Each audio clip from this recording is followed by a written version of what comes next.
shut down because, again, politics is so local and it's so tribalized in our country. Ruto space, I was finishing up with this on the last space when it dropped Kibe. I think Ruto has adapted. That's why I said he's a bit smart. Yeah, he's not. I think he's really adapted to the situation that has been coming up in the country in the last weeks. Often you saw that he took a step back.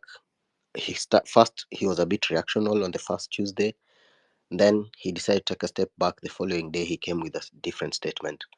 From that moment he has been learning on what's expected. Of course, he has intelligence. Everyone is working. A lot of people are working under him to actually give him the intelligence. Anytime he gave in to what the youth wanted, the youth didn't have a counter because the youth were leaderless.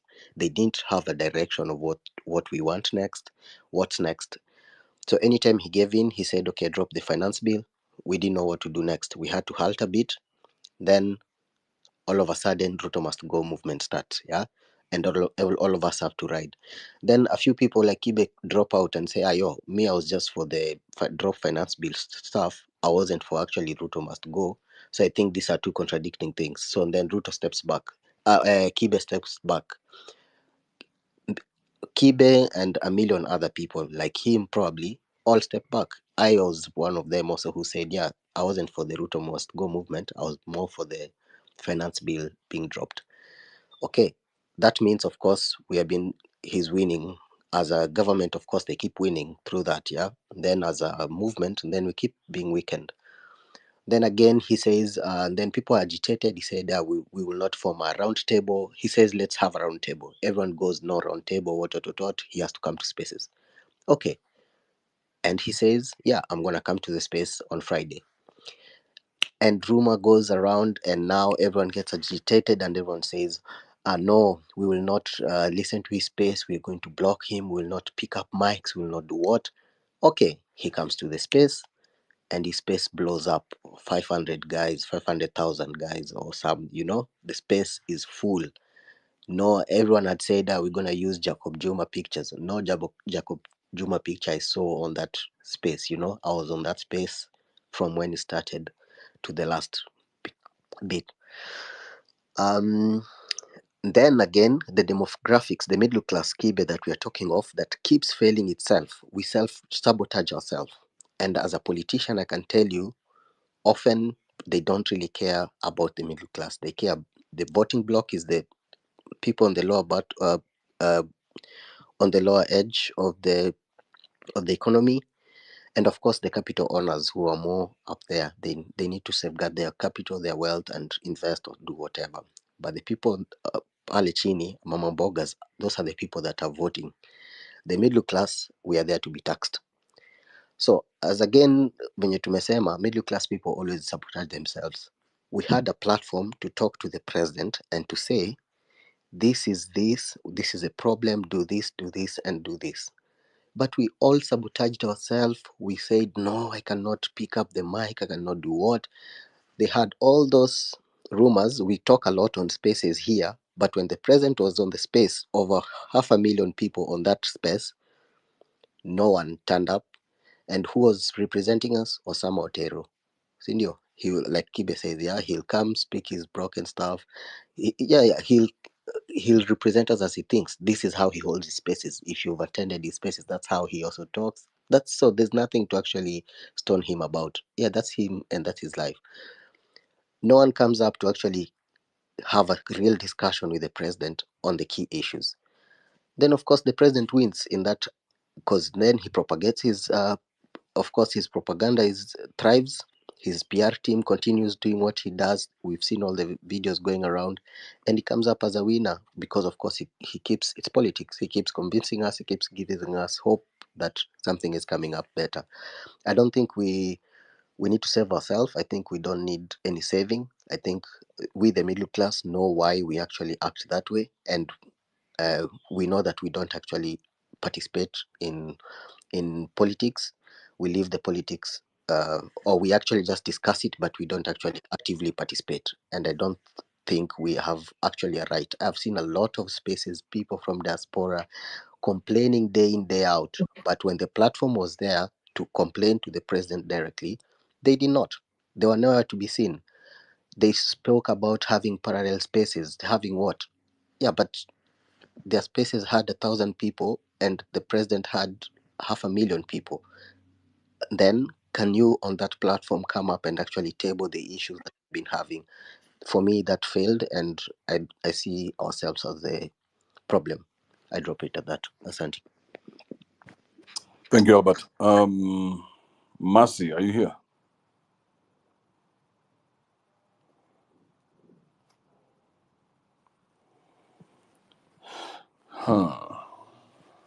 So you see, for me, my whole point was the Gen Z movement was so powerful that they did not need to be given anything.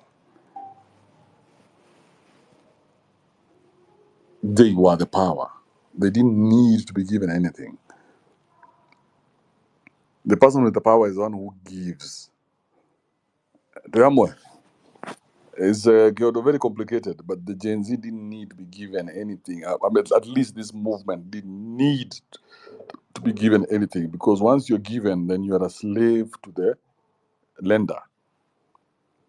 Whoever gives you, you are his bitch. DCI Portraits, what's up?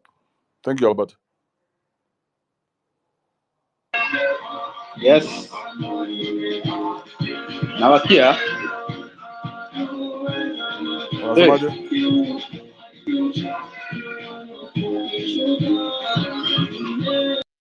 Cannot stand that mannerlessness. Paris, Wangari, are you there?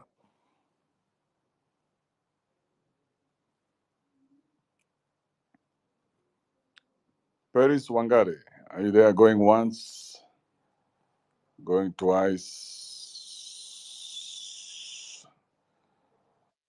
Mulwa Mbinya. Yes, I'm here. I'm here. Go ahead. Good afternoon, everybody. I support what you say, that we should have our own political party. I think that is the only way we are able to pass anything we really want. So I really support that. And I think as Gen Zs, they should just do that. That's the only way. Me, I just see that because if you're leaderless, who are you going to tell what? We've realized that they'll ask too many questions. Who is your leader, So I think instead of us, getting all this being bought, the people who are being bought, that's the problem. All right? But I think we should just have our own political party, and then you will see yourself sailing through. That's all I can really say. Okay? All the best. Thank you, Mulwa. Are you in diaspora? Yes. Which part of diaspora? I'm in Europe. So you felt that disappointment when that atrocity happened. Of course, yesterday he was just taking. Yes, he was just taking us round. Yesterday he was just taking us round. That guy was taking us round. You remember what he did to Linus Kaikoi when he was, trying to answer questions? He would start like this, and then Linus will take him back. So that's what we should have done. We should have learned from what we saw from Linus and the other two presenters. So we should have made sure whatever you ask, let him answer to that. But we didn't do that. A lot of us bubbled up too much.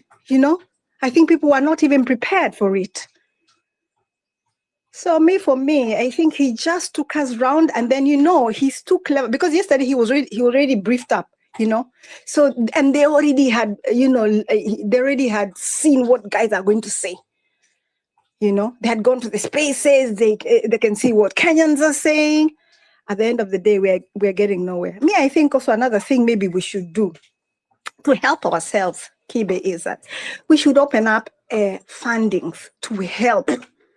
Like a lot of young people because a lot of people don't have jobs, who are trying to open up some businesses.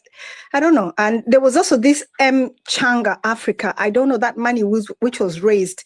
Did it go to the right? I mean, it was supposed to go to all the people who were injured. Did it go to those people? Were the hospital bills paid? Those are the kind of things I've been asking. I even wrote to them. They didn't even reply. So I'm wondering, all that money that people removed, it was over 20 million. Where did it go? Those are the kind of things we need. Actually, very transparent people in life. I don't know. I have worked very well with a lot of people, and if you're not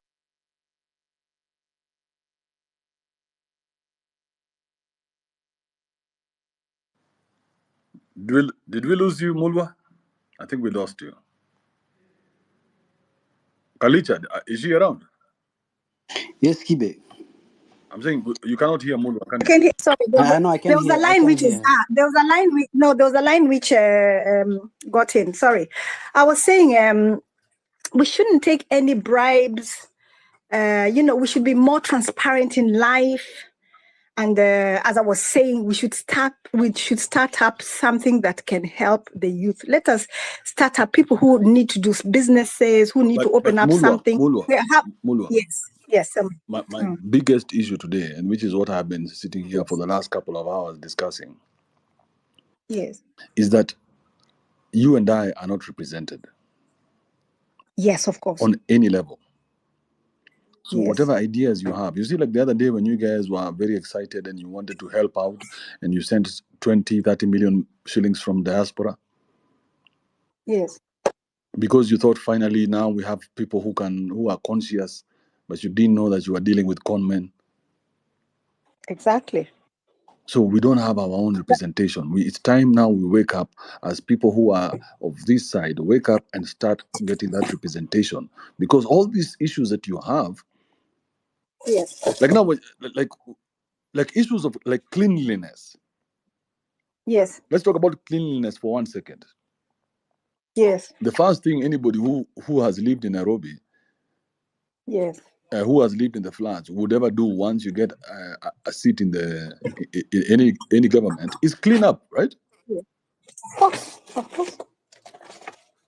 If you've traveled a bit, you know how important cleanliness is.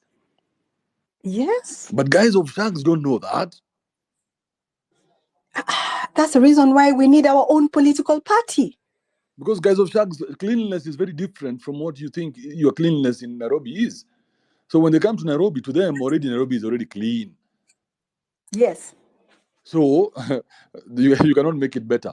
So my point is, instead of us getting fixated on the small issues, whatever the issue is, it doesn't matter. Yes. We focus on representation, because once we get good representation, then all our problems are sorted. Now you see, for me, you and I can sit and have a conversation. Yes. But I cannot sit and have a conversation with Millicent Omanga.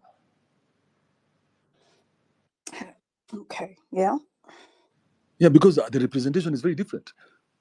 So we need now women like you, men around the world, who are going to stand up and say, this is me putting myself out there to represent.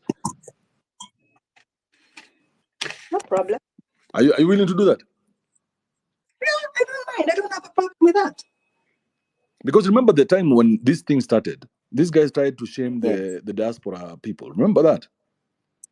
Yes. They said, oh, you guys are not even in Kenya. How dare you have an opinion about something like this? But you guys are the money. But we even voted for presidential, and you saw what the results. How dare somebody who is not the money try to tell me not to have an opinion, and yet I'm the money? That is it. That's okay. Yes, I do understand you very well. So now when you look at parliament, what's your name? Mulwa. Yes. Do you see a single... You'll interject, I promise you. I know it's something that you guys are talking about.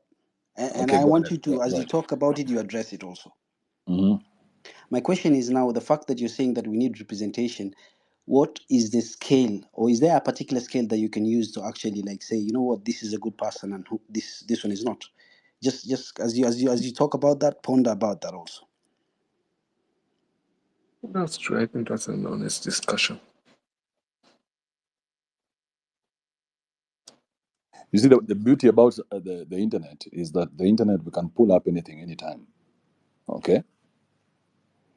It's not like Zamani where somebody could stand on a platform and lie to you and lie to you and lie to you about all his achievements or all the things that he tried to do in his life. So it's very easy. It's very easy to put yourself out there. Kigan, why is your mic on? That doesn't make sense. I'm talking to Mulwa. Mulwa, what do you think about what Kalicha said? What this who just talked just right now? Yeah. I didn't hear. Can you repeat his question, please? Yeah, Mulwa, I was asking, like, is there the fact that we're talking about representation, is there a particular scale we can be able to use to say, you know what, this is a good person and this one is not? And the reason I'm saying this is because I'm using the context of that particular women rep in Bomet, and that woman didn't have anything. She was basically like, her campaign was sponsored by everyone. There's a person who used his border to take her all around. But the other day, Yeah, I saw that. she put people down, and she voted for the finance bill Yes, she did. against the wishes of her own people. Yeah, that's my point. What scale do you use? Yeah, I think we can. You see, if we start up something like where we can start having a political when we can start having political parties, the same political party represented also in Europe. I think it's it's bingo. I think we need something like that. I think we need we really need a political party, honestly. That's the only way they can listen to us. Because we're not, if we have serious political party, then we have a lot of representatives in the whole of Kenya. And you can see the Gen Zs, all of them winning to get the seat. Because you're the majority. You're the young people. It's so much easier like that. It's easy to now wipe out all the old people from the system. And not I just look at that, it that way. Mulwa. Right now, it's easy Yes. to also be scientific about it. We can go in there Yes. surgically, put in the person that Yes. we want, get rid of the person that we don't want. Okay. Surgically, because we have the power of the internet, the power of computation. All right, thank you, Mulwa. Anything else? Okay, thank you so much. All right, let me move to crypto for life. God damn, these kind of accounts. Okay, how are you guys? Great, what's up? Yeah, very fine. Okay, I will just want to talk to, I think is Keegan, ex team Keegan, who the question he had asked about the skills of the leader. If the skills which he can use for us to get a good leader. So first things, he was talking about the Bomet, that lady of Bomet who went ahead and did what we didn't select him to go and represent us for. He didn't follow our voice. So that lady. So that lady was answering to his bosses. And the bosses there, it is the UDA leader, party leader. So the UDA party leader needed him to vote yes. So he couldn't go against his bosses. So now, whatever Kiba you are trying to tell us, it is very correct. We need people to answer for us. We need a party there. We can be making people to be accounted to answer for us people, for us Gen Zs. So we need to come up with a party where those leaders are going to answer, where we select leaders, those are going to be answering to us as their bosses.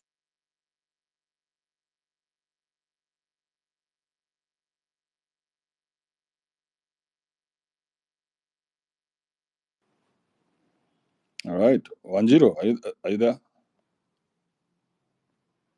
Yes, I am. Yes. Yes, hi, Andrew. What's happening? Go ahead. Yes. Now, I am dialing in from Cape Town, South Africa. So, definitely diaspora, but in the continent. So I just want to give a bit of I want to reiterate what everybody is saying. I've been in this country for 30 years, but also I had the luxury of being able to go home quite regularly. So And also having watched this country and seeing how the political landscape has changed for the last 30 years, from the ANC being a two-thirds majority from 67% to 40%. And I want you guys to listen because of the importance of having a political party. Um, in these elections, what happened? South Africa lost, I mean, the ANC lost the elections because of exactly what is happening in Kenya. Kiburi mingi, excessive corruption, lack of a tone-deaf government, exclusion of the youth, people feeling that they are no longer being listened to by the liberation struggle. And we saw the ANC lose 15% of its vote, and the Umkhonto we Sizwe party coming in as a new political party that was registered only in December last year and getting a whooping 15% of the vote first time round, and of course dominating within KZN. So, what did they do right and what did the ANC do wrong? And I would like you guys to understand that having been in the grassroots and understanding these elections, because I am mediating the government of national unity. And this is what I believe we should do as Kenya going forward to leverage on this Gen Z movement, which I don't like to call the Gen Z movement because what we are trying to solve is a Kenyan problem. It's not a Gen Z problem. I think for the matter of sustainability, we do need to figure out how to create cells which are which will go into that will permeate all the way to grassroots level. And there's somebody who mentioned about the middle class being completely disconnected from politics and the youth. Same dynamics in this country as well. um, Cells that are going to go to grassroots level and do major civic education to get people to understand how important it is to be at the helm of politics, that politics affects all of us, to understand the importance of voting for people with integrity. And I like what Kibe, you said, that these days you can pull out, you can, I mean, Mwizi ni Mwizi, the internet is awash with information about people. And then mass voter registration. I mean, you cannot win an election, and that's what the MK did. Mass voter registration. Everywhere you talk, every time you breathe, you ask in every home, did you register to vote? Did you? And the kids that are in school right now in 2027, they will be voters. Let's understand how big that constituency is, and it needs to be approached in a very scientific and orderly manner. um, and the civic education. And I think for me, what has taught me as I've been watching this entire campaign quietly, it has taught me the power of digital media. Our elections are going to look different. Voter education is going to look different. I have never been on TikTok until I'm a Gen Z mom. I am Gen X. So I've got two twin Gen Zs, and they showed me how to use TikTok, and I was following how they were trying to teach people, their parents, about the issues about the bill. We can I mean, elections are not going to be anymore about who has stolen the most money. It's going to be about who has been looked at and assessed, and then you put all your energy behind this. But for this movement to be sustainable, really some organization has to happen. And it needs to happen from a cellular level, from a macro all the way to micro, to the point where it permeates everywhere. Now, the other thing is funding. Funding, absolutely critical. Yes. For me as a diasporan, my black tax has increased over the last 3 years. I've got 7 male dependents at home, and it's just getting worse. So for me to deal with this problem, it's not a Kenyan problem, it's also my problem. So mobilizing funding, and I've seen and I've felt it and I've looked at it. I even came to Kenya just to watch what was going on. There are people who are willing to put money behind having leaders of integrity. That's not difficult. Mobilizing money is not difficult. So I agree. Getting a political party going, and I've listened to these Gen Zs in their groups, they're not willing. There is something about convincing them to leverage on our networks and our experience to be able to bring some order into the house before this movement falls. And yes, Article 1 of the Constitution allows us to exercise our power to go and recall this presidency. But then what? There are so many things that we are not looking at. This is an entire government with so many arms that need to be fought We need lawyers, we need economists, we need voter we need so much. We need a machinery that is going to needs to start working now, as we work towards 2027. And we look at the numbers, elections, even if you cheat, elections is a numbers game. I mean, Ruto won with a few 100,000 votes. If we look at the diaspora together with the Gen Zs and the millennials, and I don't like to use those words because, again, that's just politics for another day.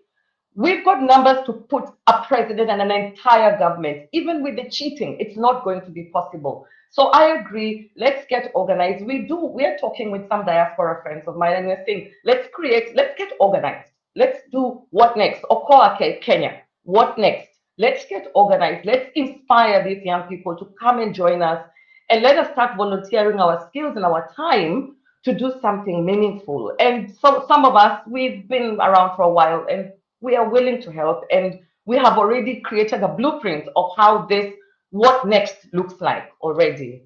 I yield the mic. Thank you very much for your time.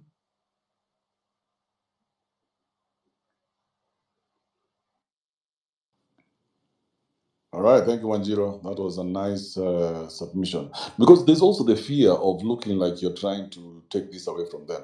Do you feel that?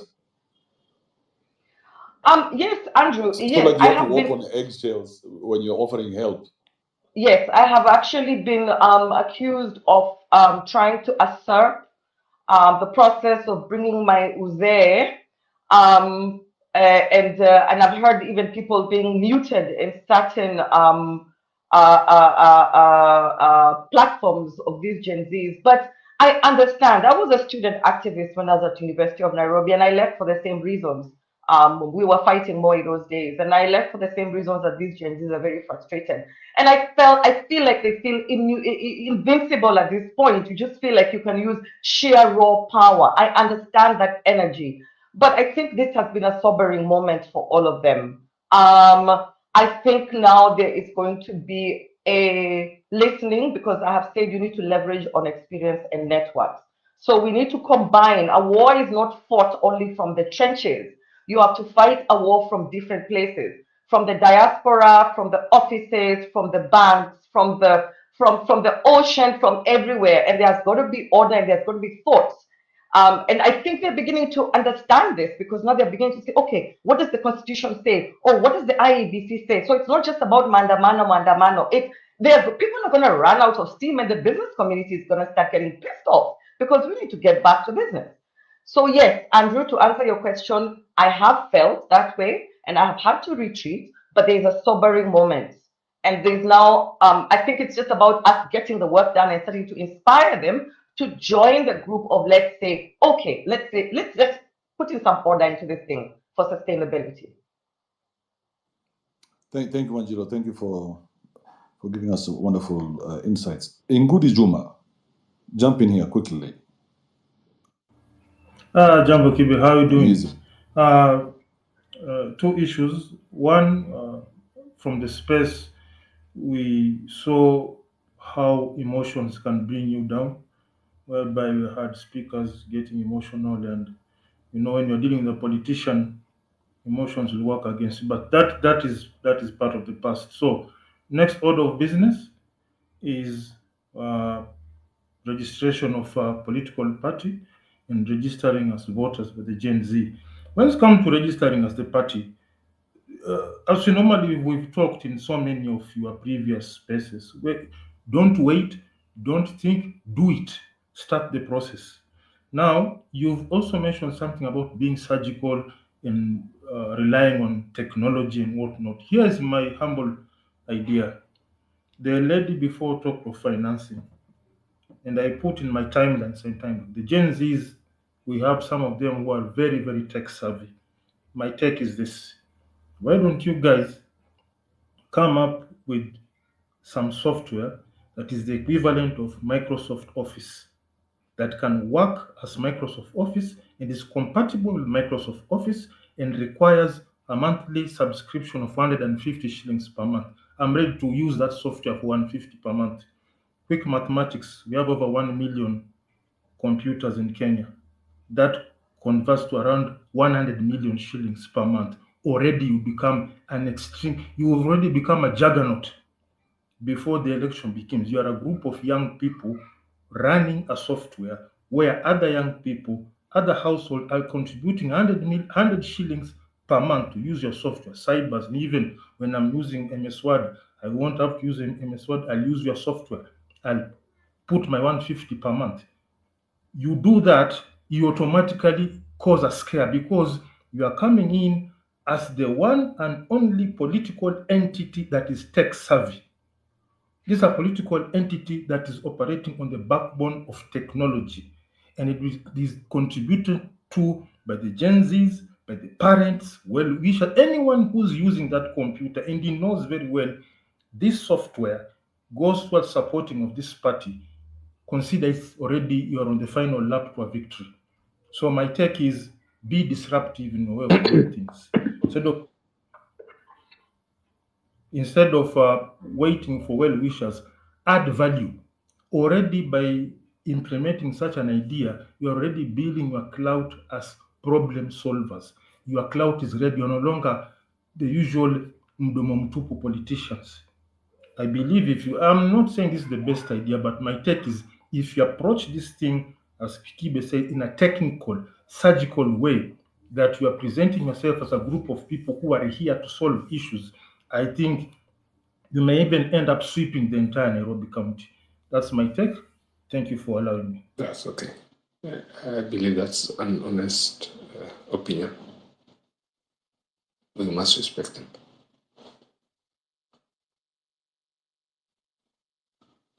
Thank you so much. If I can be given the floor to speak. I understand that there are many challenges. I understand that the Constitution has also given provisions to address these issues. I also understand that current matters going around the world have also played a large part in the economic factors that we currently face. But I understand that we as human nature can survive it because it is only us who will live on this earth. That said, I also understand that there are so many critical issues that Kenyans have raised. I, just like many other people, have also aired their opinions. And for that, I believe the candid discussion must go on, but I believe it must go on with respect for the government and the President of the Republic of Kenya. And there are no two ways about it. In good faith, because we do not want anarchy, neither we want to take 100 years to build something that we destroyed because of 2-3 months. Please hear me, and hear me if you are patriots. And this is Keegan Koech. Wait, Keegan Koech. Do you know how much Osama was paid? Well, I do not think Osama was paid anything. I think Osama actually got his... Osama was not paid anything. And you don't let's know. Let's stop You're those an rumors. outsider just like me. Why are you trying to define like you have some more information than beyond what I have? You're an outsider just like me. You're learning just like I am learning. Just be humble. No, Sit down. but I will say something. There is the come to Jesus moment. And Osama was not paid anything. I want to actually say that he is a hero.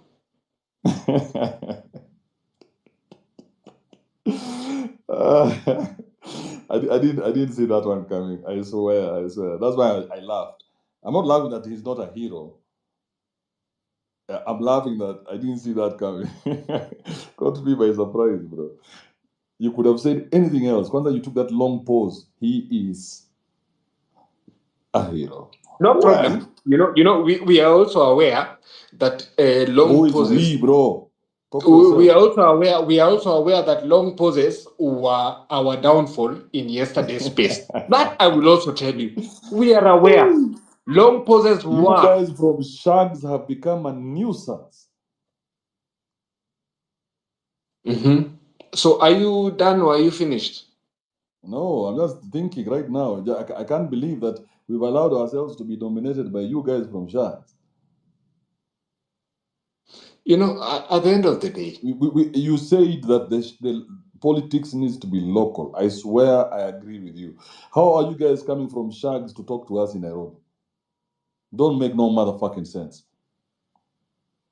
Go talk to your people in the village.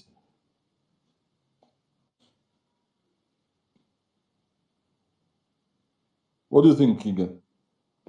I think we have had you. Who's we, bro? We have had you. And I think we shall. Keegan, you're not being any fun. I No. like you when you take an We'll thought. distill some sense.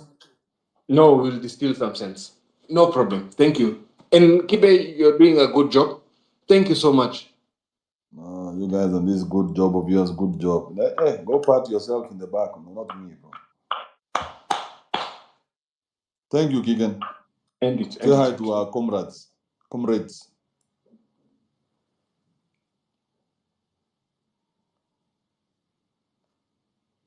But the wonderful thing about someone like Keegan is Keegan has never not said which position he holds. So we're good.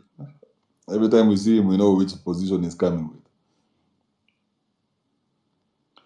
Mkenya Daima. Okay, let me jump in quick. This one is a quick one, but yes, traitors amongst us.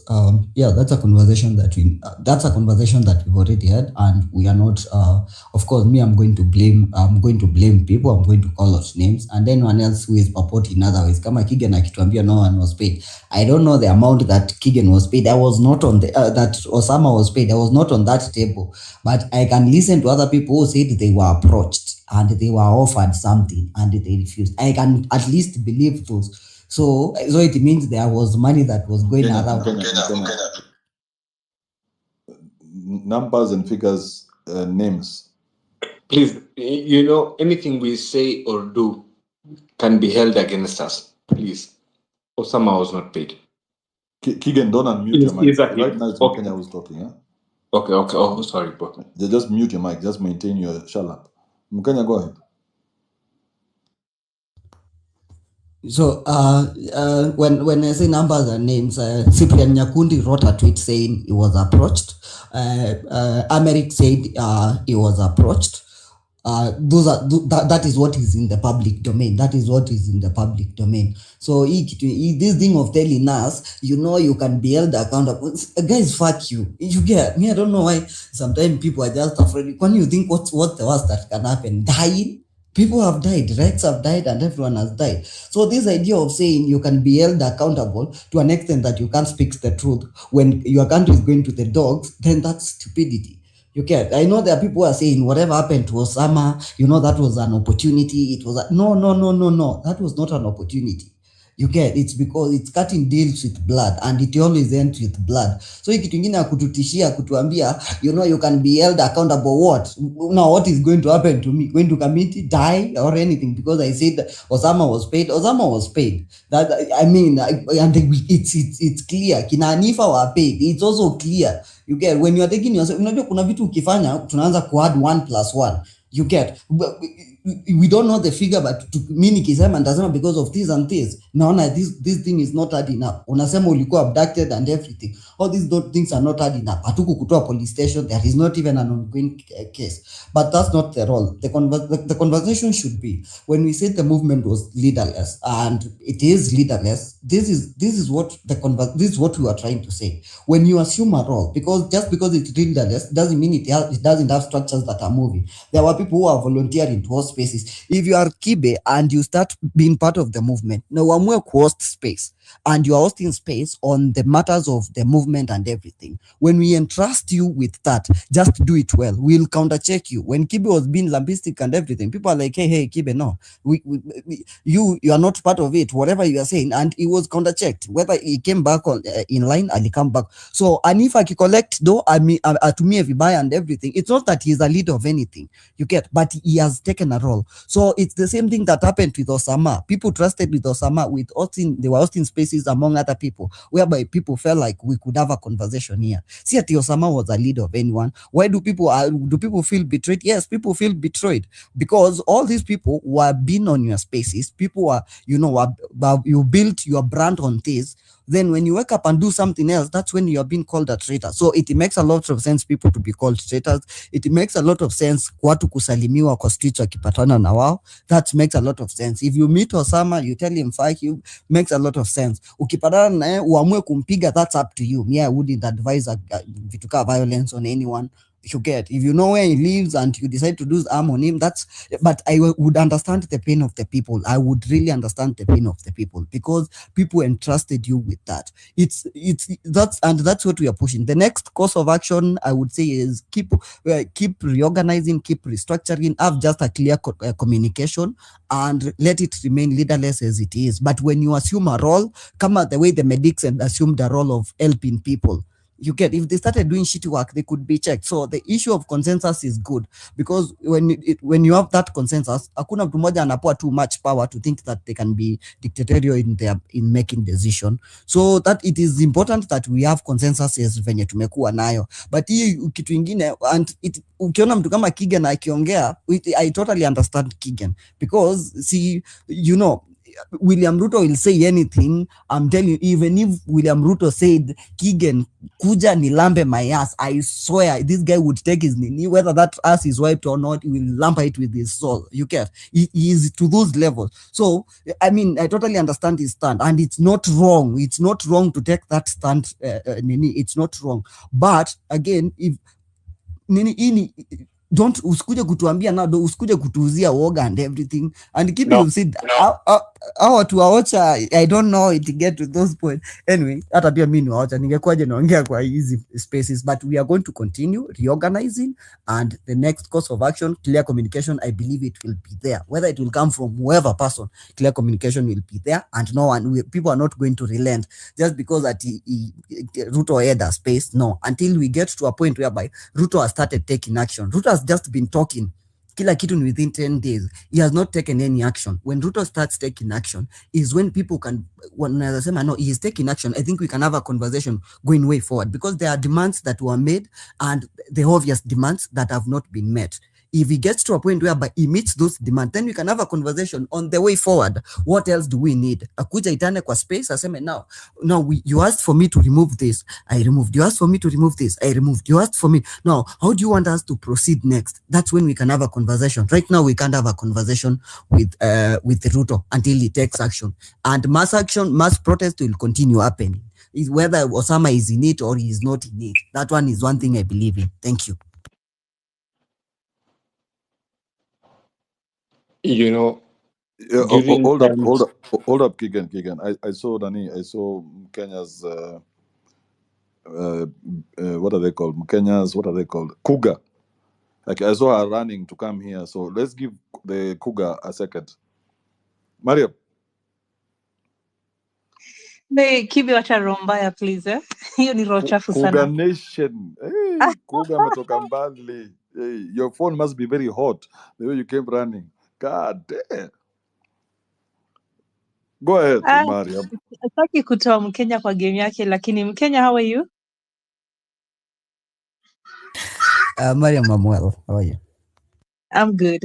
Now, I do have a quick question for you. And by the way, I do admire your resilience. I've seen you're very consistent in this movement. But my question is, apart from the Ruto must go hashtag, do you have a clear list of demands or things that you need the president to meet? And how do you plan to deliver these demands to him?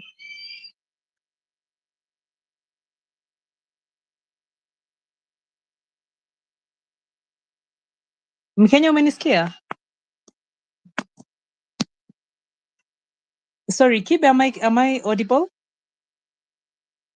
Yeah, I think Absolutely. Absolutely. Sia ndio ako na simu. So I think we give him. No, okay. I had.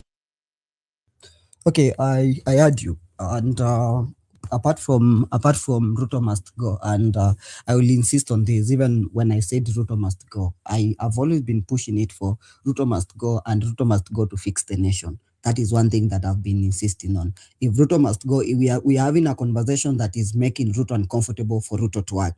Saying occupy parliament, it is not going to make Ruto to reconstitute the IBC.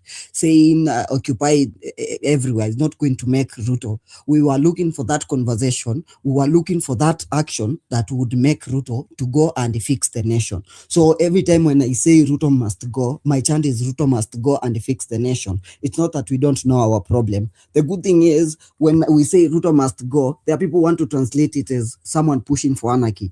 There are people who want to translate it to chaos. You get, but one thing, I'm a person who believes that order comes from chaos. Then let me move to the next. Do we have a clear list of things? Come on, we're all Kenyans. We know our Kenyan problem. I do not want here to come here and start listing the problems that we have as Kenyans. I'm not talking to people who've landed from the mass.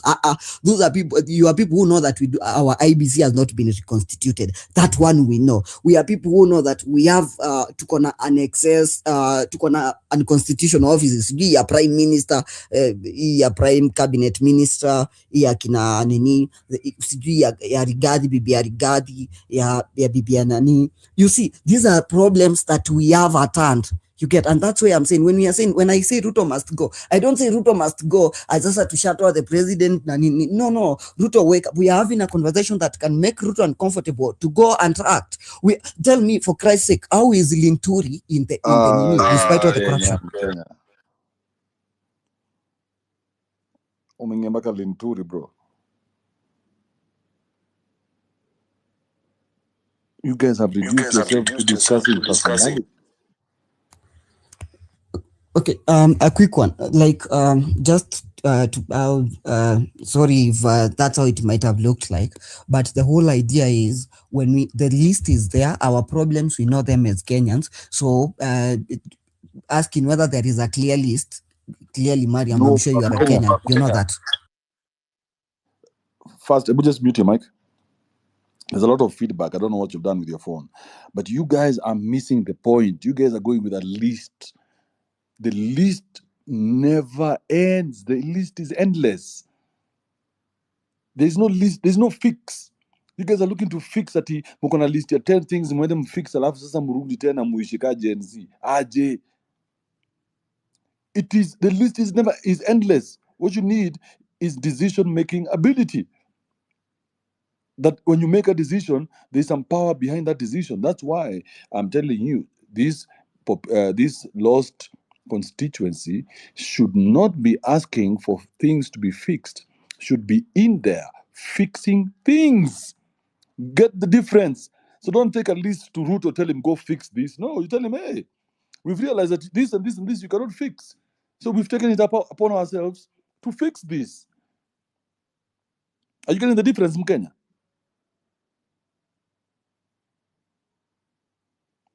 Because you want to go with a list to him. If you go with a list to him, you are his bitch.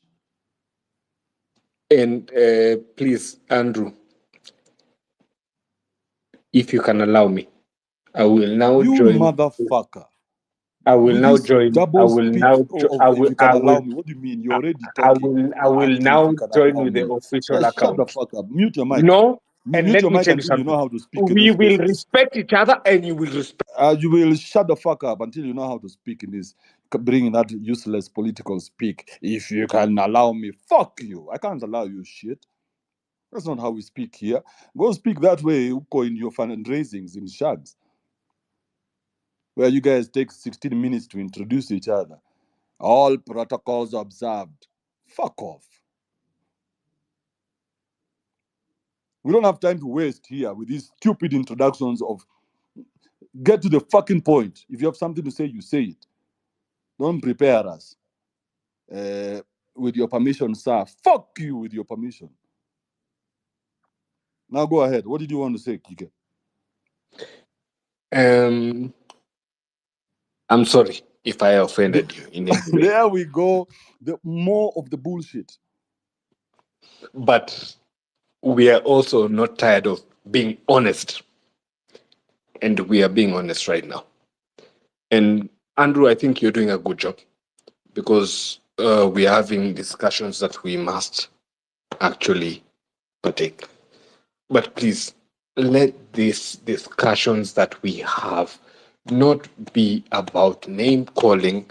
Let it not be about What are you discussing, profiling. Keegan, right now? What are you discussing? The discussion? Yeah, I think the agenda is agenda. Well, yeah, we don't have time for that. If you're here to Thank you discuss so the much. discussion, Kibe, can I say something? yeah, this guy is bullshit. James, help this bullshit fellow here. Kibe, can I say something? Go ahead, man. You have my permission. Keegan, mute your mic. Yo, so I'm saying the biggest problem we have is opportunists who jumped on this Gen Z movement. Some of our celebrities actually didn't know what this was about, and some of the big wigs didn't know what this was about. They were in it for clout. Some wanted to reach out to more audience, and some of them didn't really feel it from the heart. It was not driven from the heart. So they were looking for an opportunity to reach more people, more audience, and to try and salvage their names. Like asisemekane hakusupport. So the real revolutionaries were Gen Z do not even have huge following on social media, either on TikTok, on Twitter, or on Facebook. They are unheard. Some of them are not even on social media. They've been fighting outside social media. When the opportunity presented itself ya watu kwenda streets, obviously propagated na the big accounts, they hit the streets. Wao ndo walikuwa hit the hardest. Wao ndo wamekula maji ya cannons. Wao ndo wamekula tear gas proper. Wao ndo walikuwa na return tear gas. Wao ndo wamekufa. Wao ndo walivunja wakaingia parliament. Sitaki kusema I'm among them, but I am. Like, it has been hijacked by Tuliwasalimia na some tutawasalimia fellows. tena. Adi?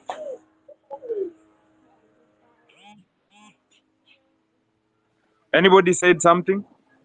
Keegan, if you unmute your mic one more time, I'm going to kick you out.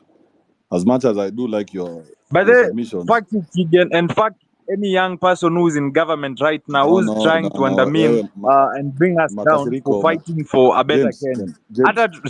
Hata wao wataenjoy mayouth wenye wako kwa gava sahii wanajaribu kubring mayouth wengine down for fighting for the better for all of us. After all, kwani gava imeemploy mayouth wangapi? Mayouth kidogo sana. Sasa mbona mtu akuwe tu na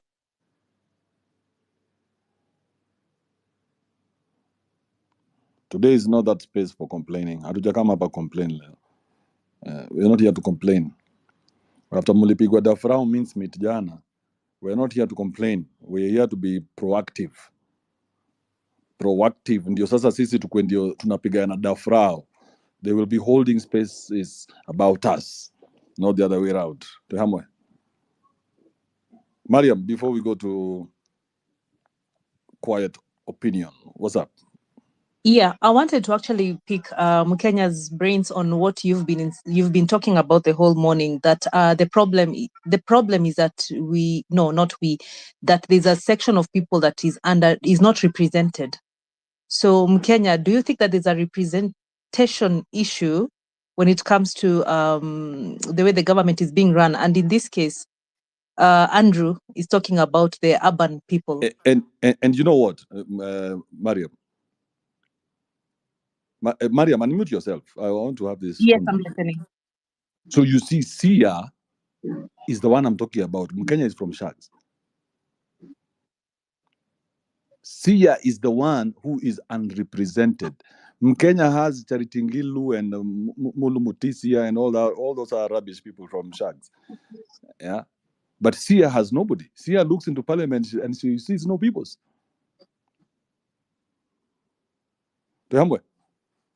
Asha, I would really like to hear Kenya's view on this because for me, For me, what I think is a person who goes into parliament to represent people should be well-rounded enough to know the needs of people who are from the slums and guys who are from the middle class. No, Mariam, which school did you go to, Mariam?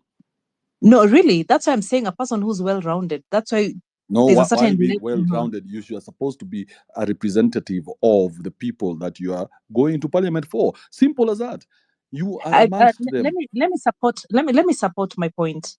Mm. There are some needs that are just that cut across the board. Cindy, like sanitary needs, like Nonsense. security.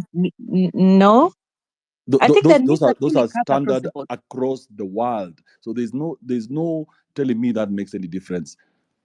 We're talking about if you're going to represent Langata, you must be somebody who comes from Langata. You cannot come from outside with these universal needs. So You have come kindly, to. Yes, I would like you to tell me, and it's good that you use the Langata example. So I want you to tell me, the difference between the needs of a person who's in Kibera and a person who's in Langata. So I want Langata, you know which area I'm talking about in this case. So I want you to tell me the common needs that they have and then the separate needs that they have and why you think one person can't represent both needs. Because you don't know what the needs are. You see, from outside, you think you know what the needs. Like now, Mr. Beast came into the country, dug 56 boreholes. Did those people need those boreholes? Of course not. They don't need them because if they needed them, they would already have them. Whatever they need, they have already sorted. Same thing with Kibera, same thing with Langata. So whatever it is that those people need are known by the people who live there. So when you're coming with solutions, like now, look at all the solutions that people from NHC have tried to be given. Yeah, they're trying to sink boreholes and do all this shit, and they never get a solution because these are outsiders. How can you solve a problem of a people that you don't know? That's why the representation has to be extremely local. Somebody cannot come from outside to represent you. How? How does that make any sense? But Kibe, I've asked you a very specific question. I need you to tell me. Now, let's use the good example of Kibera and Langata. So tell me the common needs that they have and then the very separate needs that they have that makes you believe that one person can't represent both groups of people. Just give us really specific needs. You see that now I wouldn't know the needs of the people in Kibera because I've never lived in the slum. So I wouldn't know their needs. But I cannot pretend also to know what their needs are just by looking at them saying, oh, maybe they need water. That's why we take to them unga every 2 kgs once a year because we think that's what they need. Because for us, when we look at them, we think they are hungry. So we keep giving them food and food and food and food. Right? So we don't know their needs. That's why we are giving them bullshit, every time we go to them, we're giving them bullshit things. Okay, but then when you go to Langata, sorry, let's now go closer to where. Okay, no, first, why haven't you understood that point? That's a no, very no, strong no. point. Because you guys are the ones who are assuming what people's needs are. So how can you assume what people's needs are? Because again, remember, our needs are going to be sorted out by us. We cannot have somebody from outside sorting out our needs because you might accelerate the problem or the growth. I wanted to get a bit personal, Kibe. I wanted to get personal because you have run for a seat and you are going to represent both the Kibera guys and the Langata guys. Yes. True? Yes. So what were you going to represent when it came to Kibera guys? Because you were running for that seat at that time. In fact, let me tell you, the only campaign that you do on the side of Kibera because nobody in Langata has time to come to you, to listen to you. Okay? So you go to the Kibera guys to get the vote and you pretend for that 1 minute that you know what their needs are. So it's either you give them 50 bob or 200 or 2 kgs of rice or whatever it is you're giving. Right? What you're doing is you're buying their time. So this game is known. That's why this game is a game of chums. So so what you didn't understand, Mariam, is all the neighborhoods in Nairobi are surrounded by slums who decide the leadership of those neighborhoods. And those slums came about because of the houses. not the other way around.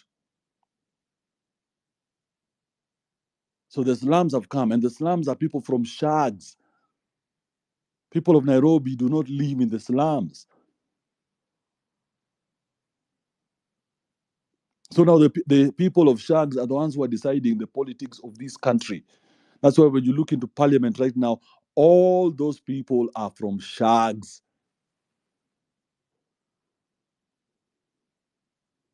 So how can these people know what is going on with Nairobi? That's why Nairobi keeps getting shit and shit and shit every day. Because these people who are coming from shags are not coming to fix Nairobi.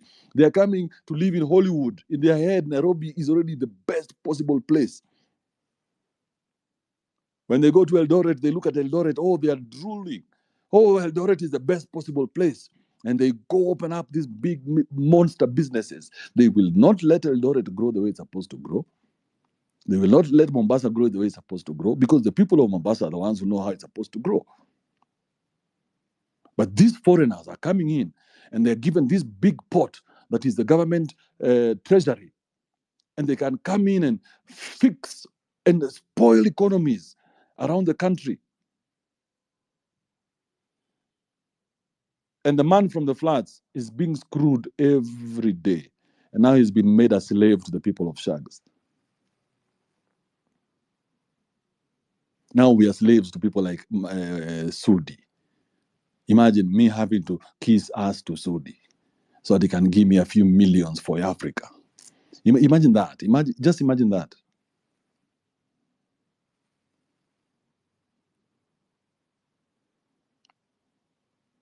Imagine bringing yourself down to listening to these people. Some of them you're wondering, what the fuck are you saying? We have known this. We are not represented. None of these people represent us.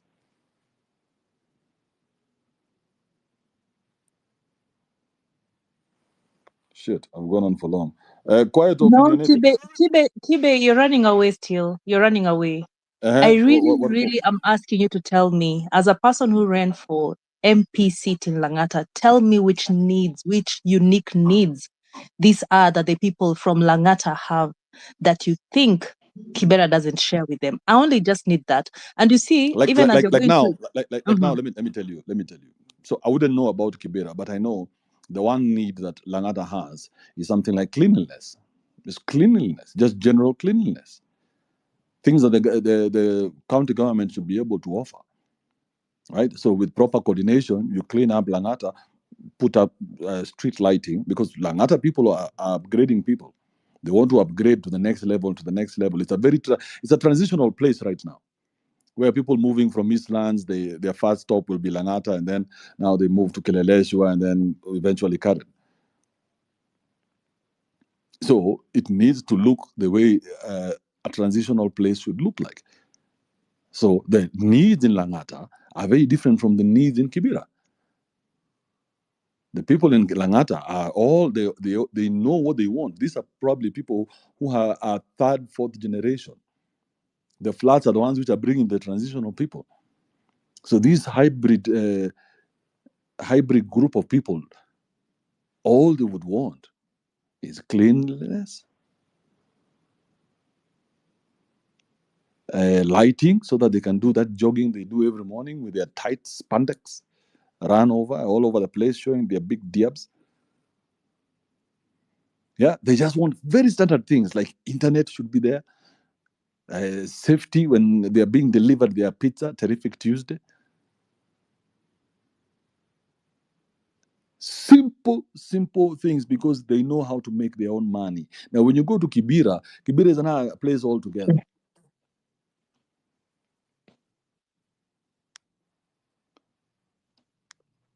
So you cannot actually compare these two and say, oh, we're going to give. No. Those are two different animals.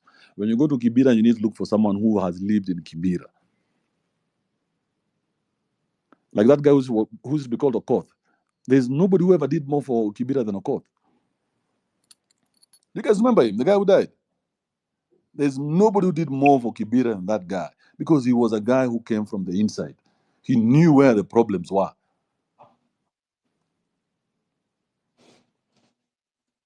But we cannot continue having foreigners running the biggest constituencies in this country.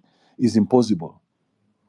is impossible because you will never know what these people are going through. That's why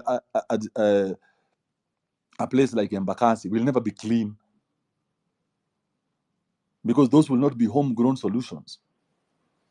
The only sustainable solutions are the homegrown solutions. Quite opinionated. We'll just jump there before Mariam finishes me with her questions. Thank you so much for this chance to speak. Nilikuwa nikisikiza discussions, very good discussions happening. Mimi, all I have to say is I think we talk. Where is the action? You know? Like, I feel like we keep meeting here and it's good and we talk and it's great. Can I say something? I'm still not done, but okay. Someone is speaking. You may want to drop and come back, Stephen, if you can't hear her.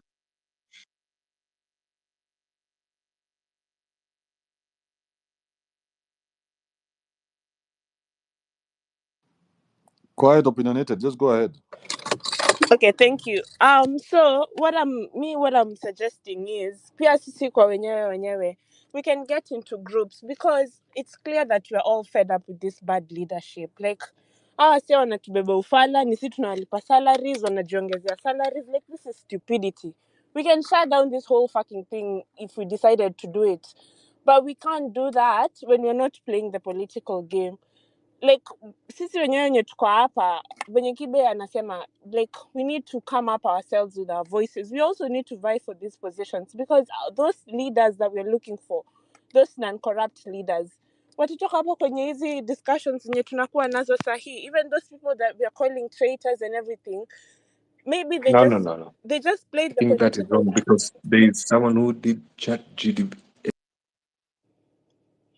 Hello, sorry, there's someone who's talking. I'm not sure what's happening, but yeah, so what we need to be proactive, we need to start having solutions. Kama wale watu walikuwa wanaongelelea kuhusu story ya kuhack, we are all intelligent people. Most of us, we don't have jobs. How are we using our skills to bring down this government? Because to be very honest, taking it to the streets, it's not gonna work anymore. We need to do something. We need to do something radical. We need to beat them at their own game. Because shida ya Ruto ni anajiona yeye ni mjanja sana, but he doesn't know that he's dealing with a new breed of human beings that he has never dealt with before. But if we keep wasting time tukisema sijui ule ni traitor, sijui amelipwa, kama mtu anataka kulipwa shauri yake, the movement is bigger than these people. The movement is bigger sijui kuliko sijui Otero, sijui Cairo, sijui nani, all those people that have been called traitors. We can't waste time just talking over and over and yes, hata mimi niko na hasira sana. Kwanza huyo Hanifa, I sent money there and then nasikia hapa story ati watu walikula pesa. It is very painful. But to keep the movement going, we have to not dwell. We have to keep persisting. We have to think outside the box. Mimi niko sure out of all the 2,000 people wenye wako hapa sahi kwa hii space, we all have skills. Tumekuungana hapa kwa sababu tumekasirika because of lack of employment. How are we using our knowledge and skills to combat this government? Because hata tukiandikia Ruto list 100, hizo list hakuna kitu zitaifanyika. Ukiangalia watu wameweka kwa cabinet, very incompetent people, nepotism too. No offense to anyone from that particular tribe. I'm not saying everyone is dumb. I'm just saying the specific people who've been put in certain offices in the government, they do not have the skills that it takes to do the budgeting and the planning that it needs ndio tukue kwenye sisi tunataka kujiona as a nation. That is why tuko na corruption left, right and center, because these people don't even have any financial literacy. How are we using hapa tuko na watu wamefanya economics and statistics. We need to develop systems of how to expose these corrupt leaders, how to bring them down. My lawyers, you go into the constitution, you come and educate us on how we can sue them. This is what we need to do. Na tusianze kusema ati we don't ati sijui leaders sijui nini. We should, even those people who are taking up a leadership position even in these spaces, we should find means of holding them accountable in a sense that if they are chosen to speak on our behalf, we can know that hata akilipwa, hata akikuwa sell out, we can catch him. We should have such measures. Quite opinionated. Yes. Aren't you doing the same thing? What do you mean the same thing? where you're saying what we should do, because that when you came here, you said, oh, you're so tired of us saying what we should do, and then now you go into this what we should do tirade. What do you No, think no, about no. that? I said, Mimi, what I said is that it is good that we're doing this. Obviously, this is a really big revolution Kenya has never seen before. But we can't always just talk. That's what I'm saying. Because we are talking, yes, and talking is good because it has gotten us here. But I'm saying moving forward, we need to do more than just talking. You know? So what should we do? We need to form groups within ourselves. Kama watu wako na skills kadhaa. Kama let's say So how do okay, like wait, me, wait, for wait, wait. example, I am a social worker. I've studied social work, and I have a community organization right now that helps children watu wa mashinani, especially kids who are in schools that have no facilities and everything. So what I'm thinking is we can form certain groups or organizations, if you'd like to call them, where people come together and they bring their skills together, and we go deep into the law. For example, we see how we can utilize the constitution of Kenya to bring these people down. How we can just getting Yeah. together So and I get moving. the idea. I get the idea. Where's the action behind the idea? So that's what we need to think about. We need to think about those things No, instead no, of no. You waste said you're time. tired of talking. You said you're tired of talking. Yes. Aren't you tired Where's of the talking action Kibe? behind the idea? Who is coming with the action? Sisi wenyewe wenye tuko hapa kwa hii space. The next No, because this is your idea. Well, look, me personally, I can only speak on the side of things that I know.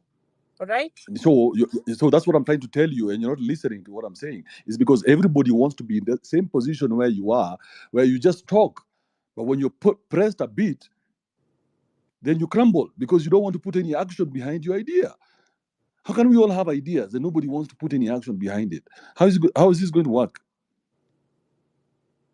Well, we need to come up with ideas. We need to start thinking along those lines. That's what I'm saying. No, I'm asking you, as quite, is it quite opinionated? I'm asking you, where is the action behind your idea? Because we have so many people giving Okay. ideas, and nobody's putting any action behind it. All right, nimekupata sasa. So for one, kama sahihi venye tuko hapa, we can form a group. You see, we can form a group kuanzia hapa. Because sasa tumekutana hapa tumeongea for 2 hours alafu. I want you to quite opinionated. Let's do this so that we can move it along, okay? Mm-hmm. I want you to tomorrow when I open the space, Mm-hmm. you come up and say, hey, listen, for me, this is what I did. This is my part. I have played this part from yesterday. I have done this. Because if we're going to have people who talk and have no action behind it, then this movement is dead. Exactly. You see, exactly. Yeah, so we cannot be all talkers. There has to be people who action. So today I'm tasking you right now to be one of those people who action. That next time you come and say, hey, listen, this has been my action. This is what I did. Okay, so Mimi, I will do that as assignment, and I will come up with some of these ideas because I think it is good to vent out, yes, but tutavent mpaka lini? The more we vent, Very good. yeah, we are not doing anything, to be honest. We're just venting, we're venting. The more we are venting, the more Ruto is strategizing his political game. Because I don't want to hear any ideas, because ideas mean nothing unless somebody puts some action behind that idea. So even a good idea or a bad idea, just put some action behind it.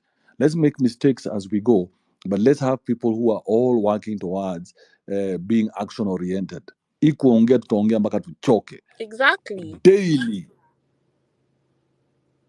Yeah, so and maybe it's not just an assignment to me. Maybe it should be an assignment to all of us. Fine, host space is a really good step, but we need to keep the momentum going even beyond this space. We need to we have to still think about, because me kusema tu kweli wa Mungu, sometimes natokanga kwa hii space and as soon as I'm done I forget, like I go on about my day until hizi vitu zote za mauongo za Ruto zinakama up tena unakasirika unarudi hapa kwa space. But sasa we have to keep the momentum 24/7, my guys. 24/7. Kama ni mahackers mna hack kwa hizo ma systems hiyo government zina collapse. Kama ni hao watu wa IT hao, action. Thank you. Thank you, quite opinionated. Appreciate that. Laura, are you here? Good And I see afternoon. I'm you. here. I see you, Keegan. Keegan is trying to come back here. Keegan, if I'm going to bring you back, you cannot be misbehaving and muting yourself. So let me know. If you're going to unmute yourself, I'm not going to bring you back. But if you're going to play by the rules, give me 100. I guess he's not ready to play by the rules. Laura, go ahead. What's up? What's on your mind? Good afternoon. Thanks for this session.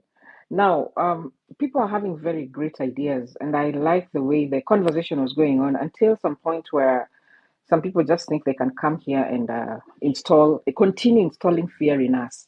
The fear is gone, and now we should stay on the focus that whatever it is we want to achieve.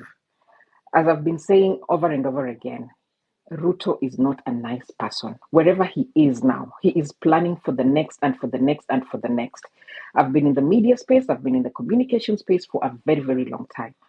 And then what I know now, these 2 years that Ruto has been president, I know he has accumulated enough money to make sure, even if a snap election is called today, he will rig himself back in.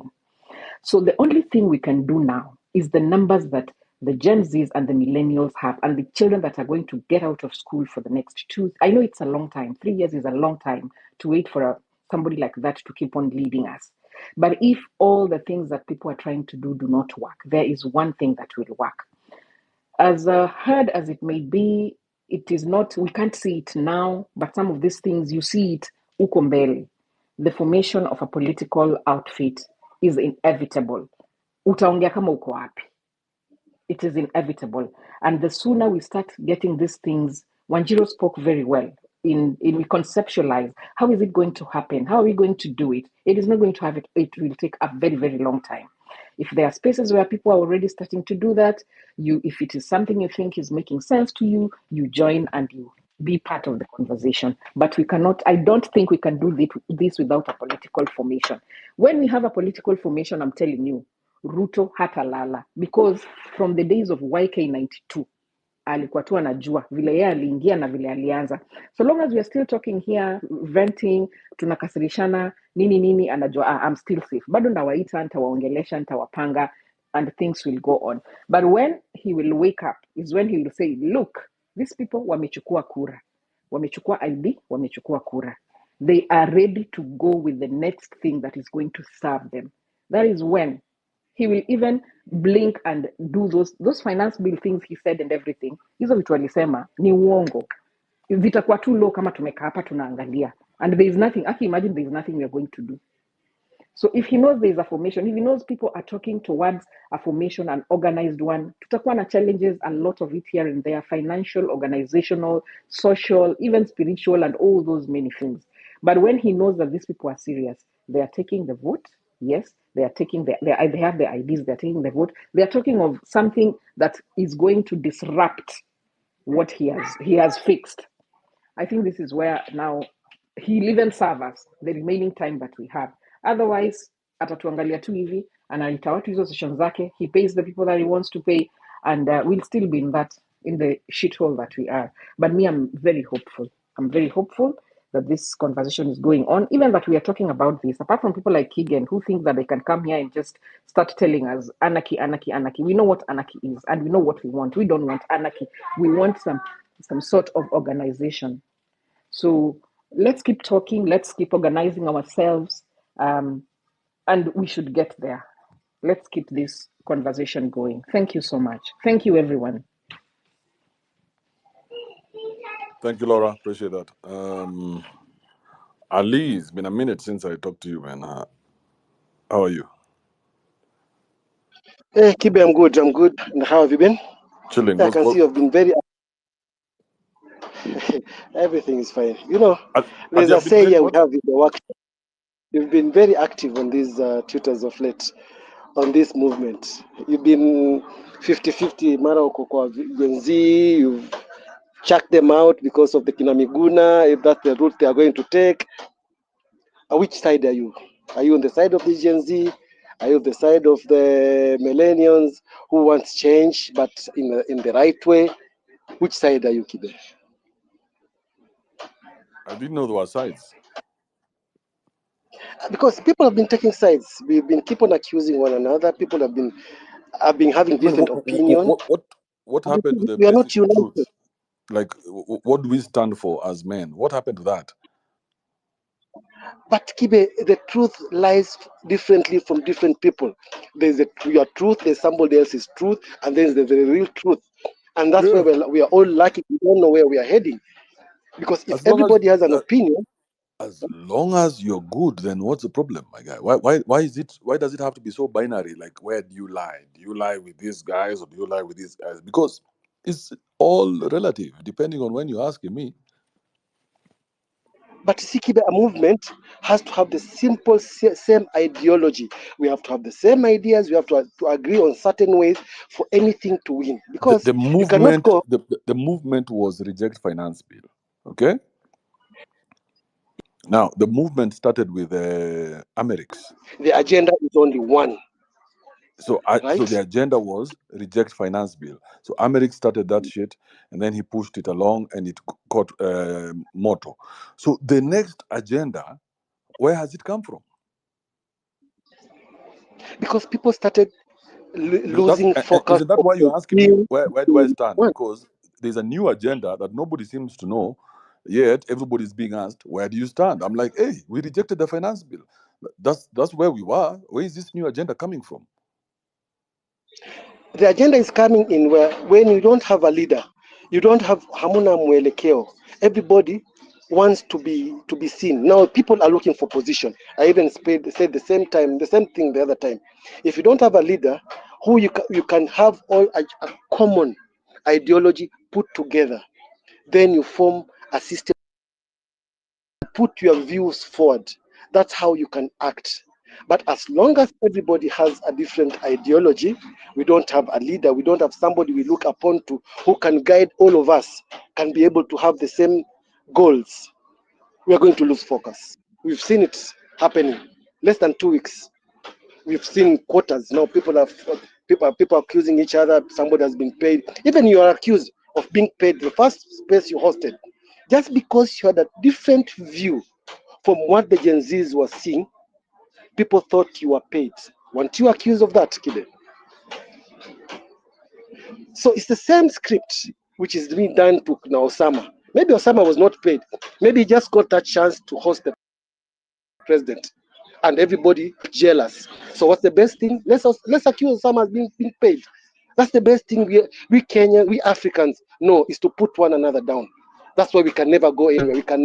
We cannot see. We don't want to see one of us rising Oh no, above the power. that's not the discussion today, Ali. Ali, you're watering down our discussion, bro. No, Because I'm now, just saying who the what is fuck is happening. Osama that we're going to sit here and discuss Osama? Man, what's wrong with you, Ali? That's the topic I going on here. told Why did you Osama host the president? I am not going to be focusing my energy on Shags people anymore. Because these Shags people are the ones we've allowed to lead us, and we cannot be led by Shags people. That's why right I now we're understand all discussing that. Osama. Which person from Nairobi looks like Osama? No, Exactly. Osama but doesn't go to the places we go. He doesn't hang out with the places we hang out. So I'm talking. I am talking for a non-represented constituency. You're taking it to Kibe, there's a Osama and saying, Kimuzi and Jihu. Those people don't exist. There's a whole constituency here, Ali, that is not just forgotten and represented. yes, I understand. We need representation. And Kibe, we've seen the representation which have been coming up and up. We've seen guys who have come up with have We don't high know hopes. that we need. Campaign We didn't trails, know debut. that we needed representation. We didn't know that. But that's what has been happening. Look at what Sonko did. Sonko gathered young boys, the Makangas and the women, and he got voted in. What did he do when he went there? He was swapped in with the system. So whatever representations we're going to have there, at the end of the day, there's a bigger wolves who is going to swallow them there. Either they work with the system or they get swallowed. So we cannot talk about representation if we don't change the system, Kibe. If the system No, no, remains no, the no. same, You see, the system is not the problem. let's talk about The if the system system, remains the same. the system is not the problem. Okay? Kibe, the system is the problem. Keep the system No, is the the problem. system is not the problem. These guys are running because the system was made for us. The system wasn't made for guys coming from shags to take up the system. The system was made for us. That's why we don't have that must win kind of mentality. Because these things to Meziona. But Kike, why people go to politics? People don't Unajua go to shida za politics South B, to better unajua other shida za to better, Lang'ata. yes, now that's what I'm saying. People don't go to politics to better the life of their followers. They No, go we're to not. better the life of Now themselves that and is their what we are family. saying. And Mimi, this has been my rallying call the whole day, is that we do not have representation in government anywhere. That's why these But guys are Kibe, we've playing this seen game. Sahii unaangalia mtu kaa Sudi, umefanya kazi Nairobi miaka 30, huwezi afford kuba hiyo gari because unajua vile tunaishi Nairobi. Huyu mzee ametoka Ocha, ameingia Nairobi, akapewa kifungu ya chama, akaambiwa enda hapo utoe do. Huyu mzee atakuokota na do yako ile wewe unachanga, na wewe ndio unachanga. Unajua watu wa Ocha wachangi. You see, now the lucrative part is what is enticing people to go to politics. If we stop that lucrative way, they say that whoever goes there, he doesn't do business. He's working You see now you're going to the nitty-gritty. Wewe umeingia nitty-gritty. Sasa nitty-gritty only to take who are you forward telling? our complaints Who are you telling, Ali? about the kind of they go there. His lifestyle. He has moved from the neighborhood. Who are you This guy telling? is talking big.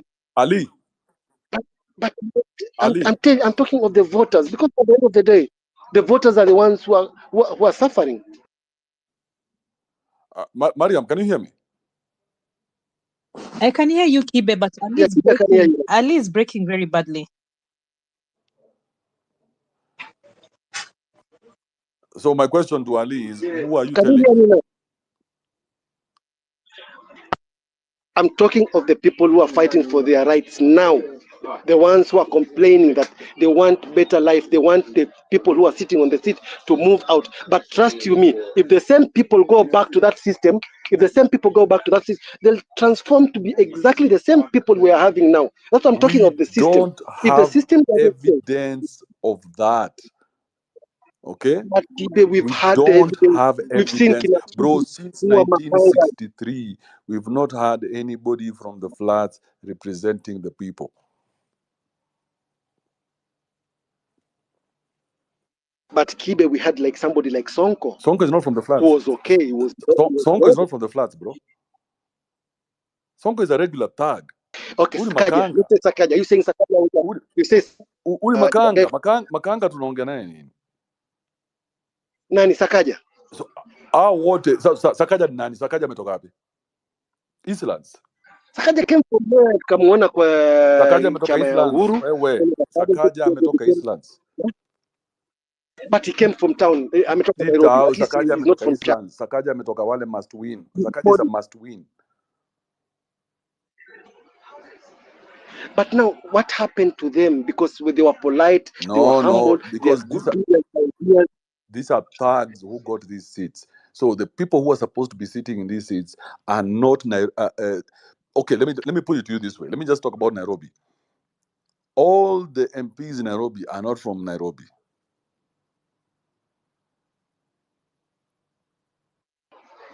Okay, I get you. How? So who are they representing? Exactly.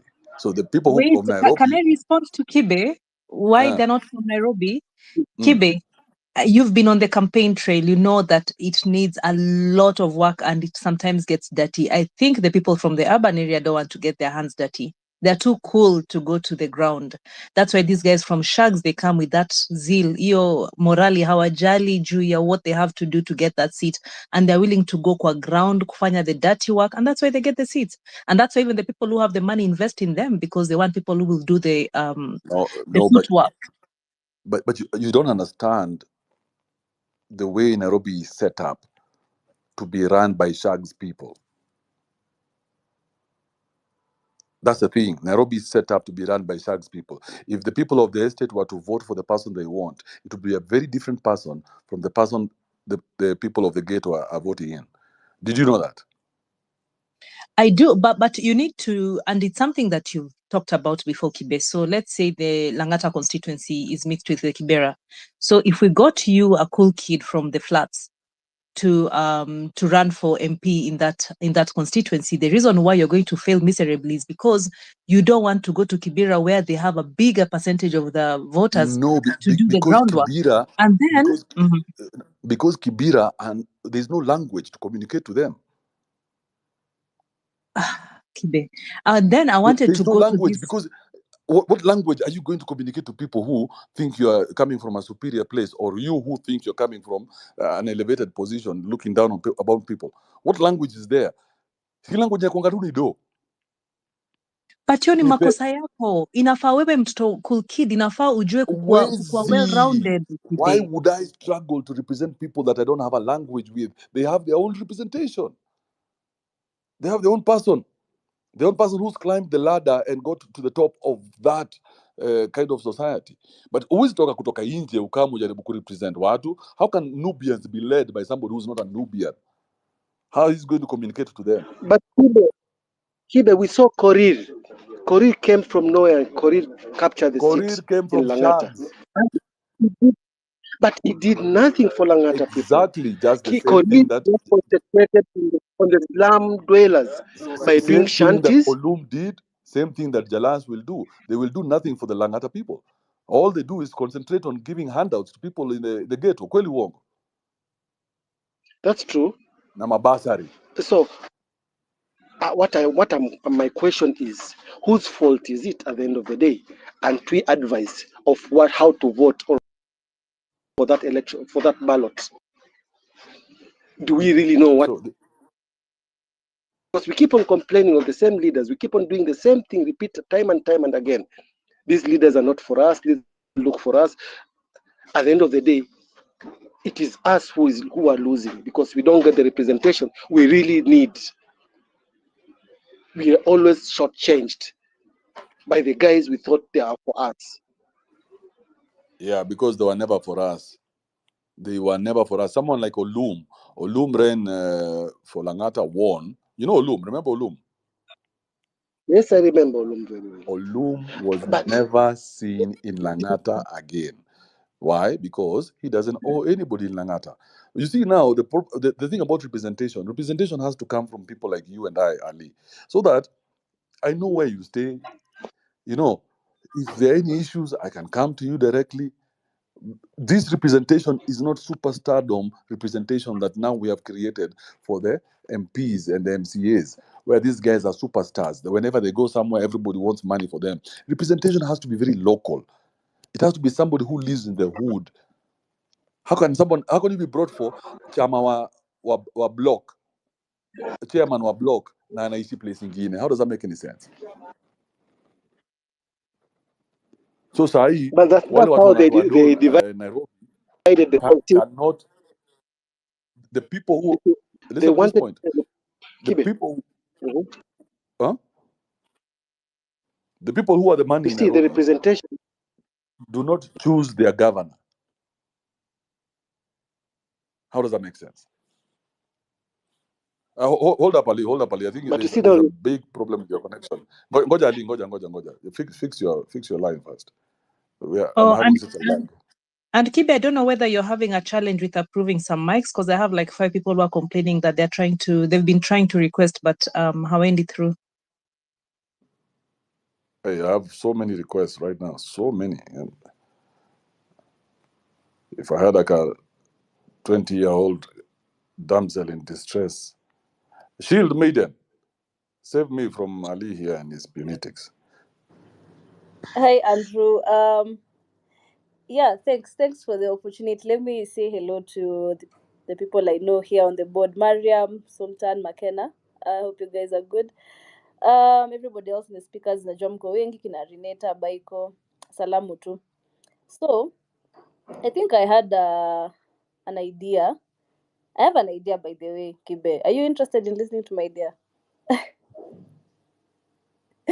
So first of all, tuanze tu na the fact that we've spoken for so long. That's the first thing to acknowledge. Then the second thing to acknowledge is when it comes to institutions, I think we have to all agree that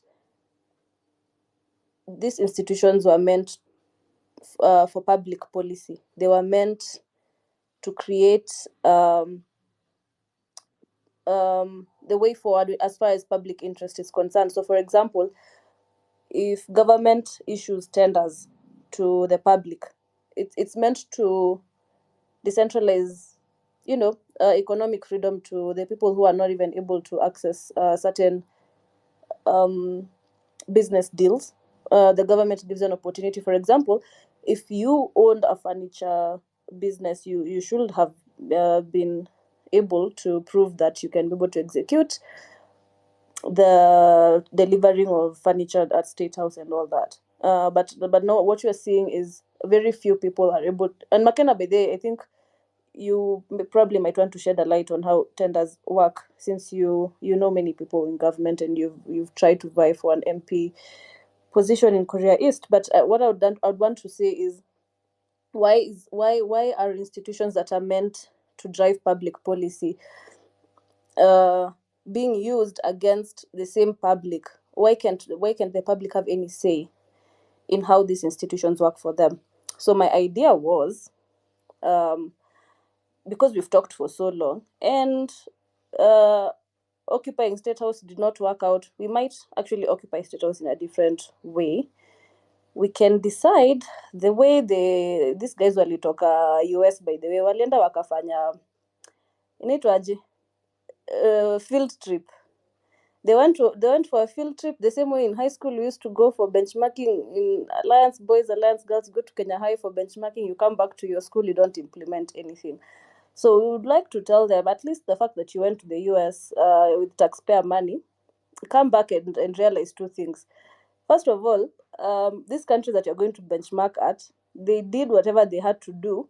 They used slave labor. They colonized other countries for resources so that their own people are well fed.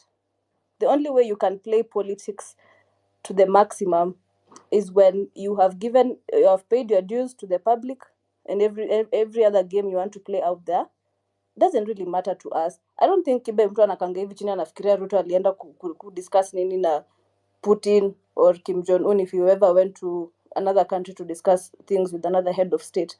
All people care about is my life okay? Am I seeing the future going well for me and my future generations?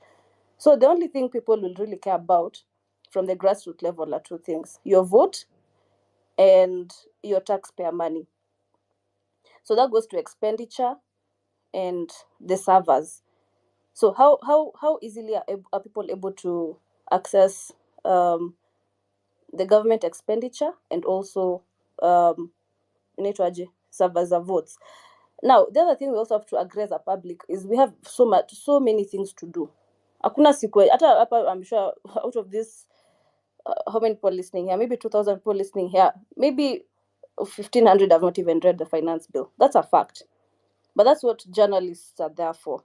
Journalists come and do all the analytic work, all the research, all the data collection, and they debunk all the information for the public, to the lay person uko chini. So let's not also guilt trip each other or agree the government to guilt trip us into how many of you have read the finance bill. Journalists are there for that reason, and I'm pretty sure there are very many competent journalists of our time and era. And this is how we should occupy State House. We should demand that, all the press secretary that is. Do we have a press secretary? I think we have the State House spokesperson. That is, who is it called? The State House spokesperson is Hussein. The government spokesperson is Isaac Maura. Then there's also the press secretary to the presidency, that is Emmanuel Talam. These people, anybody who occupies these positions should have even more information to do with government, to do with geopolitics, more than even the president himself. So if we want to occupy State House, let us occupy it in this way. If kwanza Kimuzi naonanga kifanya threads mingi sana huko, the scandals, like the one he did on that Kimorel Dam scandal, why can't we demand that we should have somebody who holds a position, whether let's call it the press secretary to the government, and every Friday there are competent journalists who show up the same way in the US government they do it. I don't know how often the US, I think the US does it on a daily basis, but for us weekly is enough. The government doesn't have to have something to tell us. We are the only ones who need to demand answers. So every Friday these people will be called state house correspondents. Go there. It's what's it called, aired on, we can suggest KTN because they were the ones who decided to be the most transparent. They can have exclusive rights to air that kind of stuff every. Where? Shield. Yani, if I let you go, you can go into imagination. Now you're in KTN. No, it's an example of a channel that should be awarded exclusive rights to do that, so that every Friday these journalists who are representing, hata kama ni Tuko, hata kama ni Kenyans.co.ke, Your idea ni horrible. Because sasa wewe unataka ututoe place tuko na nguvu uturudishe back to the system. So I thought you said the system, there's nothing wrong with the system. No, but hiyo ni mainstream media. Mainstream media is a dying thing. It's not going to survive very long. This is the new way of doing things. Ushaona watu wamekaa pamoja haraka hivyo kwa spaces. I mean, anywhere else. This is something the TV stations and the radio stations wished they had, but they don't. So Are you get what I'm saying? I was going there Of course you are going there. yeah, not every station should have the exclusive rights to do that. So probably we could like I said, KTN, they've already shown their loyalty to the movement. They should be allowed, they should look transparent in being given exclusive rights to air. But I don't know if you first understand the dynamic of status correspondence and a press secretary, because every time the public has certain issues that they need to follow up on, because like let's say the president came yesterday, fine, not everybody was able to talk. Even in that setup with the journalists, every time they have to go to State House and engage the press secretary, it will probably be like 15 minutes. They won't always have time to come up with more questions for whoever that is taking the questions. But if you give it an opportunity for the press to correspond with somebody from the government every week, somebody will always get an opportunity. And you see, the journalists are the ones who need to be in between, because they're the only ones who have the discipline to go and collect data. They're the only ones with the discipline to come and ask the right questions. And they're the only ones with the discipline to also come back and relay that information to the public from a layman point of view while giving facts. Wait, hold up, Shield. Mariam, we cannot continue like this. What is this that you want to say? I'm just wondering, I think Shield is very new to media. The fact that she thinks that they represent the truth to the general population is just ridiculous. That's why I'm giving her thumbs down. Media No, is always I know used media is only loyal to what people want to hear, but that's exactly what they're going to do. They don't go asking questions based on what the government wants us to hear. It's what we want to hear. So they go with those exact questions. For example, if there's a scandal going on the ground, the journalist will go with that exact question, because that's what they want to inform us on, because those are the questions going on the ground. But Shield, politicians are created to manipulate you. They will tell you what you want to hear. So you're sending people who want to give us what we want to hear to people who know how to cook what we want to hear. How does that make sense? Okay, if you're working with facts and figures, let's say, for example, I am a status correspondent from a certain media house. Andrew Kibe is the appointed person, from our point of view, who should be taking that position in the government spokesman or office.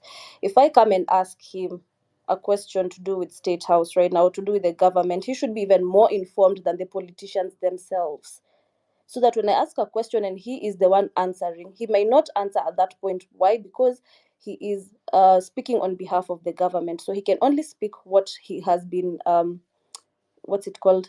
mandated to speak, but he will still speak from a point of facts and figures. And if he doesn't have an answer for that time, and he has to go and confer with his superiors, there's the But next Shield, Friday. There's the next Friday to do that.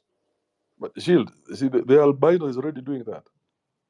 The what? The albino. The albino. How often does Alfred Mutua probably used to do that? But this one doesn't do that. It So does. the position, you see what I'm trying to get you, Shield, away from, is this old school way of doing things. Because that old school way has been passed by Wakati. It's the same way like now telling the Gen Z to wait for 7 o'clock news. They're like, why? Why would I wait for 7 o'clock news? Everything I need to know is going to come to me on my WhatsApp. I'm seeing it on Instagram. So this old school way, even for you to think of mainstream media in any way, shape or form, means that you're still very old school. And that's why yesterday I was having the time of my life seeing the president trying to navigate the spaces, even with someone like Hussein Ali, who many may not know, but is an old school system guy. Someone like Itumbi is an old school system guy. So these guys come in, they study whatever system there is, and then they take it over. That's why I was trying to bring you guys back to, you do not have representation, because the people who are representing you, so to speak, are not your people. These are people who Okay. came and studied systems, took those systems over, and now they're buying Range Rovers as you are walking, taking the duff. Okay, Kibe, the reason I came up with this idea is because we realized how much of an effort we had to make to just be heard, because the only message was reject the finance bill. It was supposed to be that simple. But now things went the way they did, made people, the way things went, considering how things went the way they did, it made people realize we can't be getting to this point just to get a point across. So, I think we need to first admit, first of all, that the president may not be leaving office before his term ends. That's the first thing. The second thing we need to realize is, do we have channels of communication between the complainants and the ones who are making the decisions? That is why I came up with that idea. It's just something that we need to do, because by the time we're getting to our elections, those are the two things that we need to follow up on: the servers, the votes, na expenditure. So every time there's correspondence between the media and the government officials, it has to be somebody that, first of all, even us, we are okay with being part of that government correspondence. And also the journalists on the other side need to represent even the most intricate inaitwaje ka media, hata kama ni ka radio station ka Geto Radio. Those people need to be coming to State House every Friday to follow up on those two things. How far did we go with reconstituting IBC? How far are we with making sure that there's a blockchain with every voters? Every voter needs to know that But by you the know, time we're Shield, getting. Shield, Yeah, but, Shield. but my point is right Hold up, now hold is up, hold up, hold up, we need to hold up, negotiate. Yeah. hold up. You see, now we are exactly where we need to be. And it's good that McKenna is here, and who else is here? John William. I want to hear from John William. So I'm taking the mic away from you, Shield, so I give it to John William, so that you can explain to me how you guys decide, or is it how do we decide what the agenda is? Because I remember very well, and maybe you guys are not listening to me. I I thought the reject finance bill agenda came from Amerix. Okay, the new agenda, how do we decide on it? Because that agenda is as important as instructions given by a general. So we cannot say, now this is what we're going to do, and you give 2 point plan. Why? What if your 2 points don't go through? Now, are you not part of the movement? That's why I was telling you guys, if you guys don't agree to have a leader, not just a representative, a leader who makes decisions that some of you might not even like, unless you agree to have that, then this movement is dead in the water, because there are some decisions that need to be made. And as long as you don't have a leader, those decisions will never be made. And you have to step away from this person and let them make the decisions, whether you think the decisions are good or the decisions are bad. That's what representation is all about. Na hiyo ndio kitu mtaki kusikia, na msiposikia sasa, then we're just chasing our tail. Good to see you, Chris Basadeke. Before we go to John William, how are you, my man? Yeah, I'm easy, bro. I'm easy. I was listening to what Shield was saying, and I'm like, what's happening here? Going back to the old ways of dealing with things, and I know I've been away for a minute on Spaces, but Shield, it can no longer work that way. Those are the olden ways of doing things. And also, I'll give other people a chance to speak, but why should we entrust someone to read this document that affects the entire country? Why should we place that responsibility on another person? I think as a patriotic citizen, it is our responsibility to read it and understand it. Then from there, we can pick it up from there. Not to rely on journalists because they will sell us agendas. Shield, are we together on that? Yeah, anyway, thank you for having me, Kibe. Boniface, the one with the hand up. Okay, yes. I'll go. Hi guys. Yes, Hi guys. yeah, Hi. hi. I'm here, Chris. Yeah. Now, John, hold on. Boniface, go ahead. I'll first of all react to, was it Miriam or who was talking about the media? If you Google me, Boni Nyaga, I've written for Nation Media more than 12 years. I've written over 5,000 articles, and I'm in PR right now, and that idea will never work. I'll give you for free. One thing you have to understand, the media is a conflict of interest. Okay. On one side, you have the media house that's just trying to sell advertisement. They don't really care. On the other side, you have the advertiser, whether it's who has a commercial interest or a political interest. Then you have you, who's the public. You're going there to either be entertained or to watch news or to do whatever. So the thing is, it's that conflict of interest that actually creates what you see in the news. So to think that the media can be there to be your watchdog, my friend, that's a big lie.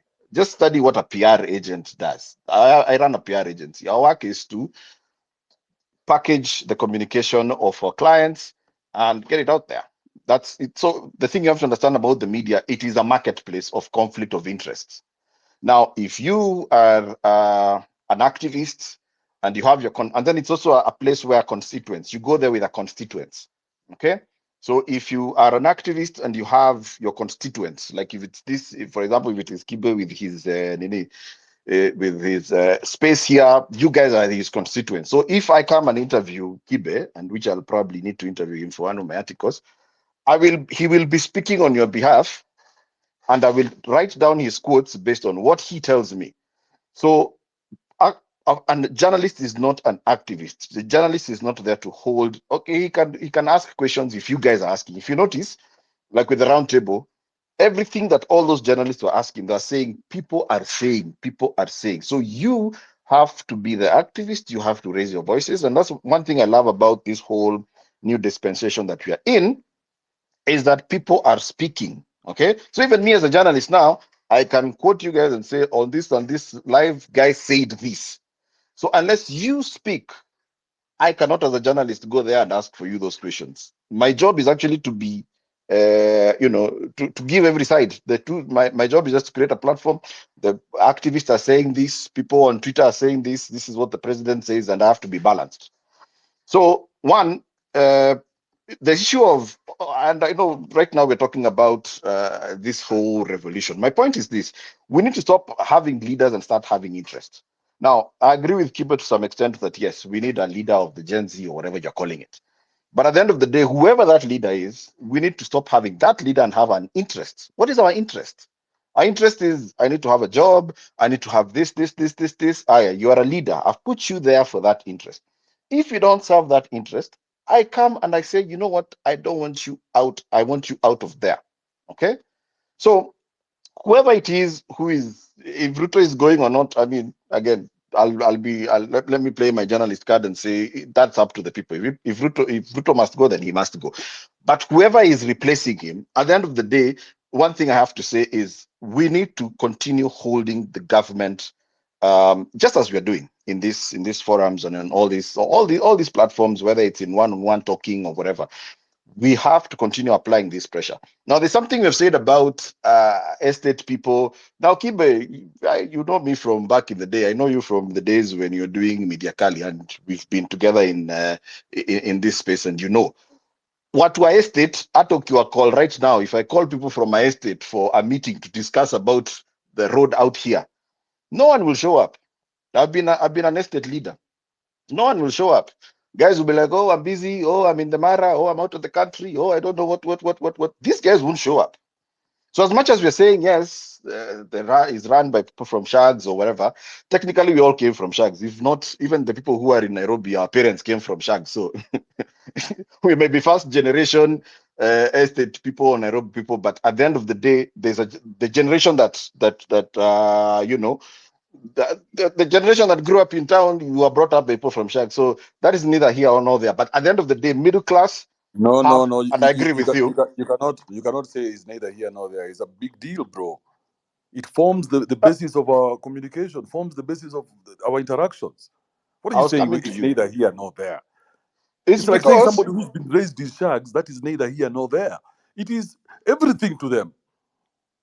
then let them stand up. How dare you dismiss it and say, oh, we're just first generation? What the fuck are you saying, bro? It is as What I'm saying important is, as somebody who's been raised anywhere else, including the ghetto. Why would you dismiss it? I'm saying Why it's is neither. this? Hold up. Why is Let me this? make my point. Hold up, Ask bro. the question. Ask the question. Yes. Ask. Yes. Why is this constituency so easy to dismiss that you can say it's neither here nor there? No, it is here and there. It's a big deal to us. Then stand for office. Mobilize. Okay. Because at the end of the day, politics is a marketplace. That's the reality of the matter. It's called a democracy. So it's a rule of the majority. So mobilize your constituency. And I'm telling you that because I have been a community But leader in the no, estates. but you see, you're the same one who was telling me that you've been an estate guy and everything. Yes. Did you ever think that your children would go to the streets? No. And that is why I'm actually very happy to see this whole move. For the Exactly. first time, So we are we don't know actually anything. seeing. So we are actually seeing, and that's what I'm saying. We need more of that. Didn't So you what I'm hear what saying the is, kids and were saying?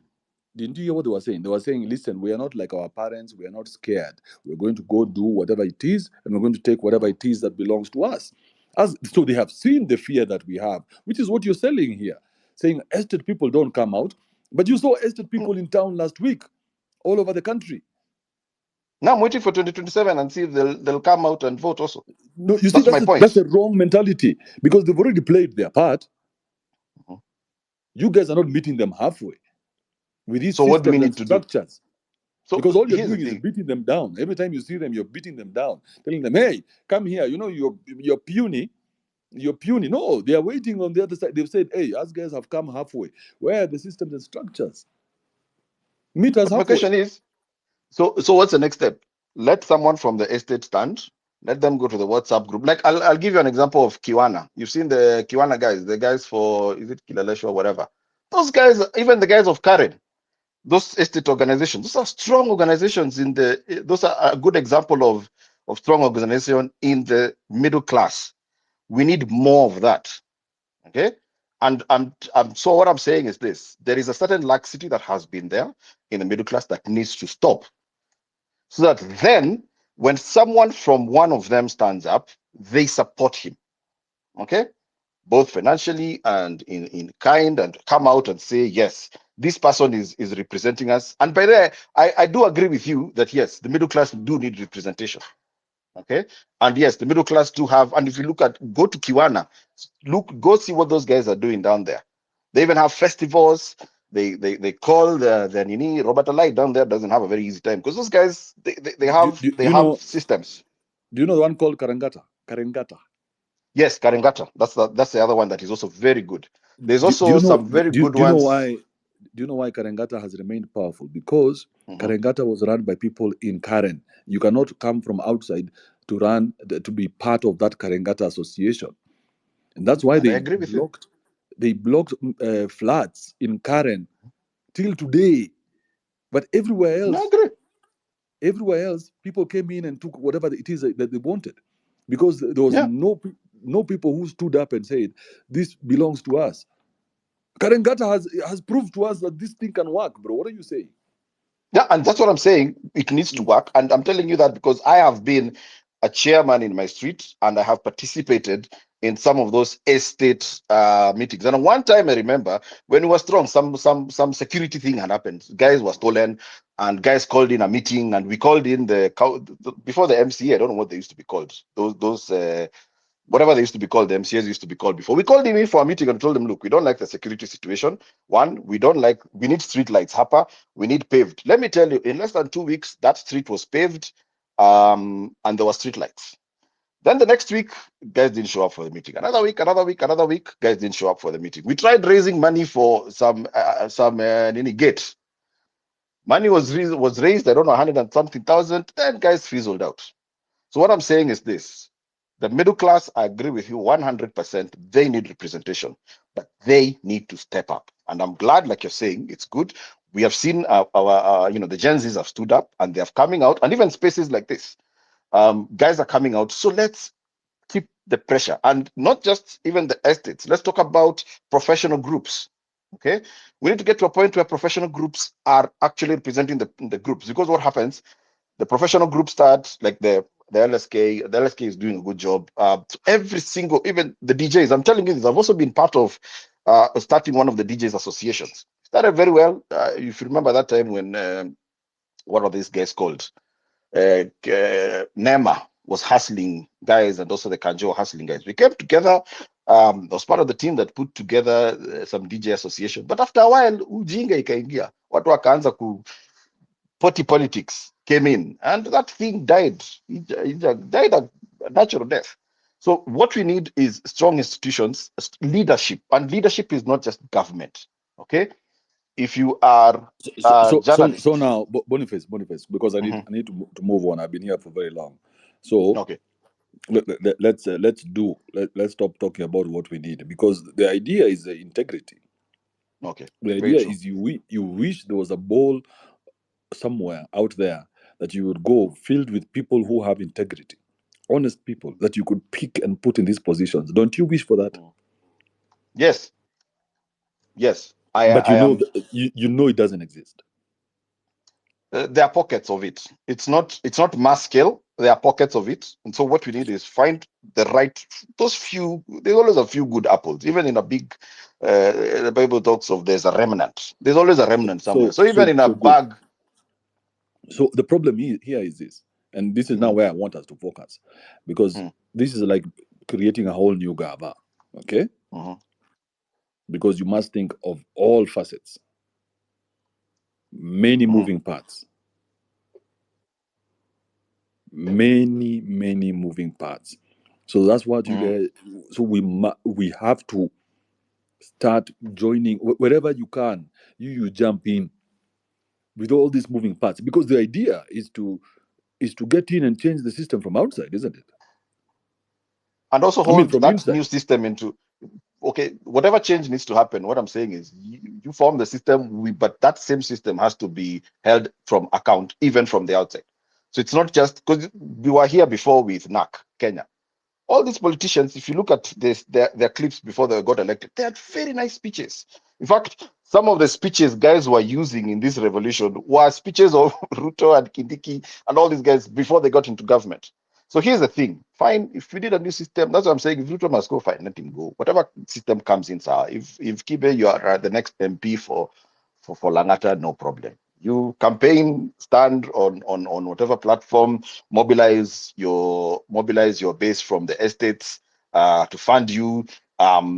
Run the whole thing, get in there. But the minute you're in there, we need to be back here at the same space, telling you, Kibe, by the way, you said this and this during your space. Where is it? By the way, you said this and this during your space. Where is this? So that's what I'm saying. That public participation needs to be sustained. So if you're forming a new government, that's okay. I mean, that's the democratic right, and that's what democracy is all about. Boniface. Yes. Thank you very much for giving us your ideas. I would really like to move to the next person, because otherwise I might not be able to have everyone giving in their opinion. But thank you very much for that submission. And now I'll go to John. Thank you very much. John Williams. Oh, thank you, thank you. I'll just maybe I don't Are know you, if are I you can give using a your summary of what earphones, happened. John? Because I'm really struggling to get you clearly. My charger. Let me remove my charger. Okay, can you hear me then? Now speak loud Can you enough. hear me? Oh, okay. I was saying there was a time we had a space here. Kibe hosted us. It was around the time of finance bill, and what I was saying is that the rallying call was off and it was going to die. And Ruto, being the smartest politician that he is, sort of find a way of killing the rallying call. Now the reject finance bill rallying call is dead, and everyone now is starting from scratch because the rallying call is dead. Everyone is trying to come up with their things. If you look at Boniface Mwangi, he's hosting people at Uhuru Park tomorrow, I guess, Sabasaba. Look at people like Guaido. I mean, everyone is now trying to fight because we are now divided. The movement is divided. People are trying to find their way. So I was saying, we've been talking, we've been having, ideas coming in and out. You know, it's time to maybe now put, as in, to walk the talk. We can decide everyone now to wewe uende na mtu wako. We want to have interest yangu ina match na interest yako. Let's work together. Let's do this. And I was feeling if we could maybe be serious, because I can see we're many here. If we could be serious, uh, find a person, the right person, maybe we can sort of front, because you need to have a leader, because everyone is fighting. Let's be honest. Boniface Mange, as I've said, Boniface Mange is hosting people tomorrow. Everyone, when this thing started, Hanifa was on the other side, Boniface Mange was on the other side, and Guido was on this other side. Now, Boniface Mange and Hanifa sort of had a common interest, and now they are working together. And it is not going to be about Gen Zs anymore. It is going to be about the two of them. Because politics is about interest, if you ask me. We are all ranting here, but I mean, we want to be there. We want to be on the table. We want to be. We have interest. It's not about. It's not even about this country or something. To be honest, it is about your personal interest. Because when your personal interests are catered for, you assume the country is okay. If you ask me. So, and when you're there and you have the best interest of the country, you will always sort of do what is right in spite of the fact that you have your own interest. So I was thinking if we could be serious, take this to another level, meet here the next day with different agendas. Kibe is the one hosting us, Sai. I mean, he has the numbers. We could come up with something pragmatic, something that is going to be sustained, John, so that John, John, we talk John, done. John.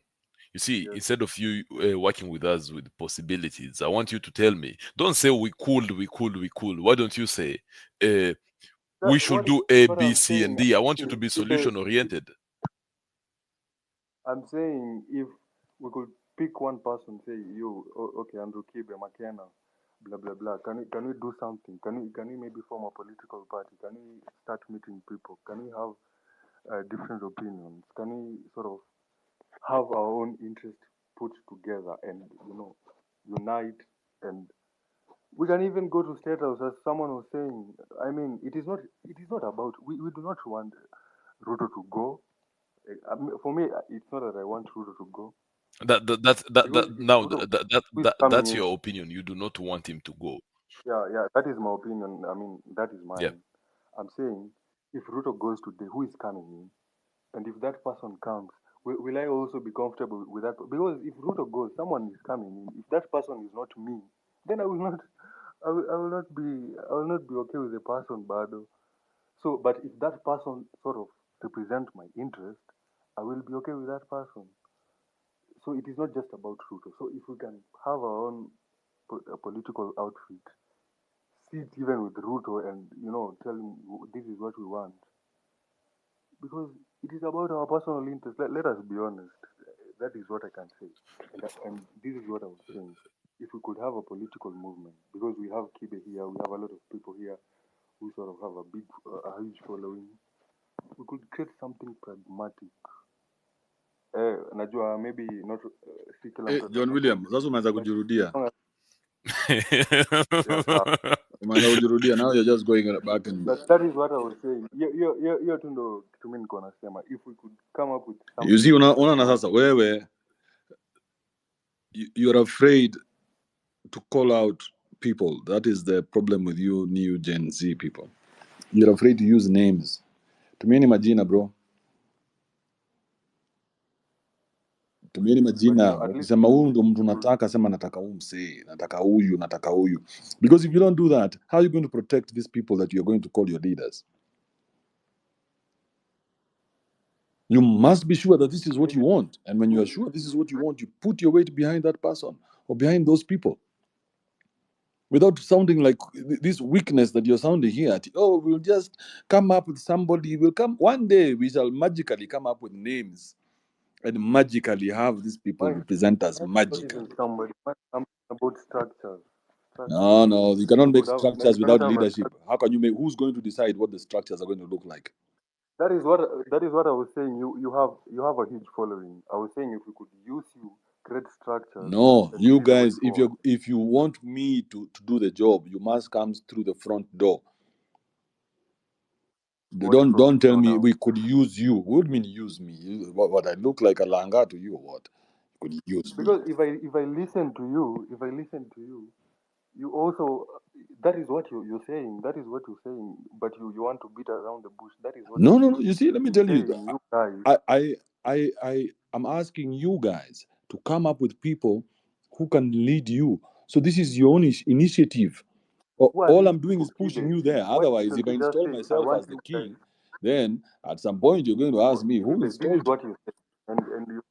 This is what you're saying. You're saying, you guys, I want us to do this and this. This is what you're trying to say. But you want to beat around the bush. No, you're still not getting Uh, it. You're not getting it. what you're saying. You're not getting it because the people you need are people you've already tried to sacrifice.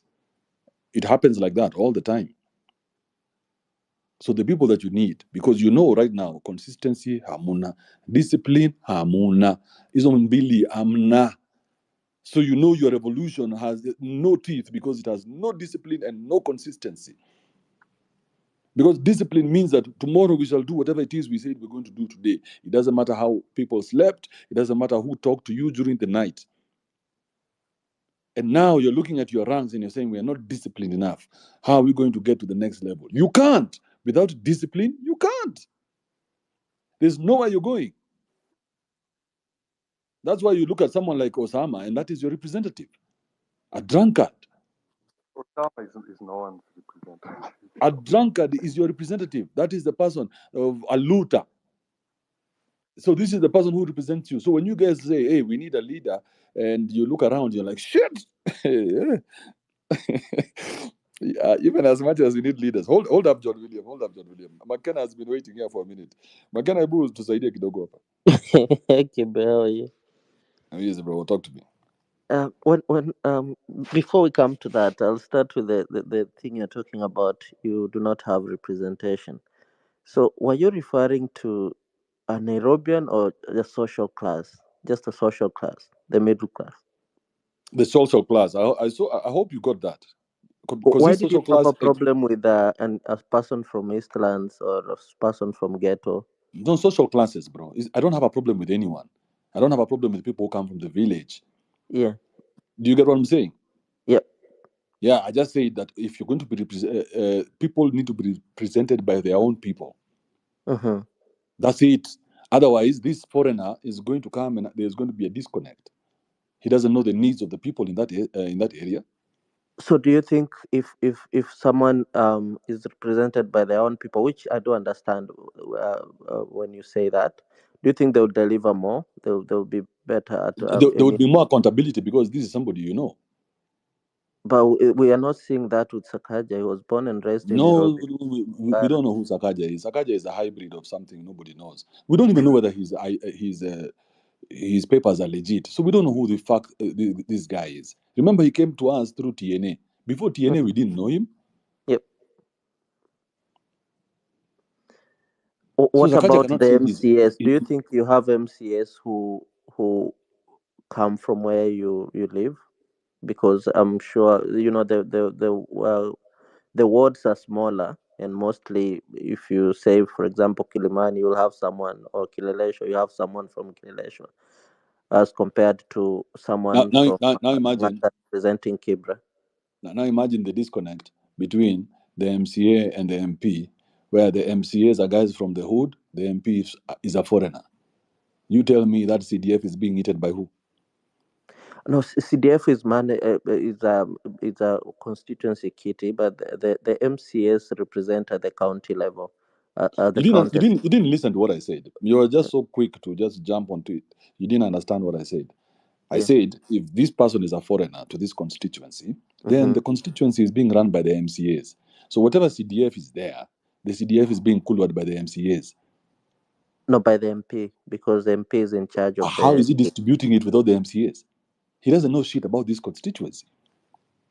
No, they have a committee. The CDF has a committee, and they have representatives from every, location. Do you know how much corruption there is in CDF?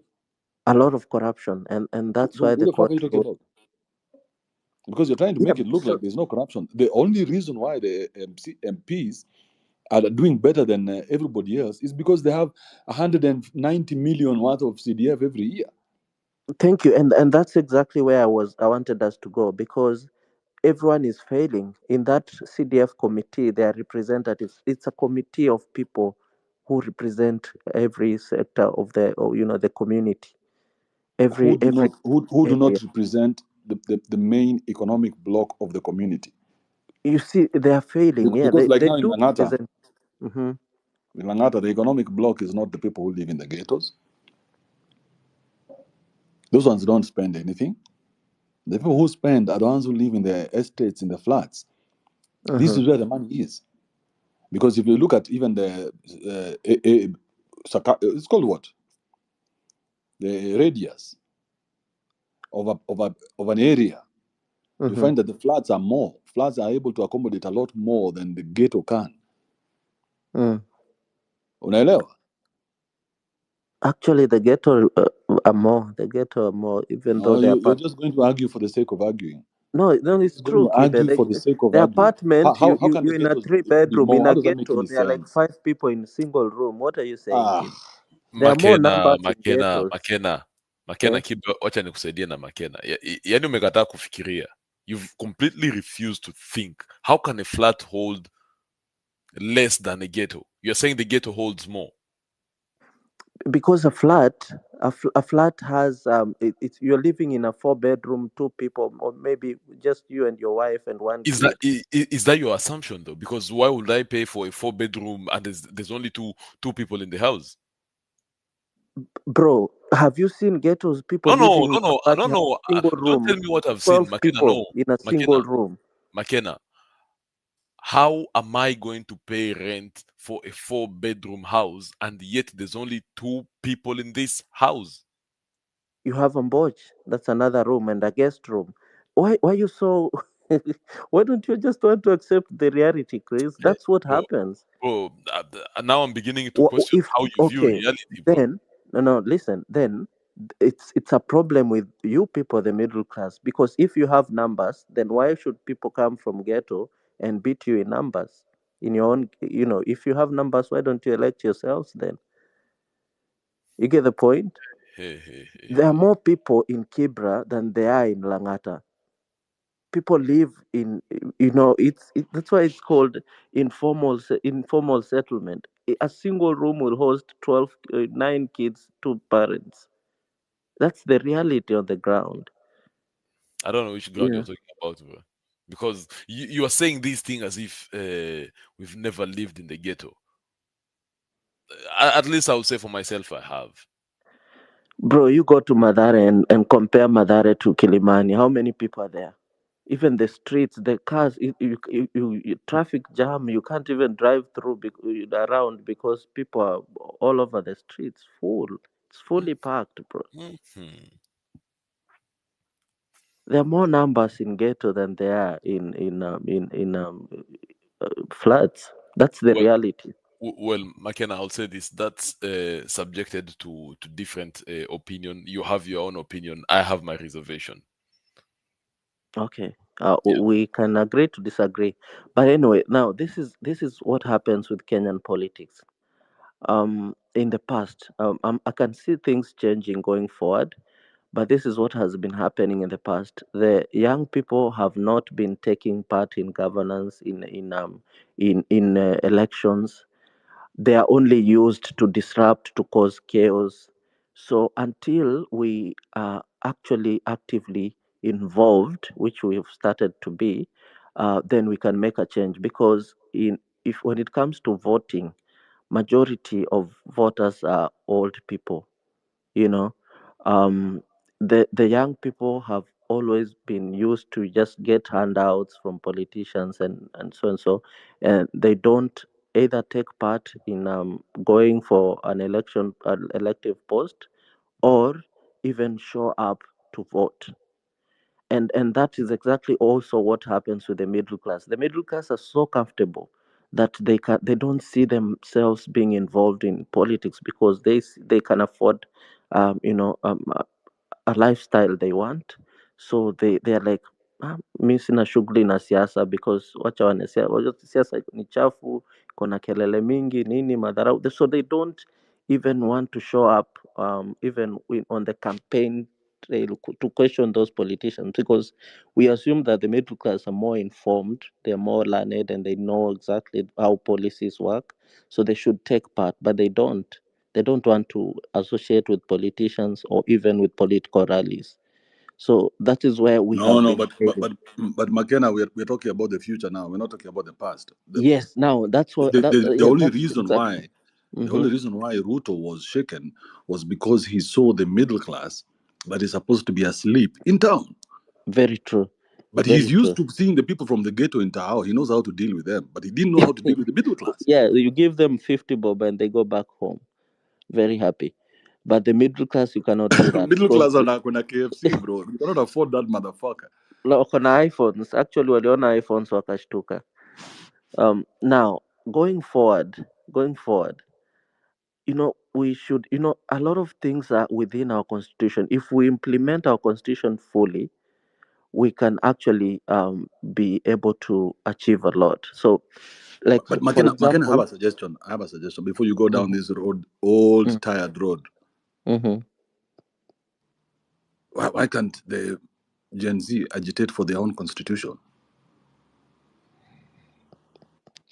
Um, they can, but that a constitution has to go through a referendum. It's a long process. We all Wow, actually do need wow, a new wow, constitution. wow, wow, wow, wow, wow, wow, wow, wow, Wait, wow. Kibe, I thought constitutions are about boundaries, no? Wow, A wow, new wow, constitution wow, will have to go through a Yes, referendum. they are. wow, wow, wow, wow. You know, Raila and the rest actually got the constitution they wanted. In the 2010 constitution, So why can't you get the constitution that you want? this constitution is only less than 15 It years, doesn't matter, even though it's 3 minutes and old. You want a constitution, you get it. I do agree with you, Kibe, and I'm of the idea that we are actually overrepresented.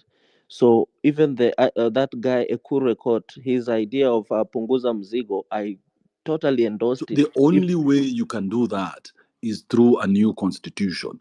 If you guys don't get a new constitution, then there's no way you can stay in power. You cannot be in power because these guys are going to use the same old constitution to beat you down with it. That's why I told you, do not go to the president with a constitution. He knows more about it than you. What you need is a new constitution where everybody can read now from the same page. You, If you Akina can't Raila claim did it, why can't you guys do it? you can't claim to have a new constitution when you don't even understand the one we have now. That is bullshit. That is bullshit because But it's true. it doesn't matter Why do what you we want to have. bring in a new document when You you don't want understand new the one you rules. have? What The are you old going to rules change? are dead. It's like finding a car that is 10 years old. Okay? If today you walk into one of those sheds in Australia, you find a Mercedes Benz S-Class S550. You got, but it's from 2014. It doesn't matter how that car runs. That car is out of date. Bro, do you know how old the American Constitution is? It doesn't matter. It We doesn't are matter saying how new the document is. it does not matter. It does not matter because Kenya, we have seen we can get new constitution whenever we want. We've only got one once after independence, just once.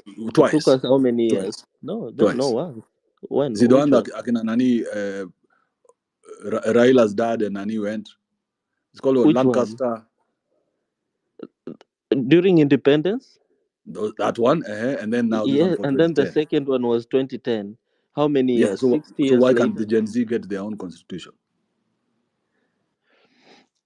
The, Amendments will be yeah, better. yeah, actually, just point out what you're not happy with and amend it.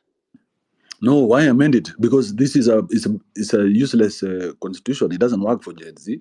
That's why Gen Z are having such problems with it. Why not just So, get rid like, of wait, it what altogether, and they can now include the future? Because this is an old one. This is a very old constitution that doesn't make sense. do you have any articles or chapters in particular, Kibe, that you think does not align with Gen Z's? No, you see the fact that they have already such a bloated government. It means that the constitution itself is rubbish, right? You know, The fact that the that can be constitution changed. allowed, listen to this, the fact that Yeah. the constitution allowed 47 women reps means that that constitution itself is rubbish. The fact that that constitution allowed the president, the deputy president, and the chief minister to each have an office for their wives tells me a lot about that constitution. I don't want anything to do with it. It's not in the constitution. Those officers are not in the constitution, The fact that including the that governor's office. constitution allows that it allows for the president to go against the constitution. Now, if the president goes against the constitution now, what will hold him against going against the constitution in future under the new That's why constitution? you have So to we write. have to agree You have that we to. have to hold our leaders accountable. They No, have you to cannot be the, agree to hold leaders accountable based on their rules, McKenna. It's their game. but you know the 2010 constitution It's is not their even game, William Ruto's McKenna. Listen, it is game. their He game. was You against cannot it win in the in first place. their game. You cannot win, bro. I'm writing the rules. You think you're going to win? How? I'm writing the rules daily. I can go to parliament and change the rules in my favor every day with this constitution. The only reason why the finance bill didn't pass is not because the president was not able to do it. It's because there was uproar and he was too embarrassed to do it. But if he gets a chance, he's jumping on that thing quick, fast. So these rules that you want to play by, they are good because for you, McKenna, you see a V8, you see the doors of your car being opened by a bodyguard to the bodyguard to the bodyguard. That's why it entices you this much. But if you bring in new rules, new modern rules that Gen Z can flow with, because this is their future anyway, isn't it? Yeah. Yeah, they need to write their own rules. No matter what it takes, whatever the cost.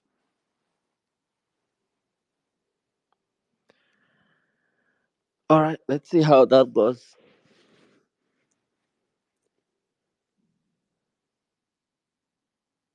Have I just finished McKenna? No, you haven't finished, Mikibe, because Yeah. you're I saying was in the every zone time a for a new minute there, so I generation can comes, understand, brother. I comes up, you need a new constitution for them. No, Yes, let's implement fully the one we have. yes. I do agree. Every new generation, not only do they need a new constitution, they need not just demand it, they need to come and write it immediately when they land like this. But I want you to see, Kibe, that the constitution is not the problem. The people who are implementing the constitution The are the policemen don't problem. know that. So let's write rules that will not need a lot of interpretation. Let's write rules for everybody, but basically for the majority of the people at the time. So if Gen Z are the majority, then they need to write their own rules. They cannot live under our rules. It's impossible. That's why Akina Raila had to write their own rules. But those rules are over. They're dead. Nobody's using those rules anymore. In fact, these rules are the ones which are being used to screw everybody over and over and over again. What are you talking about, McKenna? Implementation. There we go. And Another word respect that for the rule of law. we shall Oh never use. God. Implementation. Hebu tusikize George kwanza. George amekuja mbio sana. Running. You know, Kibe, I'm only here for a very, very, very narrow argument based on the Constitution. McKenna said Constitution takes forever to change. We changed the Constitution in the 90s that moved us from a single party state to multi-party democracy. The agitation for that, That was not a constitution change, George. it was an amendment The to the amendment, Constitution. yeah. Yes, Yep. I'm coming to that. So if we give the agitation for multi-party started in 1989 or even 1990, okay? How long did it take before anybody else became president of Kenya? The constitution was amended, multi-party was introduced, and then Moi beat them to their game for 10 years. You want something today, that's not going to happen. If you want something tomorrow, start that process today. That is the process. When in 2022, right before the elections, they were right at the 99% completion into changing the constitution with the BBI. How long did that take? You are the guy who does not want discipline. You are the guy that does not want process. You don't want to put in the work. The amendment to the constitution that was introduced by Raila and Uhuru, the BBI, as you all know it, it went through every county. Every county voted for it. 65% of the counties voted in favor of it. Everything takes process. But for you, because you go to a supermarket and pick up an apple, you think supermarket raises apples. No, that apple took 10 years to be an apple. For an apple tree to become productive, the effort behind the supermarket shelf. But you wouldn't know that because you grew up with microwaves. So you want to throw a tantrum and then magic happens. And for you to say that the constitution of Kenya is too young, we need to make it work. Much of the American constitution amendments happened in the first 14 years. And as Kibe alluded to you, that if the constitution is not working for the Gen Zs, then the Gen Zs needs to change it for themselves. That's exactly what happened with the Bill of Rights, the most recent constitutional amendment in America. Because a group of people felt this shit is not working for us. So they came together and said, hey, it's time this thing work for us. Then they went there and amended it.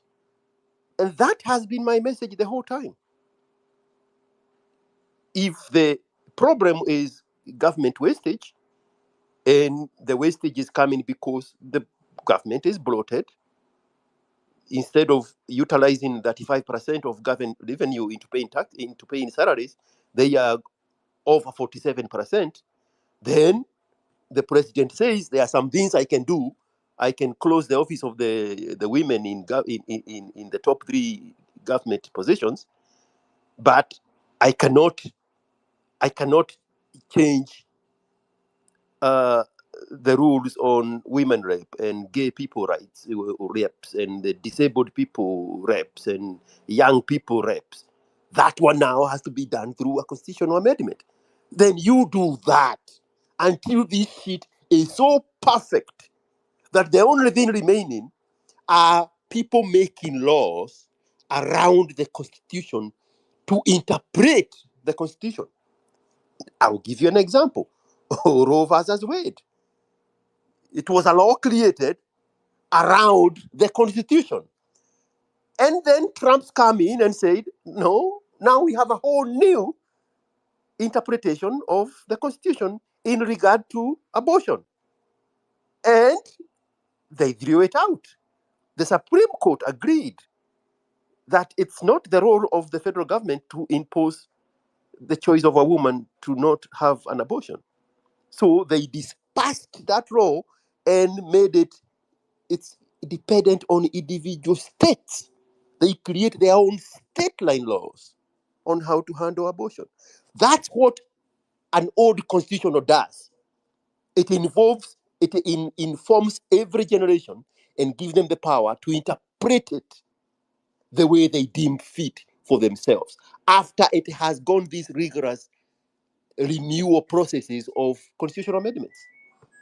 But don't dismiss the process of it.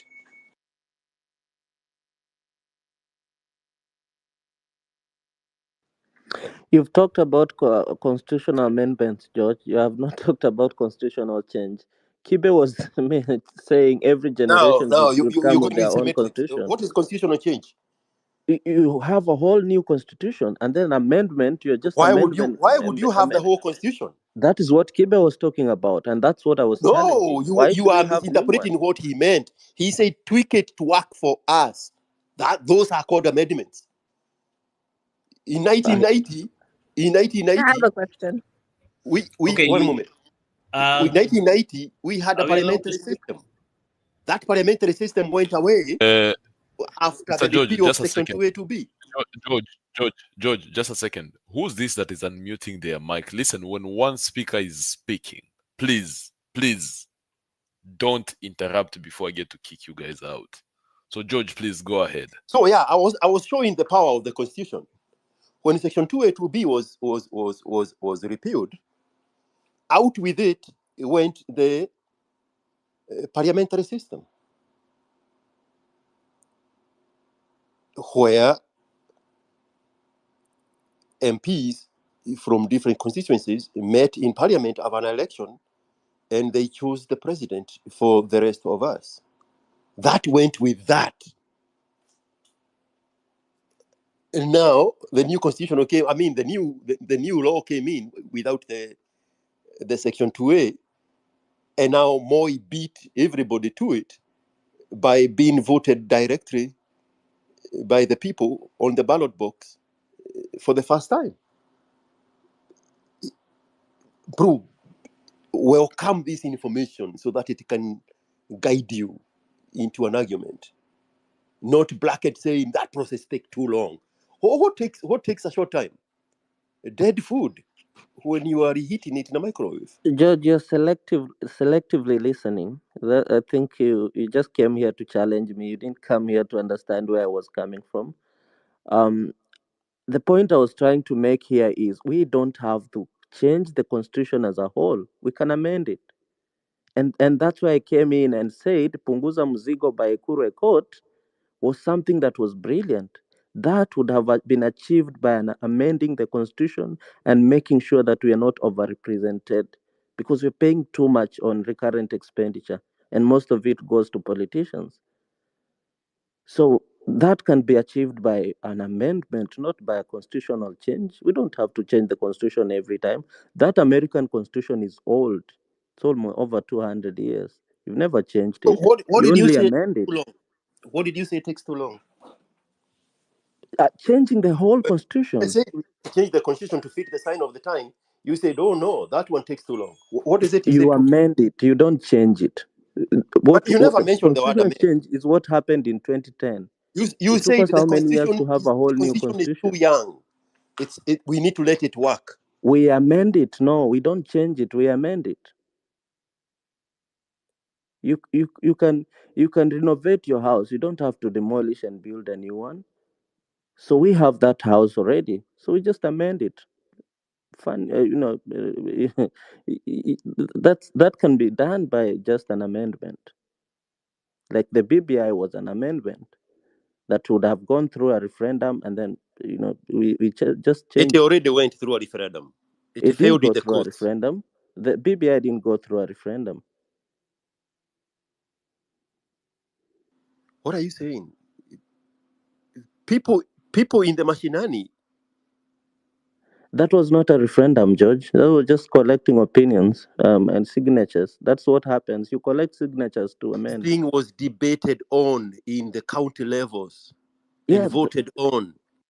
No, the voting now is the referendum that it didn't get to that stage. We didn't get there.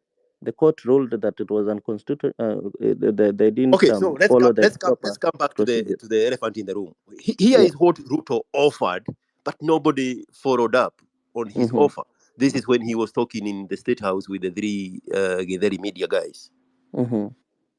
A couple of things that we already are in agreement with. Some of the things abolish the. They have said a couple of things that we already are in agreement. They have, of course, said some of the things abolish the office of women rep. I've seen they have also said we should reduce the salaries of MPs to 200,000 or something. Some of those things are things that are not in my power. Those are the things that we need to do a whole of society, a whole of nation approach, so that if we are bringing down salaries from 1.1 trillion to 700 billion, that is something I am willing. And that's the only approach. What he's saying, a whole society, a whole nationwide. He's talking about a constitutional amendment to put those things that we declare into law so that they are abolished by law in the constitution. But we are more interested in Karen Nyamo than following up on such a great offer that would change the dynamics of the country.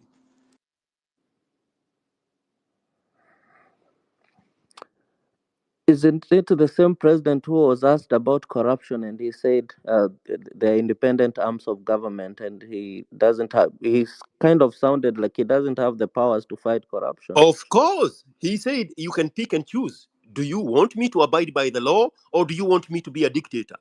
If you want him to be a dictator, put it in the constitution. Then No, blame but him when he's not going after the these people. constitution gives All these him things, powers. we keep saying we need to start killing. We need to start killing corrupt officials. Now, Give yeah, him the of power. course, they need to die. No, but look, he has the powers to hire and fire. He can dismiss. He can ask Linturi, for example, to step aside, and an investigation is conducted. And then, if he's clean, he can come back into office. That's what happened No, in civil he can society. he can do that the day after they have been taken to court. He articulated that very clearly. And he said when he was vice president, they made the same mistake on some cabinet members. And then they fired them because of a knee-jerk reaction. They then, after that, went to court system. They were exonerated. They had to bribe them with ambassadorial jobs. You didn't listen to that part? So he's Look, talking this is from what experience. Kibaki was doing. This is what No, Kibaki let's was not talk doing. about Kibaki. He said No, when look, he was vice president with Uhunye, they made the same mistake that you want him to do right now. What you just said, tell Kidure, whatever guy, to step aside. He said, we made that mistake because we went ahead of the court. And then this guy went to court and got exonerated. So now they said, okay, now you owe us a back pay plus 20% injury and adjusted for inflation. I say, okay. We're going to send you to Sweden. Bro, just minimize your outrage and listen to this guy when he's speaking. All the cards are on the table. He offered you to be in the forefront of starting a movement to change the laws, the articles in the constitution that are not in your favor. And instead, you picked to talk about Karen Nyamo. So what do you think that is happening? He is retaining the powers he has. Because he's telling you, you can take this away from me. Quick one, George. Quick one, George. This is just a quick one. I hope I'm loud. Tunakusikia. Na kuna msichana alikuwa ameongea after wewe, nataka kusikia venye nataka kusema tafadhali. Okay, George, I think that the things that you are saying, they are not practical in this sense, and because most of the people that we are all Kenyans. And the reason why we are feeling some of the things that you're saying are not practical is for the next processes to happen, for the case of someone like Linturi, for the next processes to happen, it meant that it shouldn't be sanitized by the executive, because that's what happened. Went to the legislature. When it went to the legislature, then ikasemekana there was, that process of bunge, the legislature, the parliament, members of parliament voted on the next course of action, and we saw what happened. So you can't purport to be against things, and at the same time his case was being discussed in parliament. He was chilling in State House. So whatever is Mkenya, let's have a conversation. and doing something else. So let's have a conversation, Mkenya. Let's have a conversation. You're talking about article of impeachment. Yes. Are you talking about the process? The process. We are talking about that. So here is what is missing. So the article of impeachment is in the constitution. What is missing is a new line to say, if elected officials, either in the upper house of the Senate or the lower house of the MPs, go against the will of the people in their constituency, then a new motion needs to be in place to recall those members that voted against the will of the people. And I'm answering this now in broad to include the issue of the assistant governor of Kisumu, the governor of Meru twice, and the governor of Kirinyaga. So there should have been, and now that's what you should be asking, that the people of Meru, Kirinyaga, and Kisumu should have a constitutional right to recall any member of parliament, the respective members of parliament, any constituency that feels that went against their will. You voted no when this guy was already ratified as impeachable. Then they should now recall those members of the upper house.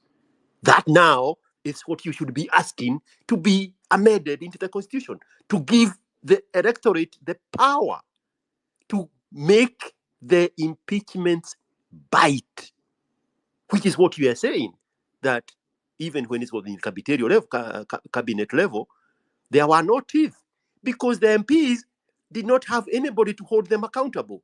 Put an amendment in there and say, hey, any member of the constituency that is unhappy with how their member vote on an issue of impeachment, they should start a motion to recall them, to seek a fresh mandate from the people, because obviously they are not listening to the will of the people.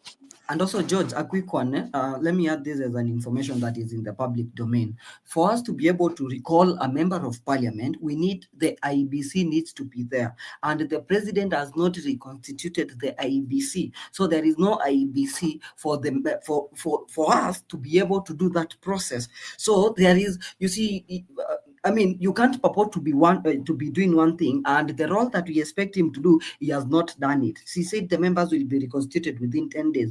Let's hope that will happen, and when it happens, then I think me as a member of, a constituent of Mwingi North, if I'm not satisfied with my MP, I can be able to do that. But what president has done, and this is what it's already in the public domain. You are saying something else in the media, but you're not doing. He's not playing his role. He's not acting. That's the whole problem. Everything has been established, so no members can deal with their parliaments, George. That is there. It is in the constitution, and we are not even asking him to fire MPs or anything. You get, if we are not happy with our members of parliament, we want to recall them. But for us to recall them, the president needs to reconstitute the IBC. That's not present. So hapo ndo shida iko, George. You get, we are not waking up at And the lessons from 1990,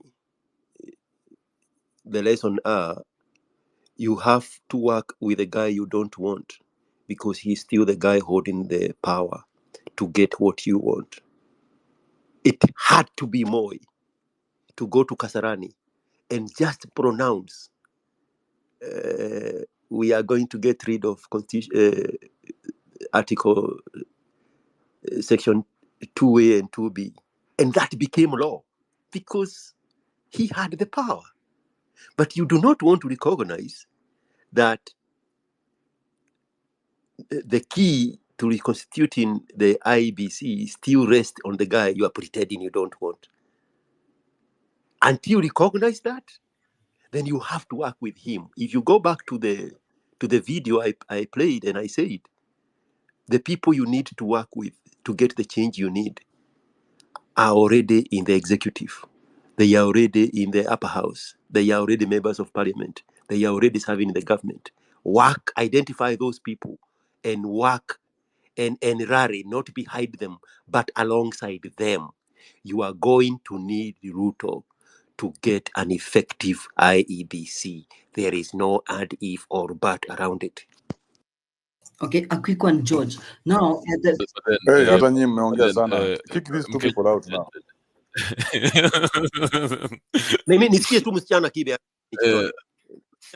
Just a second, George. I have on my list here people waiting. There's Barmuriat, there is Mishi, and there is Boniface. Boniface had already spoken, and there was also Mariam. So, ladies first. For the first time, I'll do the ladies first. So, Mishi, what did you have to say?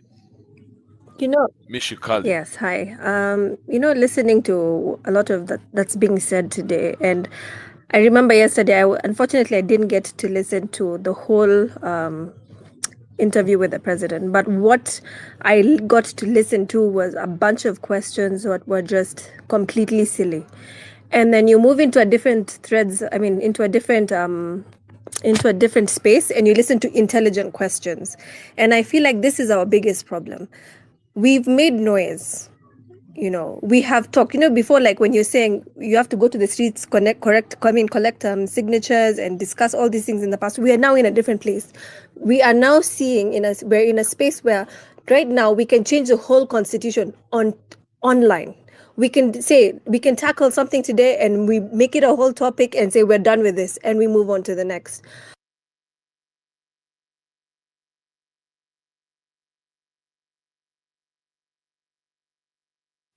Am I the only one losing you? Nope, we can't hear, but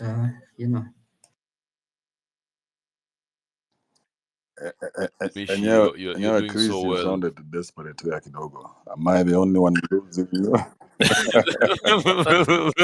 More than me? Chris amesikia kizungu dogo akambao. Am I the only one? Oh, Buddha, I was hearing that kizungu flowing. So wait, and Chris, I'm like, Chris and George, I want you guys to see. Do you think Mishi looks into parliament and is excited at anyone speaking inside parliament? I don't think he doesn't so. get turned on because hakuna mtu anamrepresent huko ndani. And that's why, Kibe, now if I have to throw in my 2 cents on the whole conversation of what has been going on, I think the only way out is this. Both a fish does not rot from the tail to the head. Actually, it's the opposite, from the head to the tail. I think the whole government should just go home and let these Gen Zs vote in for a new whole set of government. But as George has put it before, that is not going to be possible because anyway, we need Ruto or President Ruto to give us someone that will head this IEBC. And how can I give you someone to oversee things that will remove power from my hand?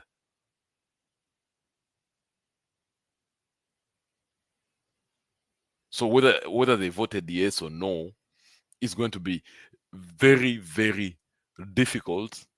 And that's why on both ends of the political divide that we have in the country, Azimio and hii ingine inaitwaje, UDA, or the ruling party, both end of the government, now they have to position themselves in a way that Gen Zs will accept them. And I think 2027 is going to be a very, very interesting year coming, because the Gen Zs will be like, we don't want these old people, and we might see very many young people coming into this leadership position, because now this puts so much pressure on the president, because he doesn't know who he's dealing with. And I think that's the biggest threat, or the biggest challenge that Ruto has. If we don't consolidate right now, what's going to happen is we're going to have a lot of splinter groups. And then it happened in, I don't know who's old enough. If George was here, he would have told us. It happened is it 1997? In 1997, there was so much excitement, and everybody thought they could take out Moi. So they all went at him. So there was Matiba there was Kibaki on this side, there was Ngilu, I think there was Raila or Raila's dad.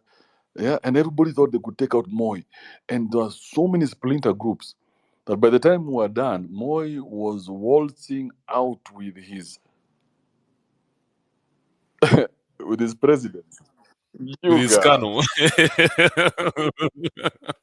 but then isn't that the same thing that President Ruto is doing at the moment? Because anyway, because this movement, unless the Gen Z push him all the way to the end, he says today I resign as Never. president. Get Unless out of that the happens. imagination. But, That's not going to but happen. So if the Gen Z wants to think, they must live in reality. They cannot live in fantasy land. Because wacha nikuulize sasa, mimi so nimefaitia kiti ukuja uniambia nitoke tu, si ndio?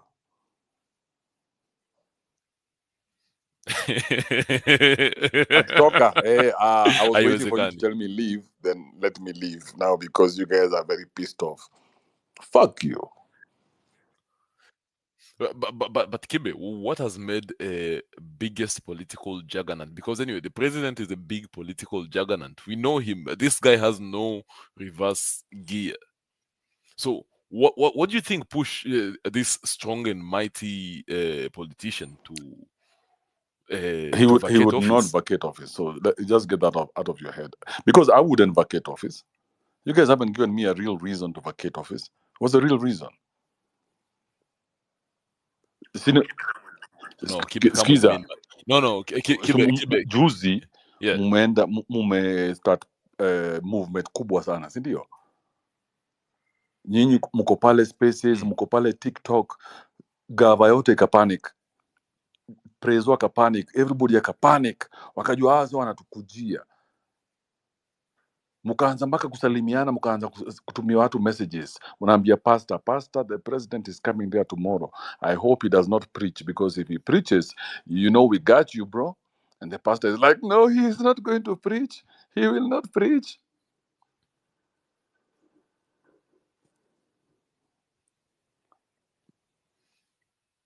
Okay. So mkaendelea hivyo, mkapewa movement kubwa sana, ikakuwa kubwa na ikaendelea na ikaendelea, alafu ikafika point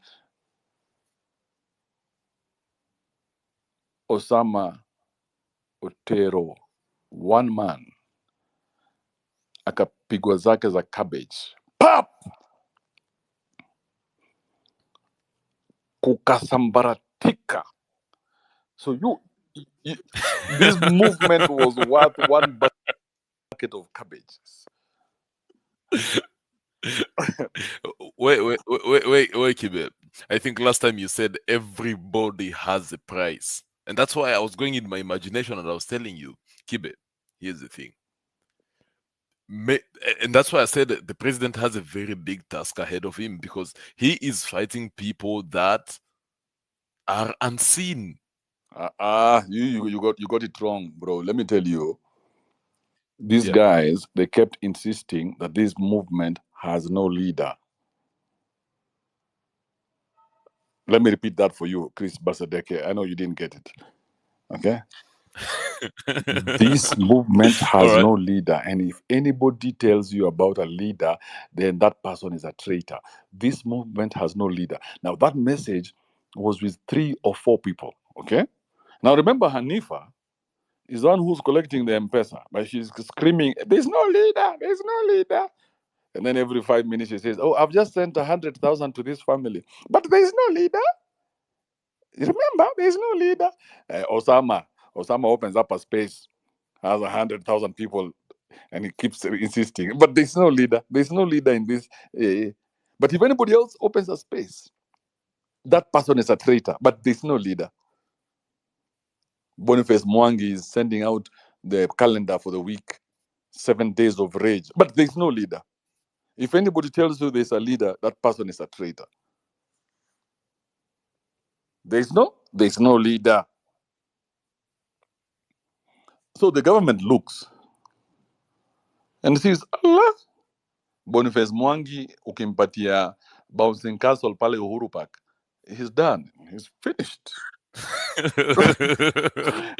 And I have to concert pale na tukalas twingi huko kwa Uhuru Park. Yeah. Na andike tu barua seme sakaja fax sakaja, just give him that leeway, he's done. Wakaangalia mtu kaa Osama Otero ukimpatia ile chupa moja mzima ya best, he will sign and dance to your tune, not sign whatever you want and dance to your tune.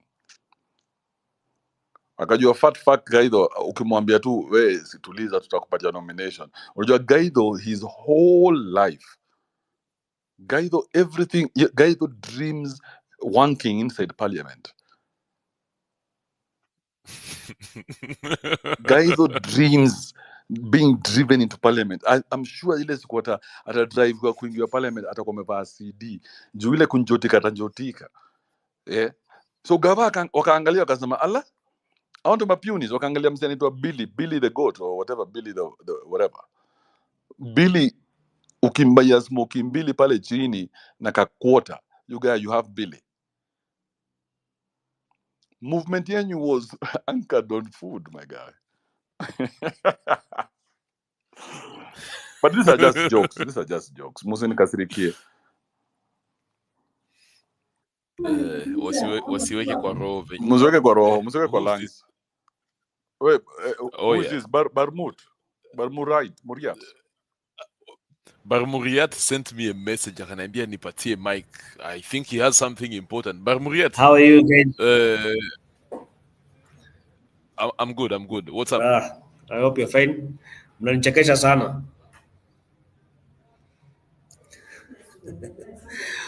So, for me, it's about this movement that began. First of all, what I believe is the movement is not an individual, it's an ideology.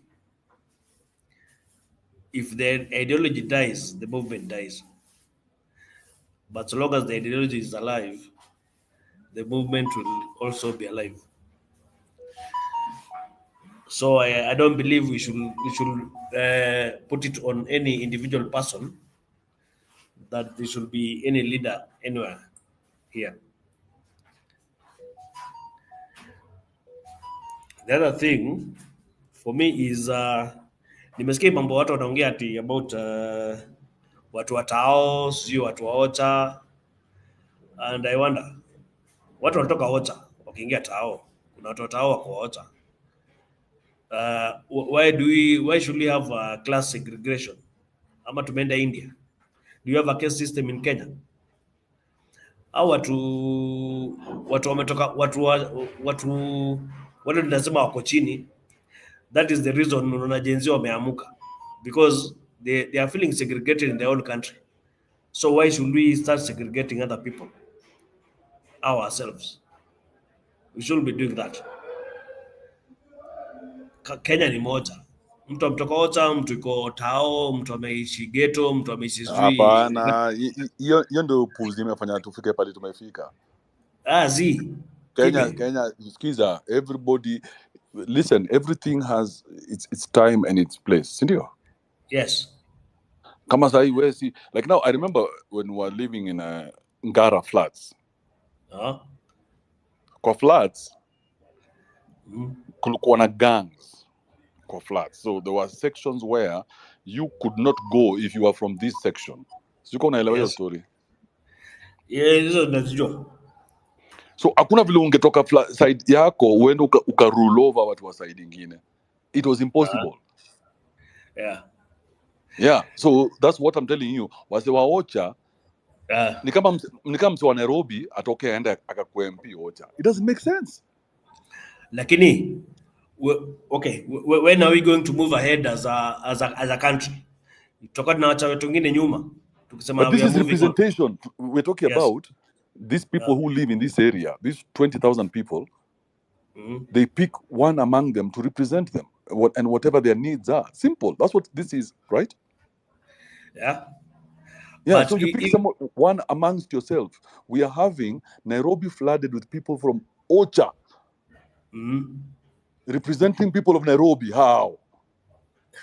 So, okay, that's the problem now, because sasa unless tunasema kuna segregation ya Si segregation, wacha kutumia hizo words.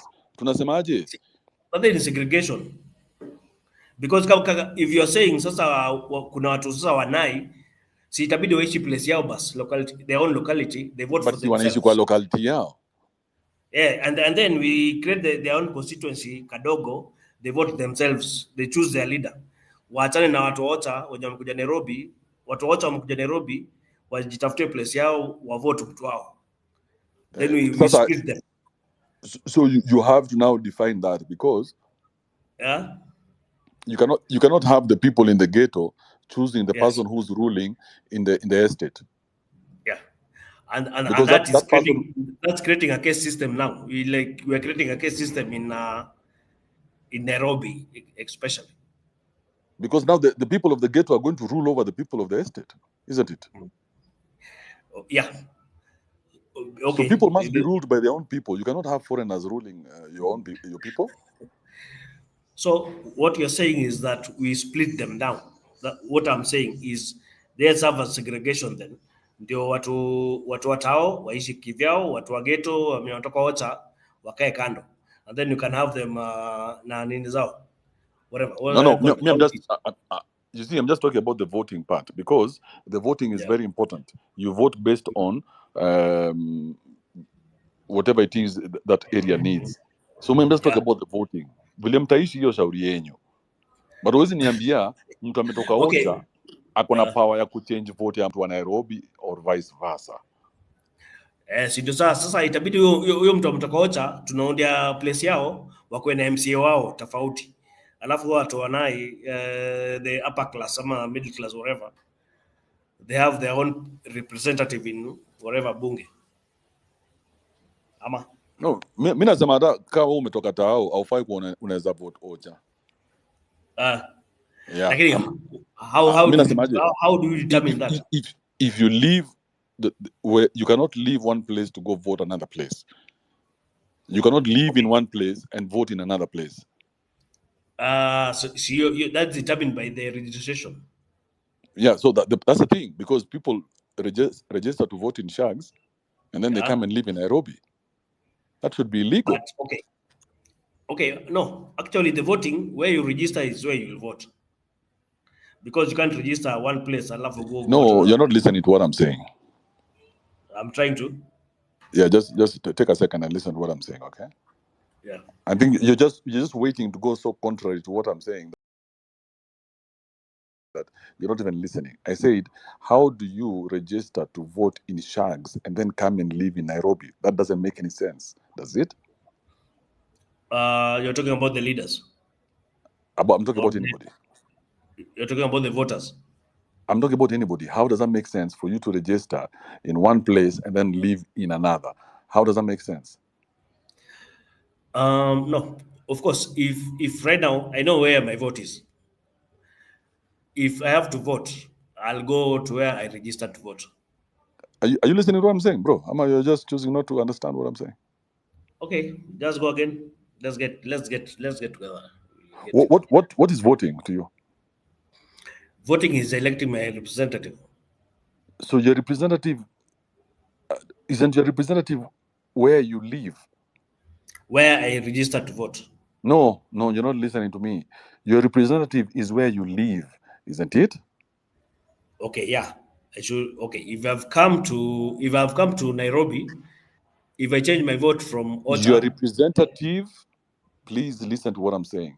Your representative is where you live. It doesn't matter where you register to vote. Your representative represents you and your local problems. yes.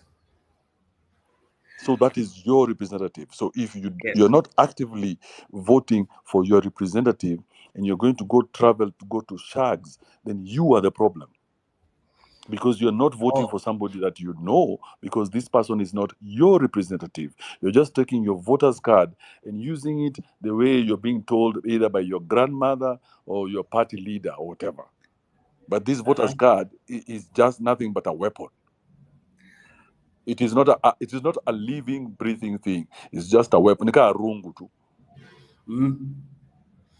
So by the time unafika wote ushaambiwa hii rungu yako chukua urushe hapa. Wewe mwenyewe una akili yako. Mwenye mnafaa kuwa mnavotia yuko Nairobi, lakini nyinyi mmepanda basi mmeenda mpaka wote. Oh, sorry, nimekushika. So you're saying somebody registers somewhere, but he doesn't know what is going on there at the local level. How would you know? Because unaishi You are not Nairobi living there. 11 months. Unaishi Yeah. Nairobi 11 months, lakini unaenda kuvote Ocha. So unaenda huko unaambiwa hii ni chama, weka ile ntoka nini? Unaambiwa MCA wa hapa huyu ndo tunachagua. Wewe umjui? From the top to the bottom. Don't you think you are the problem? Okay. Now I get you. Now there it has to be the active constituents there who vote for who they want. So now it doesn't sound like segregation anymore, does it? It will sound like your earlier point hapo ndo nilikuwa na shida nayo. But now, once we explain it that way, it doesn't sound like segregation. It just sounds like something common sense. Like in America, it was school district. So ile shule pale mnaishi ndio unapeleka mtoi chuo. So if you want to go your children to go to a good school, you move to a better neighborhood. But they do not allow you to move from one neighborhood and take your child to another neighborhood school. Would you call that segregation?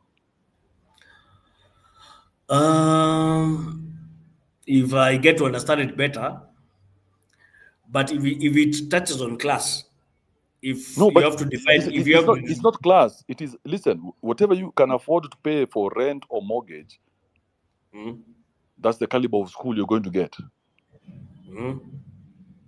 So I look at your neighborhood, I can tell the kind of school that is in your neighborhood. So is that segregation? Because you're getting exactly what you can afford. Yeah, but that is the class difference that we have to, because you see, like Kenya, we have an history of injustice from No. We don't know that. Talk about things that you know. We know that. No, we don't know that. Which injustice have you gone through? No, the Kenyan Republic has gone through injustice. No, through our political leaders from independence. Which injustice have you gone through? Me myself. Yeah, I can say even my parents. They got a road deal. If they got a road deal, even me, I got a road deal.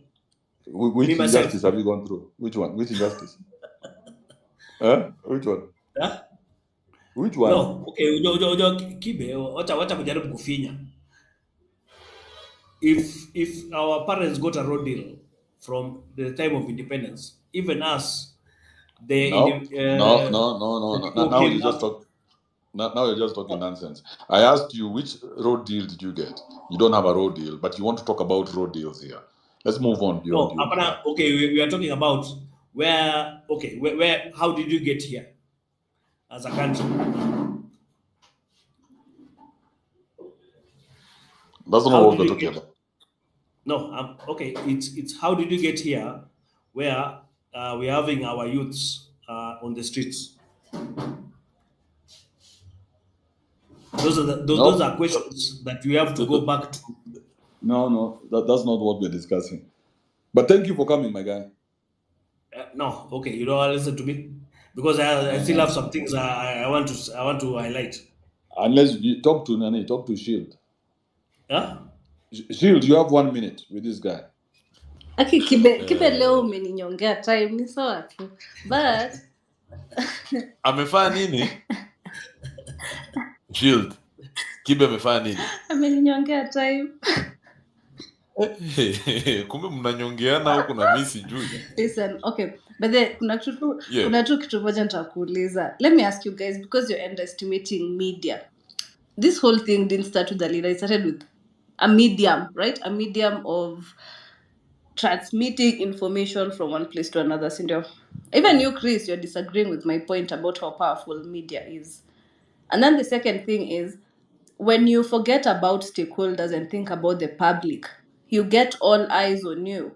So, for example, people like paparazzis and TMZs and all those gossip channels, Kina Wendy Williams, even our very own Edgar Barry. The moment you give people the information they want, not what you're being influenced to tell people.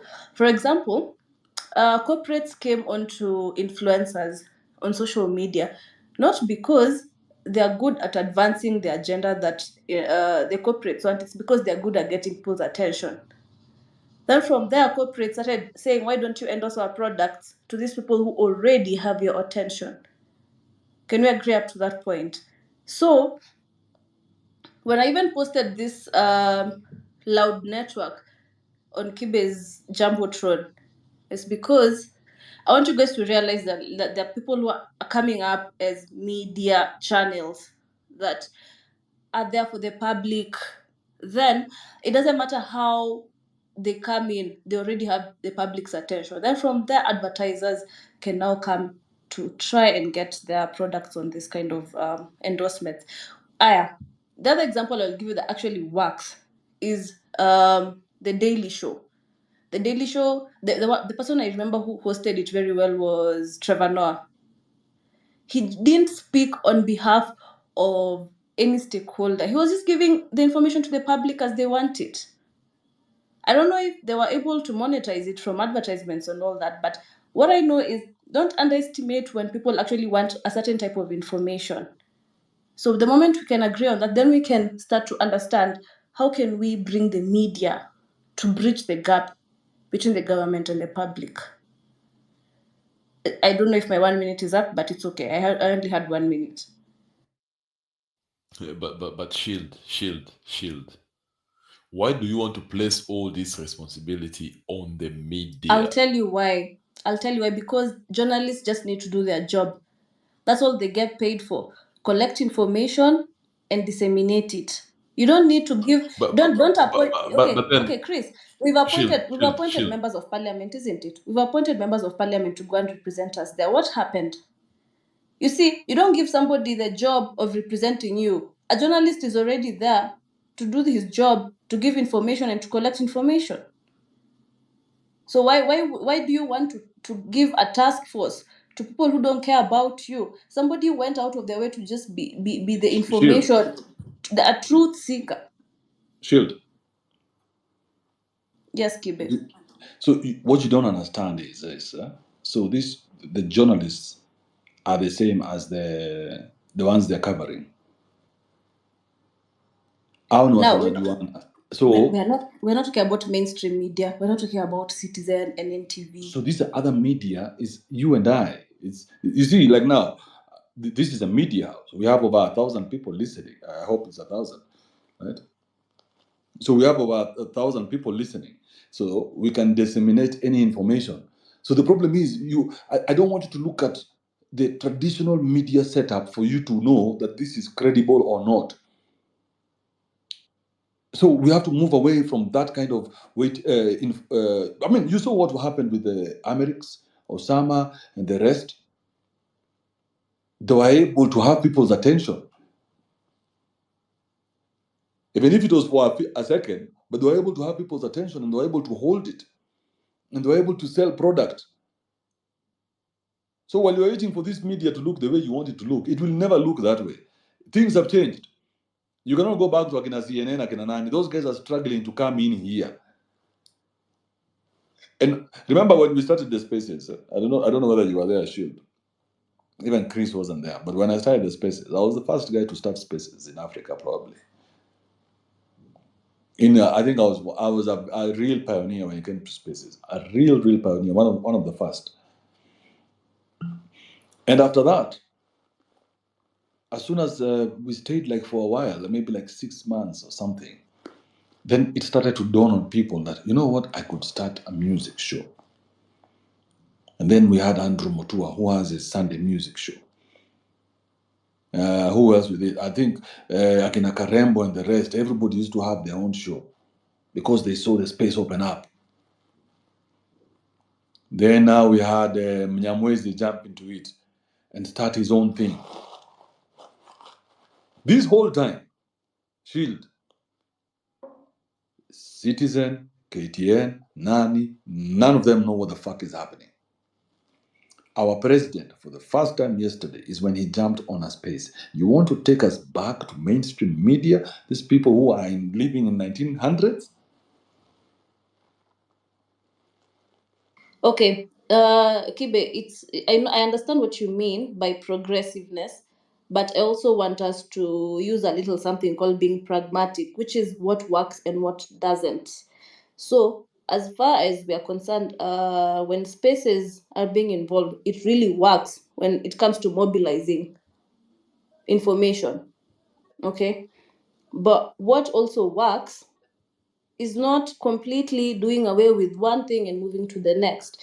We already have a very interactive online community that is able to mobilize information, but it's not going to fly with demanding things from the government every other time.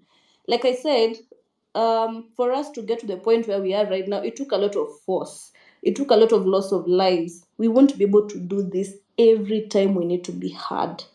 So, why can't we demand a smooth flow of communication between these people who do not even care about what's going on here and the ones who do? So, yeah, there's an old way of doing things, but we need to bridge that gap with the new way of doing things. We can't force everybody, hey, everybody come to the spaces, now we are going to be interacting over here. Let's remain with our spaces, let's remain with our online community, but we need to appoint people from this online community to go to that old way of doing things so we can be able to bridge that gap. We need to bridge that gap with competent journalists who are uncontaminated and they just don't match to anybody's drum beats. They know what is going on the ground. They've opened their own, and I'm insisting on these small media channels because they depend on people's traffic going there for information. So if somebody like the owner of Loud Network is a State House correspondent, the only thing this person needs to know is, after collecting the information from the ground, what information am I going to get from the government to publish it on my platform that the public is going to come for?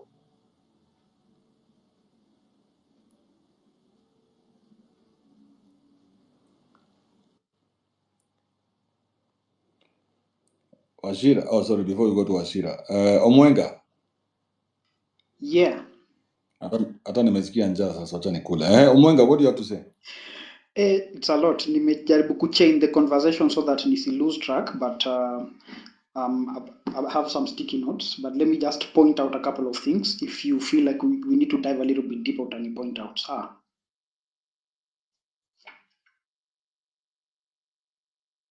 Okay, so I think kuna mtu alikuwa na mention venye we don't have, ati hakuna mwelekeo ya vile these things happening. I think it's a very big mistake to assume that it's a certain group of people that are driving this conversation. It's a lot of people driving it in their own ways and in their own capacities. And ndio sababu imefika mahali imefika. So inaweza kama haionekani, it's unseen, because anyway a lot of the economy in Kenya is kind of unseen. So there goes it. So that I just wanted to put that out. So there's another way from a perspective of just the conversation that I think it's there's some lady who spoke around media and stuff. You don't underestimate the power of podcasting, because that's what Andrew Kibe is talking about.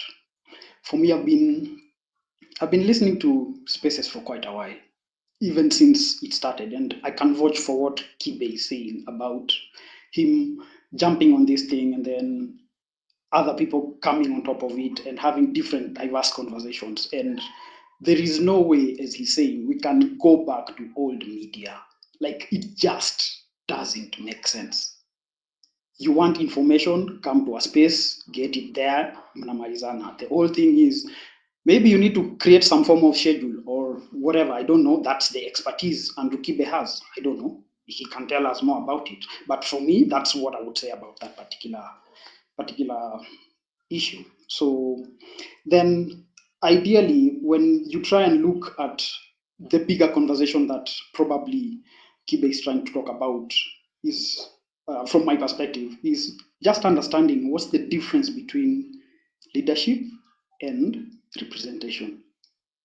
Those two things are very, very different. And myself, I can't say I understand all those two concepts 100%, but I always have a copy of the Constitution with myself, so I can never go wrong in just understanding what that means. And I highly encourage, if you can, get that thing. It's not as complex to read. Ni kama Bible. Tunasomaga Bible.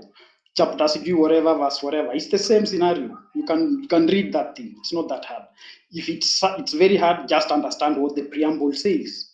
That's the spirit of who that constitution is. It's the identity of who you are as a Kenyan.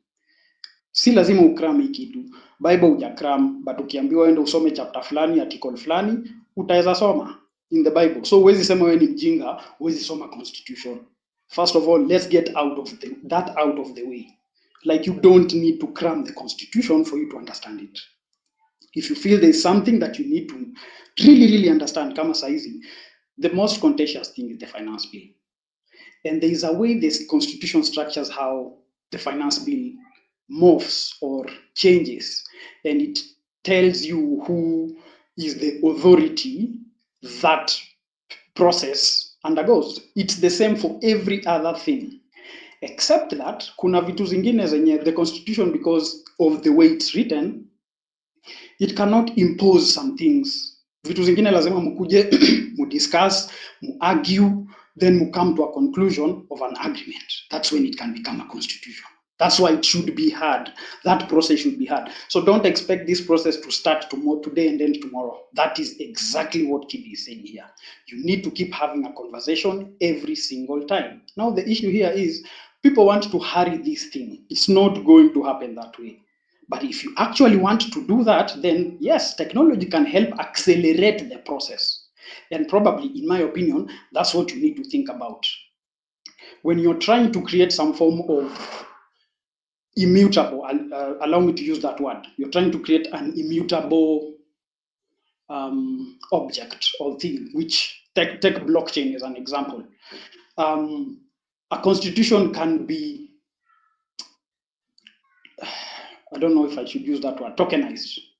Like, I can create a constitution, it's an agreement to me agree. Like, you cannot dispute the constitution. So we have a point of agreement. We are not arguing about the constitution, that's done. But then there are scenarios that the constitutions allow us to argue about. And you come to a conclusion, and then you send your representatives to go discuss further about it, refine it in parliament, then go through the process until president are sent to that thing. That is the process that happens. You don't have to understand the whole process. That is why the constitution goes through the process of saying, aya, kunaweza kuwa na commission fulani, ama kunaweza kuwa na some structure ya ku figure out a certain part of either the economy or the country or the society that needs further conversations or further discussions about, for you to solidify an agreement about that thing. And you need to find a point of convergence. That's when you create it as a constitution. And to be honest, that process takes time. If you want to accelerate it, Buddha, you're talking about project management, do whatever, those kind of things. We can delve deeper into how you can accelerate it using technology, but I think I will just want to dump that for now. Thanks. There's also another way. It's called chaos. You can get it through chaos. You can achieve that through chaos, through total anarchy. Senor. Yeah, that's also another process. Because at the end of the day, human beings have to communicate. If you don't hear what people are saying, they will make you hear what they want to say. Period. And it's the reason why we have moved as a human species from beating drums and smoke signals all the way to social media, and now actually having verbal real-time conversation in a scenario that would have been considered our grandfathers as radio. Waluya wana understand hiyo kitu vizuri sana. Wait. What's your name? Omwenga. Omwenga. From your English, I can tell that when the president announced that he has secured jobs for people to go out of the country, that this didn't really excite you. Yeah, it didn't, because at the end of the day, let me unpack it from a technology perspective, kidogo. No, unpack it from a personal perspective. I want you to tell me why it did excite you. It is personal. It is very personal. That's why I said I had to start it from a technology perspective. Okay, because go I'm ahead. a techie. Yeah. So from a technology perspective, at every single point in time in my waking hours, probably 80% of my time I spend online, because I build systems. So that's why it would be very easy for me to jump on a space, because I would listen a space while I'm working. Ni kama venye tu utasikiza radio kwa ofisi. Get? Like for me, I don't have a radio in the house. It's broken. So I've never thought of fixing it because I have spaces. TV, I think antenna is spoiled. I've never thought about fixing it because I have YouTube. So that is how I consume information.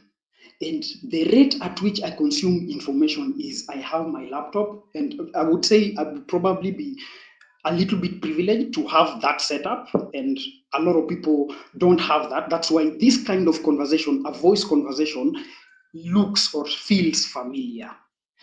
Anyway, I digress. So think about Twitter. Twitter is a platform that is built. Someone somewhere wrote code for it to work, like what we are currently doing in the world of technology. I will classify it as podcasting. But the way it's delivered is slightly different. There's an innovation around podcasting. Podcasting has existed for quite a while. But then again, podcasting is the online version of radio, or the online structure of radio. YouTube is the online structure of live TV. Start thinking about it from that scenario. These are channels, multi-channel communication. Because at the end of the day, what you're trying to get is information that is the most important to you. Bro, I get that, but I asked you a direct question. Why are you running away from that question? I told you from your English, I can tell that when the president announced that he has secured 200,000 foreign jobs, that this did not excite you. Who do you think this excited? Because let's be honest, the people who need to be gotten for jobs are guys who've come from shags and from campus. Yes. Okay, so these are the people who would be excited to be told that there's a job somewhere. Okay, let me put myself in that context. Me nimetoka shags, grow up in Kericho. I studied in JKUAT. So let's put that context. To you, this would be very exciting. Yes. But only if you have very little information. Ukishapata information zaidi, this is not a very... Once you get just a little more information, like everybody who starts making money online, do you think they're going to leave the country? It does not make sense. I can make money at home. Thank you. So these people who are excited about this prospect are people who are unable to do what? Probably get access to information. to in my survive in the city. Aha, I see where you're going with it. 100%. I agree with you. Let's go with that thought. It makes sense. Yes, it makes a lot of sense. It makes a lot of sense because you see, my life order, and my life in the city would be very, very different, right? Mm-hmm. And specifically from a perspective of accessing information. So you're from Ocha, Wapi? Not really Ocha. I grew up in Kericho. So Sai, you can I wouldn't go say Oka how many days? I've never gone there since 2007. Kulikuwa na clashes. Can't move there. We moved from there. I'm from Kisii, like natively from Kisii. So wewe maisha yako ni kwa hao, unatoka unaenda unaishi unakula sherehe, unakula smocha, unarudi kwa keja, unaendelea na kazi, si ndio? Not really. Now that's different. Now for me, that is not my kind of life. I'm just saying this is the standard life of every person who's online. I would say 80% of them. Yeah. Yeah. So 80% is a good pass mark. Yeah. So we can say this is the standard life. Ideally, yes. Yes. So we can say this is the standard life. 80% is a good pass mark. Very good, in fact. I don't think I ever got anything 80. Mm-hmm. They would have had a bash. Yeah, I would say if we had 80%. Because I'm trying to isolate 100% of someone who would sit down, participate in a space, right? We're trying to identify who would be excited by the government, because listen to this. Yes. We're trying to identify the person who would be not only interested but excited that the government has secured a job for them. How does that person look like? Probably ni mtu ametoka Ocha. 100%. Yes. So hapo tuna agree 100% on that. So when the president is talking, the president does not know who the fuck you are. 100%. Yes. So there's a whole lost constituency, and this is the constituency that freaked him out when he saw them in town, because everybody thinks this constituency is stupid. 100%. That I agree, because you can even remember people keep saying that. And even George, if you give George a chance here, he's going to come and berate this constituency.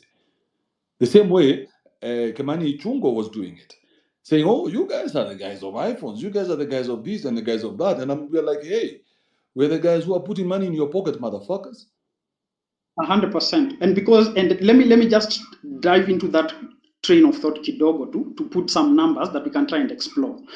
If we are talking about 80% of people currently wanaweza enjoy sana kuwork online, kuna watu wenye saizi pia wana work online, right? There's a demographic that already works online that would not even want to go outside there. Sindio? That's the other side of this equation. Can we agree on that? But we can put a pin on it. So I want you to engage the next person. So I engage Fred Polo in that thought. Okay. Hi everyone. Before you engage me, I have a question or a comment. There is this scenario where we were discussing either amend or come up with a new constitution. Before we recall some members of parliament or MCAs or whatever and the like. But I feel the process can start before we constitute the IEBC, because collection of signatures takes a long process. Will I be wrong if I say so? I think George is much more from the discussion. I think George is more conversant with that. It has to be initiated inside of EIBC or IEBC. Okay. The name is. You will need that body. You will need that body at the end of the day. Okay. The same way I give an example and I say Orengo and Moite knew that they needed Moi to repeal Section 2A2B for there to be multi-party. You still need IEBC instituted. Because if you remember, if you go back and read why the courts agreed with Ruto to throw out BBI, it was technicality. Correct. That's correct. They agreed 3 times. 3 different courts agreed that BBI became Government initiative. Exactly. Uhuru Kenyatta's project. Instead of Yes. it coming from the people. From the people. Yes. So that is the catch-22. Okay. Then that one, now I understand where it was coming from. I was confused a bit. Then number 2, I think at some point leadership should be selected, not elected. The reason I'm saying so, the last few weeks when we have had very successful mandamanos and we were refusing to elect or select who should represent us, and we all saw what happened yesterday. At some point, with the nature of human beings, when you are slow to elect who can represent us, someone who is of high opinion will come and select so and so to come and represent our views. So that one will answer the current regime or the current mandamanos we have seen. The leaderless and partyless, at some point you must have a leader who will go and voice your opinions. That's when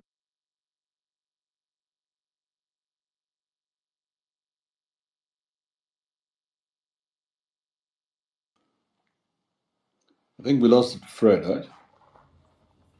Kibe, can I have an opinion there?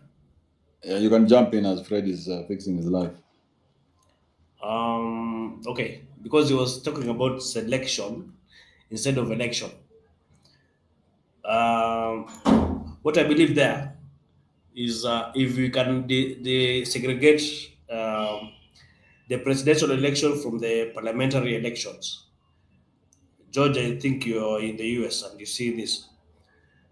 So that if every member of parliament is not elected as per the presidential support or the party leader support, so every member of parliament or every senator, when they go look for votes, they go on their own. It's not, we don't have like we remove this general election thing, so that we can have, if we have a presidential election, let it be presidential election, and then we can have now the elections Oh for no, parliaments. you guys, let's talk about reality. Let's stop living in the fantasy. If it can be done, that will solve this issue No, of being it cannot old be done. It cannot be done. in Kenya.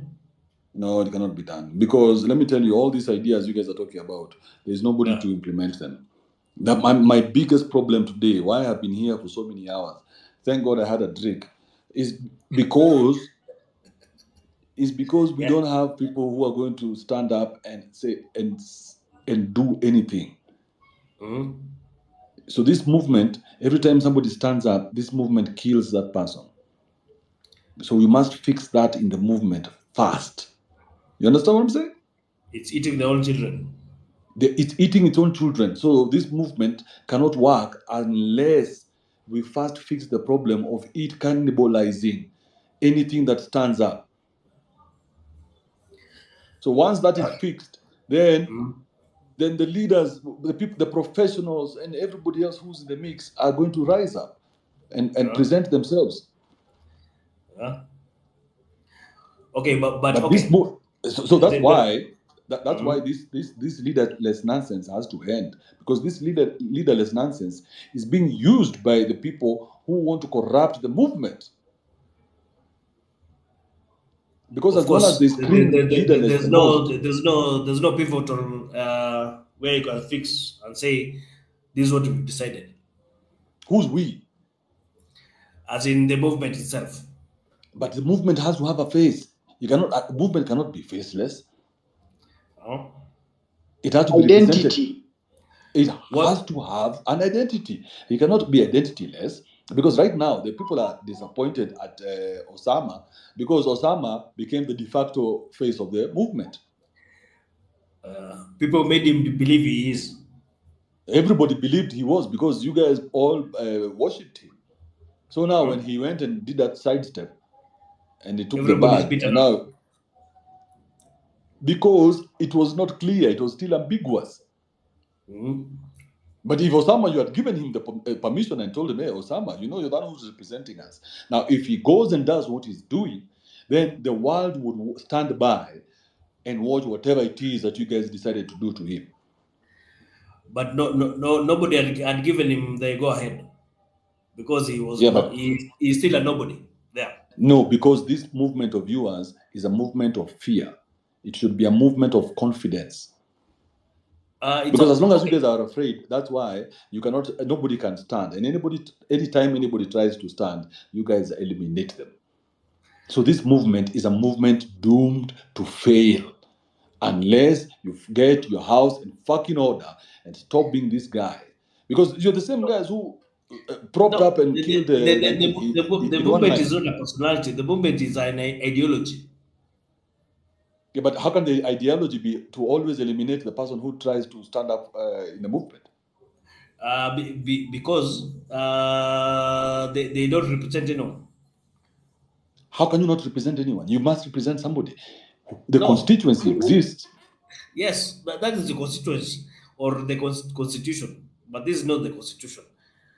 What you are saying here is it's an ideology, and if what next you are doing, because people have been asking, what is the next step? The next step is registering people as voters. No, who And decided? you have Who and decided you that is have the to next step here step? again. Yes, Who that's decided the next that is step. the next step? You see, that's the thing. Yes, It sounds very good because what is yes, the next step? Who's asking yes. and who's deciding what the next step is? No, they, we don't have an individual person who's deciding. We just talk among ourselves. If you say And when do you guys meet? if the same way people came out to the streets, No, who no. said that? And when do you guys meet? No, we didn't know. We don't need to meet. We just it's just something we agree on among ourselves. How many are you who are agreeing amongst yourselves? How many do you see in the streets? There we go. So that's what I'm trying to tell you. This it's headless. So headless means it's rudderless. Not rudderless. It's rudderless. It's no, The only reason why Raila was so powerful is because Raila was able to no, go to the because it could be bribed. No, you're in your feelings. Get out of your feelings. Get out of your feelings. The only reason why Raila was so powerful is because he was able to get to sit at the negotiating table. He was not given scraps. Yes. The way Mariam was telling us to go for scraps at the Ministry of Sports for children.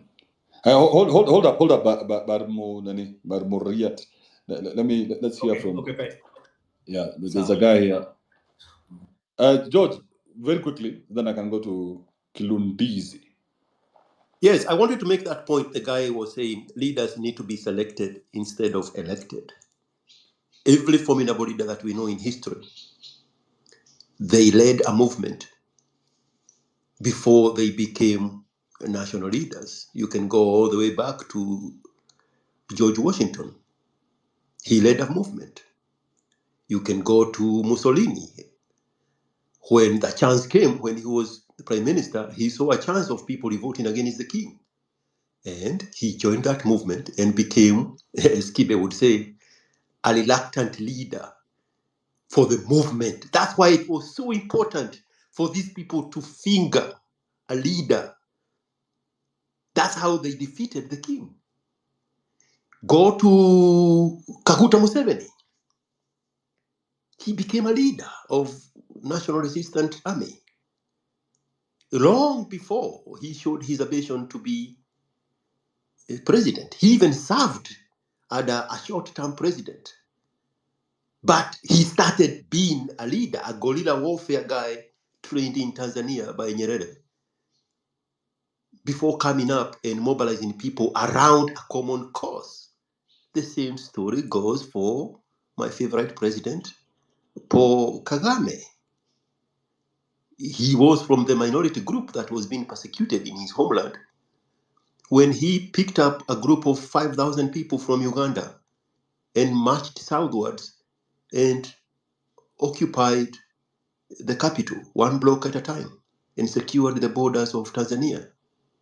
He became a movement leader before he became president. So this hesitation of leadership is what killed your movement. Can I jump in, please? Even Nelson Mandela was a lawyer, a leader of a movement.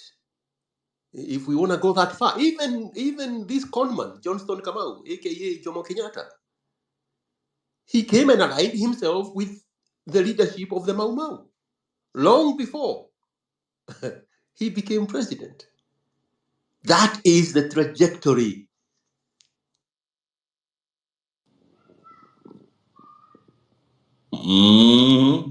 Kilundis. Ngoja George, ngoja. George, Chris. what? Yeah. Unasemaje? Nilikuwa najaribu tu niongezee pale kwa hiyo list ya George. The same happened with Daniel Toroitich arap Moi. He came and aligned himself in Kano, and that's how he became president. Same To you, happened to Kibe. Ruto also. He aligned himself with Uhuru. So why claim the leaderless institution insisted, here? they crucified me for telling them about that leader. And I told them, hey, listen, if you don't have a leader, they'll pick the weakest among you, prop them up. Now imagine someone like Pasaris is busy covering Osama. Pasaris is tweeting, telling, please leave Osama alone. He did the right thing. Imagine, this is the face of the movement. Yuga. Watu wa diaspora wanatoa do face ya movement kwenye Osama. Pia nyinyi hamko serious. Kibe, but Kibe. Who is this? Kibe. Wewe tuliza kwanza, wacha nisikize Kilundizi. Ngoja. Kilundizi, hebu nipigie story, wacha na umwenda. Yo, ni aje Kibe? Fiti. So me, what I feel like watu wamejam ni juu, okay, tuseme mimi kwangu sijajam juu hii ni it's something that I expected. Ni juu, first of all, I'll read the tweet yenye Osama aliandika yeye mwenyewe. Akasema, do not agree to host any space, want the other guys not to fall for the cheap ploy being floated around. Remember dually deployed KDF nationwide due to national threats emanating from cyberspace. Chanua wase wajipige awareness boost kiasi. Then he goes ahead the next day when the president posted the post about holding a space. He tells everyone, he goes and uploads the post, re-uploads the banner and says it's fake. Then after that day, sasa jana asubuhi sasa, then akapost akaambia wasee, mnafikiria nani anafaa kuhost hii stuff? So wasee wakakuwa wana suggest, but by that time yenye alikuwa naongea hiyo story, I don't know, but nasikia he was already in parliament, asa kunywa chai hapo hivyo, hata labda alikuwa anaunda laptop ya nini ya Shalin Ruto. Then kitu ingine saa venye nimekaa hivi story yake nikaiangalia, gava ilikaa hivi kaona, ni msehemu gani sana mwenye anachocha hii story sana, wakaona ni jamaa Osama ndio anachocha hii story. So remember, Ruto is a smart guy, wacha tuseme tumpatie credit. I don't know if I'll call him smart, but maybe in your own words there is a way that you can describe him. Ruto maybe akakaa hivi na wasee wake akaona akakamsee tutakatoaje kwa hii stuff. Wakaona tutapatia umse, tutamwaga pesa kwa umse, of which poverty is something else yenye huwezi understand bro. After sasa umse amepewa hiyo do, so akaangalia kona aka kamse tu ndio weakness, na the only thing yenye tutaweza majamaa ni kumpatia pesa akubali kuhost hii space, na niko sure Osama peke yake si aliapproachiwa. Mi sijui sana, but I have an intel walikuwa nataka pia, hata mtu kama Amirex alikuwa suggested, but wakasema Amirex anapendanga ukweli sana, so hata bend with their words, with the story that obvious Osama alikuwa amepata ile story atakuja, kuna obvious dem mwenye alikuwa amelipwa hapo hivyo, mwenye atakuja hapo hivyo ajifanya auliza maswali serious, alafu ndio saizi zile wamekaa hapo hivyo pale, ameambia unajua tukifika hapo hivyo tukianza kuuliza maswali wewe ujamu ulizie story ya Rogue Cop, usema nafaa kushikwa nini vitu kama hiyo. Kwa hivyo ni kitu ukiangalia poa ilikuwa imechorwa, but at the end of it, mi najuanga stories za gava sana. At the end of the day, hata Osama saizi akiuliwa itasemekana ni msee mwenye alikuanga ni wase wenye walikuwa wamemjamia, msee alienda akamuua, na no one will ever change that narrative, like itastick hivyo. If the president can come to an online space na seme ule mtu aliuliwa pale hivyo Rongai aliuliwa juu kuna msee aligrab gun from bunduki from a police akaua sasa huo mtoi, unaona yani sijui kama I don't know if you know what you are playing with. Then najua okay, we are supposed to have a leader, yes, but okay, what I think about hii wase alikuwa anasema we are supposed to be tribal, yani need to be leaderless. Maybe wase wengi walikuwa wanaogopa okay, unaweza shikwa uambiwe wewe ndio una insight sijui nini. And you know government, we are not new to the government. Even if they'll say there'll be no abductions, hakuna msee aliuliwa nini, hiyo ni kitu inaweza happen at the end of the day. Then kitu ingine mimi yenyewe tunasahau, unajua hata mimi siwezi trust Osama, hata kama ni wacha tu ikwe tu hivyo, ni best yangu tumetoka mbali. Kilondizi wewe hukulambishwa? Mimi bro, haki ya Mungu si kulambishwa. Ningekuwa nimelambishwa hata sijui. Alafu hapo at the beginning, why did you guys assassinate me so quickly? What was that about? Unajua this movement was full of bitterness. Let me just say the truth. And venye hiyo is it bitterness or emotion? Sitaki kuongea na wewe leo. Sitaki kuongea na wewe leo. Leo nataka nikupe tu heshima zako juu kuna mali yenyewe niliona yenyewe ulikuwa unatuambia ukweli saa zingine, but leo acha tu nikubali tu ilikuwa bitterness. Wewe ulikuwa kwanza kunitusi. Wewe ulikuwa kwanza kunitusi. George, tuliza wacha niongee ni utatafuta space yako. Lazima ungepata George. Zakahasho lazima. Zakahasho lazima. Okay, Boniface, Kilondizi. Yeah. My question is, where were these instructions coming from?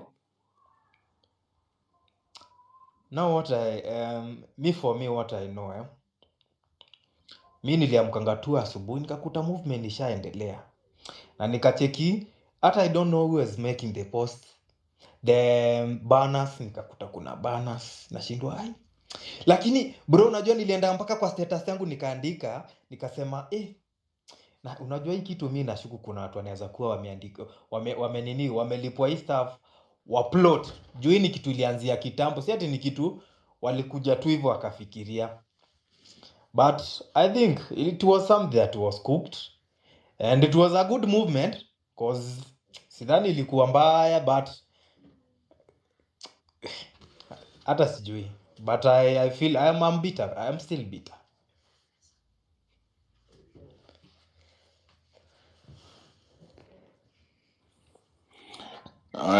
Anything else you want to say? Na George, usimuulize maswali. Ajaribu kurecover. What I would just like to say. Kilondizi hajapata kakitu. Sasa Kilondizi is the same level alikuwa jana. naona Osama yuko State House, anasikia Osama akigongesha tu sahani na tu vijiko twa State House. Kilundizi yuko home analia, amekalia best. Bro, hata nini, hata bitterness si kuhusu hiyo story. Bitterness ni ati aliambia wase wasikubali kuhost the president, alafu akapitia behind the people, akapitia hapo nyuma, akapitia tu njia twake mpaka make sure juu nini. By the way, mimi niko na intel, nasikia walikuwa wameapproach a couple of people, but wengine wakasemekana wanapenda ukweli sana, so Hakuna walai nani kibe. I can tell you, mse kama Amirix alikuwa amesuggestiwa. Tuko hizi intels tuko nazo bro. hizo inbox mimi nataka kuona. I want to see the inboxes. Sasa labda sasa unaona nyinyi ndio mlikaa mkasema Osama ameabductiwa. Nikamwambia Osama haizi abductiwa na text. Nikamwambia nani haizi abductiwa na text. Ukishaabductiwa hiyo ndio siku yako ya mwisho. Ukweli na ukiachiliwa, lakini sasa hawa wazee wanaabductiwa wanarudi kwa wanapatikana na lawyer kwa police station. Sasa abduction kaa hiyo mimi sijaisikia kama hiyo, na ukiabductiwa lazima upewe chai kweli, tuone ulikuwa umepewa chai kweli. Ukiangalia hivi unaona yenyewe ulikuwa umepewa chai. Ukiabductiwa hauna access kwa simu. Ukiabductiwa mtu urudi, unasema nini, nataka kurudi na kuangani hard. You've been abducted bro, unarudi unarudishwa kwa jengo hapo, ufanye nini? Mimi kusema ukweli venye alirudi mimi nilijua tu hapa kwanza venye niliona tu ana smile. Wewe unajua mtu mwenye ameabductiwa venye anafinyagwa. Ni venye nilimuona tu amerudi nikasema ai bro hapana. Wewe uliona Billy? Billy alirudi. Hata wachana na Billy. Osama venye alikuwa anapiga smile hapo hivyo. Alafu ati unaabductiwa unaenda kupewa chai. Hiyo ni ngumu. Ni hayo tu kibe bro. Thank you Kilondizi, appreciate it. Wacha tusikize huyu Nduta kidogo. Nduta. Kibe. Hello. Ongea kwa sauti kidogo tukusikie. Sauti yangu iko chini leo. Tanivumilia tu lakini I have a few things to chime in. Come closer to the mic. We are struggling. Still. Even as we vumilia you. Don't use the Bluetooth, don't use headphones. That's what I'm using, so I'd have to disconnect. Give me a second. Yeah, disconnect. What family reunion? Is that better? Is that better? 100%, go ahead. So chiming in a few things. One, I would ask you a question regarding to the current question of faceless movement. Because I've seen you before as an anti-Ruto, and then I saw you in the streets, and then again I saw you chime out. And I got confused. That's why I'm mostly listening and not even contributing, because I'm confused because I don't know your stand, Kibe, and that could be many. Where do you stand before I can even give my contribution? On what exactly? There are many. Are you anti the movement, or are you into the movement? Because I saw you in the streets. But the movement for the streets was reject finance bill, right? Yes. Yeah, so we were all rejecting finance bill, and we rejected, and I went to the streets, and that was done. So what's the next one? So you were only into the streets for reject finance? No, I'm asking you what is the next one? This other one has been like dissolve the cabinet and we get governance. Who came up with that one? Of course it's people. So I want to know which people, because I don't want to be a pawn anymore. I don't want to just follow people for the sake of following people. But Kiba, you followed people the first time. Yes, because at the time, yes, it was the movement. Yes, reject the finance bill. Who came up with the reject finance bill? Because you followed it. It was the movement. It was one actionable point, and we pointed to it and we said, this is what we are doing, and we put all our energies behind it. And this was the second action point, and we all put our energy. So now, in hindsight, because we should have asked where a reject finance bill came from, and we never did. So why now are you asking this time? So now we have hindsight 2020 because we also have common sense. So we're going to ask, who is this person giving us instructions? But who was the first person giving the instructions the first time? That is why we are saying hindsight 2020. But why would you ask him the second time? Should have been Because a question you in the can. first place. You But have if a you join in brain. the movement, that means You have a brain. You can ask. You should have At asked for any the first particular one. point in your life, you can stop anything that you want and say, Are hey, you shit, telling me, this Kibe, doesn't make sense. Hold on, Kibe. Are you telling me the first one you didn't have to question, but the second one you can't question? No, you can question anything. Why are you But putting you a didn't restriction in yourself? You can question anything. I know that, but you didn't question the first one. Reject the finance. How would You you went to the know? streets. You didn't How would question you know that one. the first day? Yeah. The first day, I am the first person to open up spaces. You know that, right? Somehow I don't, because I had closed my Twitter for a long time, and I just the first used my space Twitter about finance recently. bill. The first space about finance bill, I am the one who opened it up. I opened it up to everybody. For reject the finance bill. Yes, there was no Osama, there was nobody. All those people didn't exist. So were you the leader? No, I was not the leader. I just questioned whatever it is that had been presented to us. Okay? Because that's what I do. Every time you present something, I'm like, hey, so what's the thinking behind this one? For the reject finance bill, right? For the reject finance bill, yes. And we had a whole, I think, 3-day show. And after the 3 days, I told them, okay, you guys have convinced me. I am now going to come and put my support behind reject finance bill. So why are you not putting support for the second action point? Because we have not interrogated it. So now that's what we're doing. We're interrogating it. We're asking, okay, so this new one, you want us to get rid of all these people. Whose idea is it? Can they stand here and defend the idea? Is it your idea? Even the first one didn't have people that had ideas for. Like it we were on spaces for 3 days. 3 days. So there's leaders. There's what? There's leaders to mean? Everybody was defending whatever they were defending. So after 3 days, I was like, yes, now I'm convinced that you guys have a point and we need to reject the finance bill. And we went and rejected the finance bill. Now, these new instructions, where are they coming from? And who is supporting these new instructions? Who is the person behind it? Even when you go to parliament, every bill must be sponsored by somebody, right? Yes. Yeah, so whoever is coming up with these new instructions, stand in front of us and tell us why we must reject this, we must reject that, and Ruto must go. Just stand here and make your case known. That's it. Why is that so hard to comprehend? It's not hard to comprehend. I'm just trying to wrap my head around it. And I'm just thinking, if the first one, there was nobody that brought it up and it became a movement, then the second one is just another movement. But you're not listening to what I said, because I said we sat down for 3 days and we interrogated it. Someone say something? Okay, no, yeah. Just in no, my own Hey, wait, Nyamaza. I'm having fun with the girl. Come on.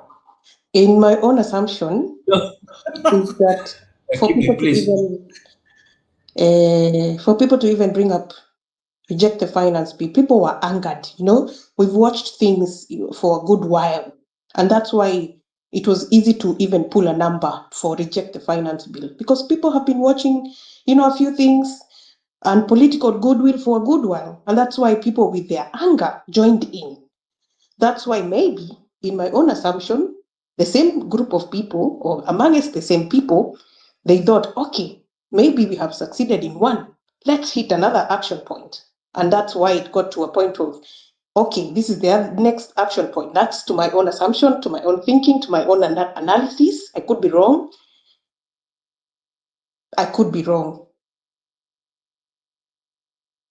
And it's important that we can both sit down and discuss whatever it is that is presented to us without just diving into it like mindless, cretins. Okay, so I'm getting it. So because there was a breakdown of the finance bill, the movement before they went to the streets, there was a breakdown for the 3 days. Why can that happen for where we are at? And we are So now at it now. so now that's now where we are. We are saying every time you're going to present something, we cannot just pick up your ideology and run with it before we interrogate it, because sometimes your ideology is very personal, like what we saw with Miguna. Yeah, because Miguna was trying to settle personal scores. The same thing with someone like Guaido. He's trying to settle personal scores, so it takes away from the movement. So does this hurt the movement or does it build the movement? So we can't just agree with every hashtag that comes. I get you. So is that why we are asking for leaders? That's why we must have leaders. But they've because been these leaders yeah. they take responsibility. Yeah. Yes, and they stand in the gap where the people cannot be. Are you telling me there have not been any leaderless resistance, rebelliousness, or any movement? There's no resistance without leaders. But there have been. The stronger there have been examples. There has never been. There have been, Kibe. I'll tell you about Sri Lanka, the most recent one, 2022. They didn't have a leader at first. It arose from leaderless people. And it was a mass rally to just get that president out. It was leaderless. But then again, I like your naivety. I like your naivety. Hold on, Kibe. Hold on. For it to be successful, there must have to be emergence of a leader for it to make a political change. So amongst the rally, some leaders came up. And by the time they were marching to his office, there were leaders then. But it started as a leaderless. It started from a point of leaderless. There has never been anything like that, and there will never be. Even this movement hold up and listen to this. Even this movement that we saw, that's why it was so easy for them to kill it, because they understood who the real leaders were. So the movement don't exist without leaders. The stronger the leader, the stronger the movement. I get that, and we are also basing this on precedents. If you keep pushing a leaderless movement, then the government decides who your leaders are and it takes them out. Simple. I agree on that, because I also told you, for that same movement to be successful, to make a political change, leaders must emerge. And that's why the government knows that clearly. That's why they're trying to pull up and bring out their leaders. Those ones, they can manipulate that. And these Gen Zs are young. I am young. They are also learning. So there is no precedence in them. Same as the way we are trying to put precedence that there must be a leader. But what I'm trying to action out is that there can't be a leaderless movement, but amongst the same, if they rally, they go for protests, the leaders come up and take up for it to make political changes. That's why the government is also pulling people to bring out leaders amongst them, because that way they can listen. Let me ask you one question so that I can move on to the next person. Okay? Yeah. Okay, not one question, a couple of questions. Were you in town on Tuesday? But I saw you in town. All right. So when I was in town, the people that we were with in town, we were able to walk around creating content and doing our iPhone thing and our Samsung thing all over the place. The place was completely packed. I could not walk. Were you creating content or protesting? I mean, isn't it one of the same thing? Okay. Mm-hmm. Yeah. Yes. And all those people, I could not see Osama there. You understand? Osama would have stood out like a thug. But he would have been shot. That's the thing. No, I want you to understand what I'm saying. Yeah. I want you to understand what I'm saying. Uh-huh. Osama would have stood out like a sore thumb because he does not belong in the group that was there in town June 2050. Uh-huh. I want you to understand that. Uh-huh. Yeah, because those people had iPhones, those people were going to KFC, they were using Uber. Those are people who come from the floods and the affluent side of the city. Uh-huh. But when the government wanted to destabilize this thing, they went and picked one guy, and that by the name of that Osama guy and Billy, yeah, and propped them up and said, "This is the face of Gen Z." I could not refute. Could be true because Osama Because has done destroying the if this movement, if now Duta, listen to this, if this movement had picked their own people, those people would never have been bought. Is it too late to pick new ones? I mean, you can try. We can pick you and a few others. Is it too Well, late? I hope you're seeing the point I'm saying, right? I am, but I'm still trying to get where you are too. So can we pick you as one leader? Because you know it can't be a multiple. I can be So that's one, the you thing. be another, and someone else. So that's the thing. The group must put their weight behind these people so that these people cannot be intimidated and then cannot be done away with very quickly because they belong to the group.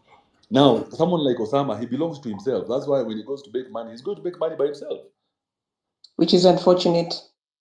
But if now Osama had been identified by the group and as one of as the leader, then if he's offered money, he knows that the group is going to eat him alive. That's how those dynamics work. Problem is, you're afraid to have that conversation because you've been screaming leaderless for so long that you think it makes sense. No, for me it doesn't, because remember I made a statement that I told you, for any leaderless movement to be successful, to make a political change, leaders must emerge. That I said, that I know. You know, it doesn't have a point where leaders have to emerge, but they must emerge. Like someone was stating out here, you know, naming a few that, you know, merged into some movements and they became the leaders, and that becomes successful because that becomes the face of that movement. So it can't remain faceless.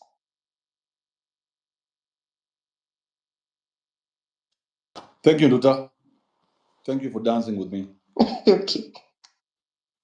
Kibe, can I share something? Go ahead, my guy. I think this is the best space I've ever listened to, because we don't have emotions, we don't have abuses of each other, and we have calm in our expression. Because we've been joining spaces, and when you give like a more contrary opinion, then you are really accused. But I really like how Kibe is trying to bring out these ideas. The first thing, we need to have a leader. The importance of a leader is he will be able to guide the conversations. For example, someone comes out with a different manifesto, saying that this is manifesto for Gen Z. Another post comes out from nowhere, this manifesto for Gen Z. Other people pick themselves as leaders. And that's where now the government won. Because what they did, people are crying, we are leaderless. Now, within us, we have people who are yearning for power. They will introduce themselves as the leaders of Gen Z. And soon you will see a leader like Kakamega. We have a Kakamega leader of Gen Z. We have Nairobi leader of Gen Z. And that's how division comes in. Because this was a national movement. And the moment it will be subdivided into counties, into regions, and so on, and other leaders declare themselves, then we are losing the field. So at this point, one of the things is to have a format where we can really come up with a leader who will who can give more power to that leader. And even if that leader thinks of betraying us, it becomes very, very difficult for him to do so. But if you see how Osama did, Osama is just one of the representatives of betrayers within us. We have so many people who are anchored of what Osama did, not because he betrayed us, because he went ahead of them. They were planning for the same move, but it happens that Osama was ahead of them. So at this point, I think the way Kib is trying to say, we have to think of a way to have a leader who will be able to have, we have a channel of communication. So if you present issues and we come up with discuss, then the issues remain the same. So the way Nduta asked, like, where was Kibe? You know, the point is we have to question where the information is coming from. At the onset of this demonstration, everyone indeed, all regions, all people, not only even Gen Z, believed that the finance bill is not good for them. and everyone was out. We did what we did. Now the problem came when another instruction came from a place where now we don't know the agenda. Because if you see how Miguna was pushing the agenda, then it becomes different. We are now out of control. Everyone comes up with their own ideas, then we are confused. So this was organic. But on the way, because we are leaderless, someone took over. Other people's trying to ride on the Gen Z agenda. So I think the importance of a leader is to streamline the communication. For example, if the target is to dissolve the cabinet the way Duta said, it's to dissolve the cabinet, an agenda that can be achieved. But when everyone now tries to bring in their own ideas from different affiliations, then we lose the track because we'll have a lot of things which we cannot be able to do them. So I felt the issue of having a leader and being guided within a certain operational framework, I think it will be useful to restore the Gen Z movement. Because, the movement is already dead, you see, and it's really dying at a faster rate. And the government is really cracking down on ways through which they can really do away with this. Yeah, thank you for the space.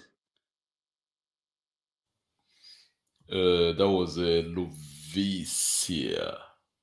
Yeah, thank you very much, Luvicia, for that amazing submission. Who else do I have here? I have Shanky. Shanky, can you hear me? Unmute yourself and speak. Hello, Kibe. No, you're talking to Chris. Oh, hello, Chris. Yeah, Mizi. Thank you for the opportunity.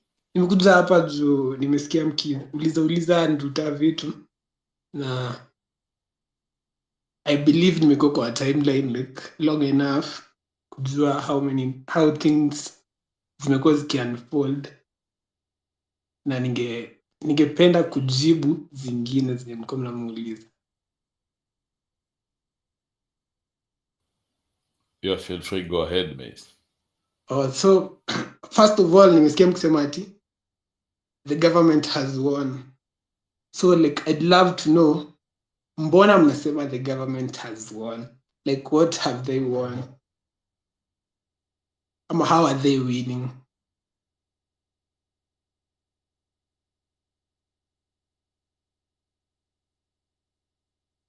Anyone mnanisikia? Yeah, I was listening to you. So if that was a question, I thought maybe unauliza swali tu alafu tuendelee. But how have they won?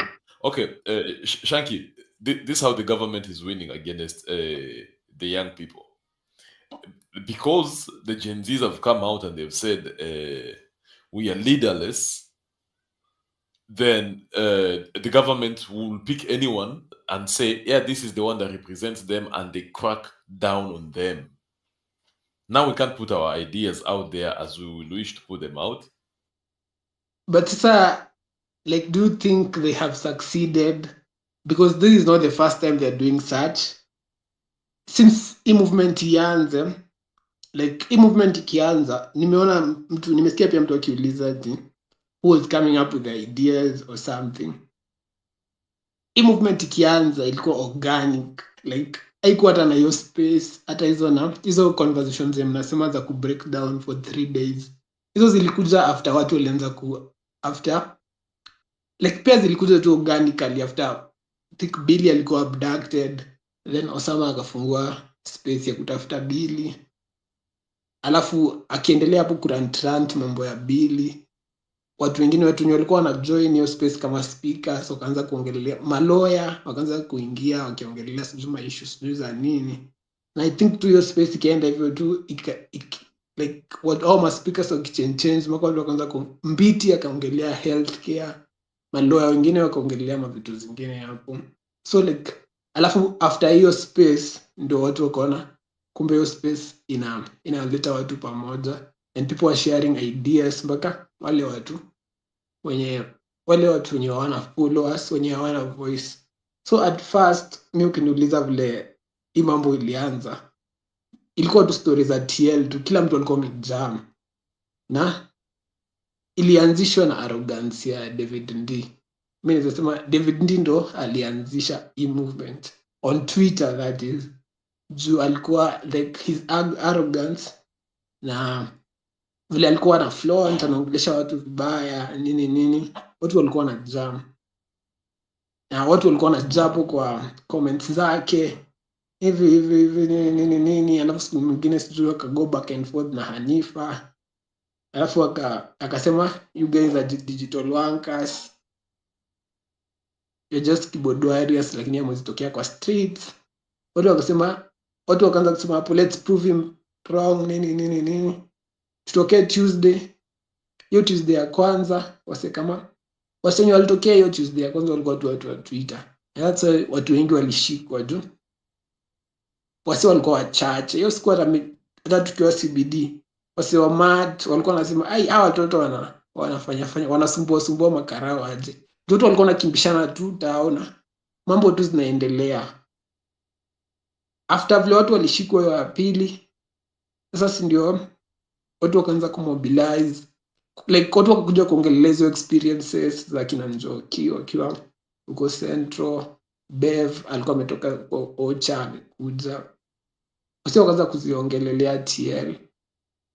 Wenye wakukuja on Tuesday wakaanza kuchangia. Hii conversation ikaenda sasa ikakuwa beyond Twitter, juu hizi mavideo zenye zilikuwa zinapostiwa na kina Njoki and such zilikuwa zina trend to TikTok nini, na vile sasa wasio walianza kumobilize hiyo Tuesday na pia ikaonyeshwa kwa news, watu wengi wakaanza kujoin, ikakuwa conversation sasa Twitter ya TikTok pia watu watoke Thursday. So until hiyo time hii kitu ilikuwa watu walikuwa wamekasirika na hiyo story ya reject ya finance bill. Juu pia ilikuwa hiyo Thursday, I think ndo sasa walikuwa wanakuja kuvote, walikuwa wanakuja hiyo second reading. So hiyo vile wasi wa TikTok walikuwa wanasikia watu watu wanakuja kuandamana juu ya hiyo finance bill, si ndio wakatokea. So wasi hiyo siku walikuwa wengi juu nikiwa watu walikuwa wamejaa Parliament Road, walikuwa wamejaa inaitwa Mwindi sijui nini road, Moi Avenue, nje ya KCC, watu walikuwa wamejaa sana, but so that's not sana, watu walikuwa wamejaa hiyo siku. Alafu I think after hiyo sasa ndio the first person mwenye saizi nasikia watu wakisema allegedly alikuwa abducted Sunday, and so on that Sunday ndio spaces zikaanza. So space ikianza ilikuwa ya kutafuta mtu, hata hiyo space ilikuwa inaitwa Where's Billy, Where's Crazy Nairobi, ndio wasi wakajaja hapo, na hivyo ndio watu wakafind hii space ni forum fiti ya kuongea juu. I think hata hapo tukiongea Mudhumbi na Sama ndo alikuwa ma host. Mudhumbi alikuwa anakuja anaambia watu tusiongelee issue, tusahau Billy nini. So after every some time tunaleta story ya Billy, and hiyo time watu kama kina Kibe walikuwa against the movement hiyo time juu walikuwa na feel kama haitapita hiyo stage na so many other people. But sasa vile hii movement ilianza kugrow na ikakuwa kitu solid, so many people wakaanza kujump onto it juu ilienda sasa ikakuwa beyond Twitter, ilikuwa sasa beyond, ikafika kwa ground, ikafika kwa TikTok, other platforms, Facebook, IG, like ikakuwa a national conversation. Sasa si conversation tu ya Twitter. Now watu wakaanza tena kumobilize huku online, wasi wakatokea ya Tuesday, na tena watu wakaendelea kumobilize until Mr. Prezo akaangusha. So first of all, like hakuna miss feel kama kuna leader, nini tulitokea hiyo perception, I think yenye ilitokea kuna leader juu kianza kila mtu alikuwa na same voice, but watu wenye kuna followers wengi walikuwa kipost, ama watu wenye kuna influence walikuwa kipost, ikitu inaenda post zao zinaenda viral. So like zao watu wengi wana look up to them, wanawasikiza, so inaanza kukaa ni kama wao ndo leaders, but kila mtu tu alikuwa na post the same way, the same time, na tukaachieve hiyo mambo ya finance bill hivyo. Na bado jana ukiangalia vile prezo alikuja kutoa hiyo conference ya hiyo press yake before space, vitu zingine zenye bado tulikuwa tunalalamika kama nini, kama kureduce advisors, kutoa hizo ofisi za mabibi zao, ni vitu amesema atadu.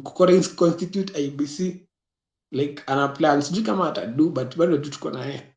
So mi naweza taka nijue like from your like mkisema ati movement ina dedi na sijui we need nini ndo tusit at what table, like mna refer to the movement kama kitu yenye iko already dead, while bado mi feel kama iko dead, na watu wenye wana feel the purpose why it was leaderless ni ndio kitu iki happen, kitu kama hii yenye tumeli happen jana, watu wanataka to dust off na move forward, and I feel people are doing that at this time. Like kama Osama ndiye angekuwa tuseme leader wa watu as people vile wana perceive, saizi watu wangekuwa disappointed, kila mtu anarudi kwa shughuli yake. Baba akienda huko assign mavitu zake na unye ama na Ruto, ushiona watu wanasa wakikuja hapo wanaanza kupiga baba ati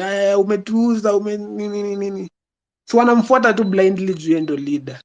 Sisi watu huku wanalima Osama, I think ni ana trend, like watu wana go against ye juu hakuna leader, watu wanamtukana juu wana feel alienda huko kama tuseme leader, ama hiyo influence ilifanya akakaa leader kwa macho ya watu. So mi feel kama we are losing, na feel tu iko tu sawa, na na feel tumekuwa tukiwin, bado tuko na wins zingine hata jana, ni vile tu bado gava wanafai figure out a way ya kucontrol hii movement na kuchanganya watu wengine wenye walikuja wakapata hii jani katikati, wafeel ni kama kuna mtu mwenye amekuwa akimake decisions. Actually nimesikia kwa hii space mkisema hizi vitu zilikuwa zinaandikwa kwa hizi mavitu zilikuwa zinatoka wapi, vitu zilikuwa nafanya hizi spaces vile at first tukianza kukuwa na hizo mavitu, but spaces vile zilikuwa na hizo vitu zenye watu wanaongea, watu walikuwa wanatoa tu hizo suggestion, alafu I think mi nikikuja online napata kuna mtu mmoja mwenye graphic designer mwenye ameshikanisha hizo mavitu, ameunda poster. Kuna majama wengine kama Lemayan alikuwa na jama wa Boniface, sijui jamaa anaitwa Boniface nani, alikuwa amesema kama uko na any quote, mimi kuna ma graphic designer nitumie tu DM wataunda. Lemayan alikuwa amesema ni tag tu kama uko na quote ama kitu unataka ikwekwe kwa graphics nitaunda. So the movement ikianza, actually the first week kabisa, kila mtu alikuwa amejitolea kutoa their skills. Dr. Austin Omondi, huyo beste yangu, alikuwa amesema mimi kama medic nitagather my fellow medics to set up place fulani ya watu wenye watakuwa wameumizwa, watatokea, watakam. Maloya wamesema the same. Shanky, Yeah. in your opinion, you think that the whole movement is still gaining momentum? Yani, na feel it's not gaining momentum. Situmie the word, but na feel we're just as strong as we were. Na like our next move ndo sasa itaonyesha kama like people wamegain momentum kweli, ama juu saizi vile watu wanaingilia Osama ni kama wamegain momentum, wanataka kuonyesha gava umsesi leader, tunataka like watu saizi wanataka kuprovia gava umsesi leader, mli hit the wrong target. So na feel kuna hiyo momentum, but sasa sizi sema search juu mpaka to prove, tufanye kitu ifanyike, ndo kama hiyo saa vile wamesema vile kuna hiyo Occupy MOH. So kulingana na vile utaona turnouts na the whole thing around Occupy MOH, ndo sasa tunaweza sema kama it's dead. it's not. For me, so long as the whole movement doesn't really show up a leadership, I'll still continue is dead, because the divide and conquer rule will still be applied. But And sir, do you feel like if kama tungekuwa na leader the whole movement, we would have yeah, achieved kenye tusha achieve so far? but show me one thing that you've achieved. The rejection of the finance bill na NEO too. Ama, is there anything else? Yesterday, like hiyo ni major, but yesterday pia vile president ndio kuongea, sijui kama hizo vitu ziko bado kwa finance bill, alikuja akasema ame cut down advisors by 50%. Ametoa hizo offices fulani za DP za bibi yake na bibi ya DP, sijui akasema, nimesahau hiyo kitu ingine yenye alisema. Bado hizo zilikuwa kwa agenda ya this whole thing. But then him saying this and him doing it, remember, at the end of the day, he's still a president. I mean, he's still a politician. And politician will say every other thing that they want to say to you for the sake of saying it. Yeah, I get that point, and that's why, like, kama unaona story ya IBC, hata ukisearch saizi on the timeline, watu wanatweet hizo vitu za 5 days to go, juu mambo ya IBC alisema 10 days inaisha Tuesday. Ukienda kusearch tu utaona watu wana keep track, wanajua 10 days inaisha Tuesday. So me, like, ukiniuliza mimi from where I stand from, like, watu bado watu bado wamejam. Hata saizi kuna post hizo za Murkomen ameenda kuongea huko tena, nimeona watu wameanza tena kutukana Osama juu ya hizo kenye Murkomen amesema, na huko bado huko kwa hiyo post, ukienda tu uone tu, juu unajua mtu anadhani kuna leader, but kwa hizo comments tu utaona hapo watu wanasema tufanye aje na Murkomen, tufanye aje juu ameanza kiburi hapo tu.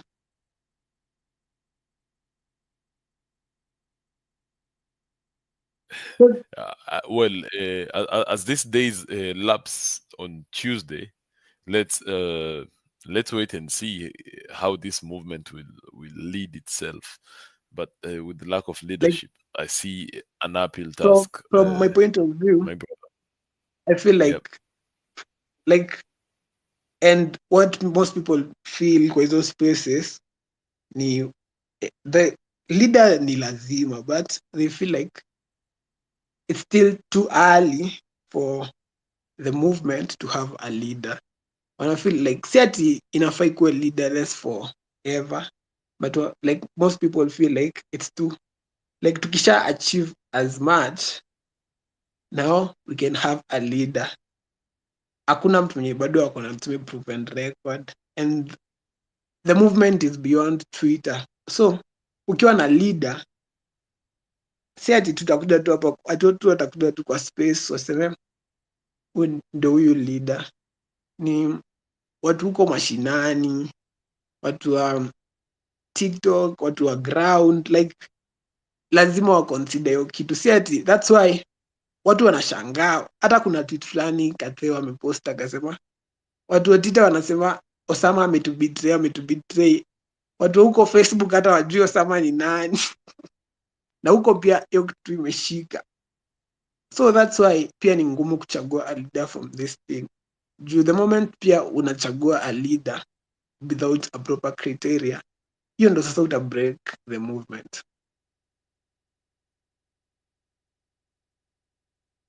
There's a saying that says power is never given, power is taken. So among all the Gen Zs, none of them has been able to stand up. And here's my problem. Now we've lacked anyone that has tried to come up to put themselves there. You, the exact same people, are the one dragging these people down. And you want the president to come and help you select a leader again? No one wants him to select a leader for us. So what do you want from him? Because on Tuesday you are waiting for the final stage of his the IEBC how do you call it? The recreation of a new IEBC commission, whatever that might be. First, these Gen Zs are not interested. Like me, from my own knowledge, mi sitaki kuongelea mtu juu vile tumesema ni leaderless. From my own knowledge, like so far from the spaces na my posts that nimeona online, no one is interested in these positions. People just want that. Si ati wako na nini ati tunataka tuweke kwa Ministry of Sports, tunataka tupoe ministry. This movement, kila mtu Kenya watu wanataka tu ni accountability by the president, by hizi ministries. Watu wanataka ao on Tuesday akijua alisema on Tuesday ati sijui anapass hiyo bill, alafu sasa sijui ifanyiwe nini. Watu wanataka names zenye zitakuja. Pia sisi huku online majenzi na everyone na mamilioni waende wafanye audit on those names, like kila mtu wa research on these names, aone hawa ni watu wenye si hadi tunaletewa hapa watu wenye ni madanda. So since day one the movement has been fueled by your hate ya number one ya hate for Ruto. Na as people claim, ukisearch online watu wanasema movement, the fuel ni your hate and accountability. All people want ni accountability. Na Shad mwenye alishikwa, ukienda ukisearch kwa timeline yake, ameanzisha kitu inaitwa ku-audit ministries. Hiyo ndo saizi role yake, ku-audit. Kuna mtu Ombachi alisema, like watu walianza kusema tu hapo tu TL, mi niachie huyu. Ombachi akasema mi niachie Ababu, kila kitu nda make sure ako accountable. Sasa kama saizi nimeona wanamuuliza huko, atoa hiyo list ya watu wanaenda France mbio waone. Mtu mwingine amesema achue Oruoba. Shad anafanya mambo za auditing, like ni kitu yenye ni collect na watu wanafanya collectively, unaona.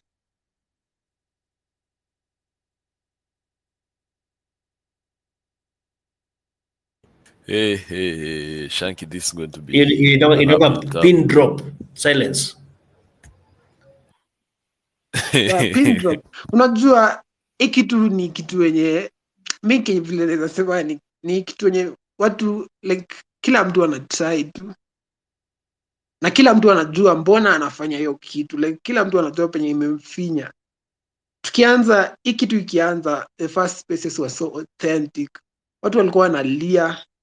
Mama mwingine sijui ni wa mboga huko Eldoret alikuwa anaongea kwa space mpaka analia, mpaka anasema mimi nataka hata ni huko Eldoret wakinikataa mimi nitakuja huko Nairobi, hata wakinivua waniue, na mimi kitu yote wakitaka hata nikiwa na 20 bob ndatuma ya mweke hizo. Like ilikuwa so authentic hivyo, na I believe bado tu ni hivyo, so authentic. Like kila mtu anataka amekasirika, na kila mtu anataka tu kutumia their energy to make sure things are working.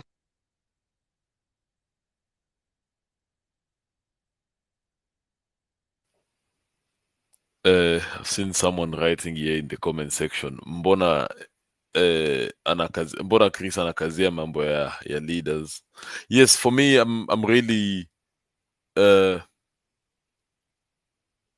for the idea of a leadership to be there, because once we have leadership, there will be a structure, and so long as we don't have any structure, then we will be assuming formlessness, which sometimes assuming formlessness, as it is written in the 48 laws of power, is good, but to what extent though? Luvisia, yeah, what's up?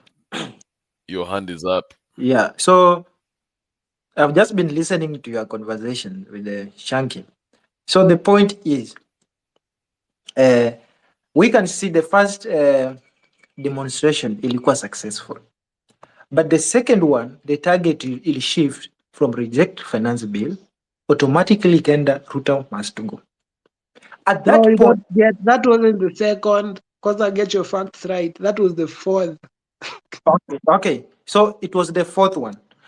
So the moment it shifted the Ruto must go, we have people when you call passionately na the other agendas.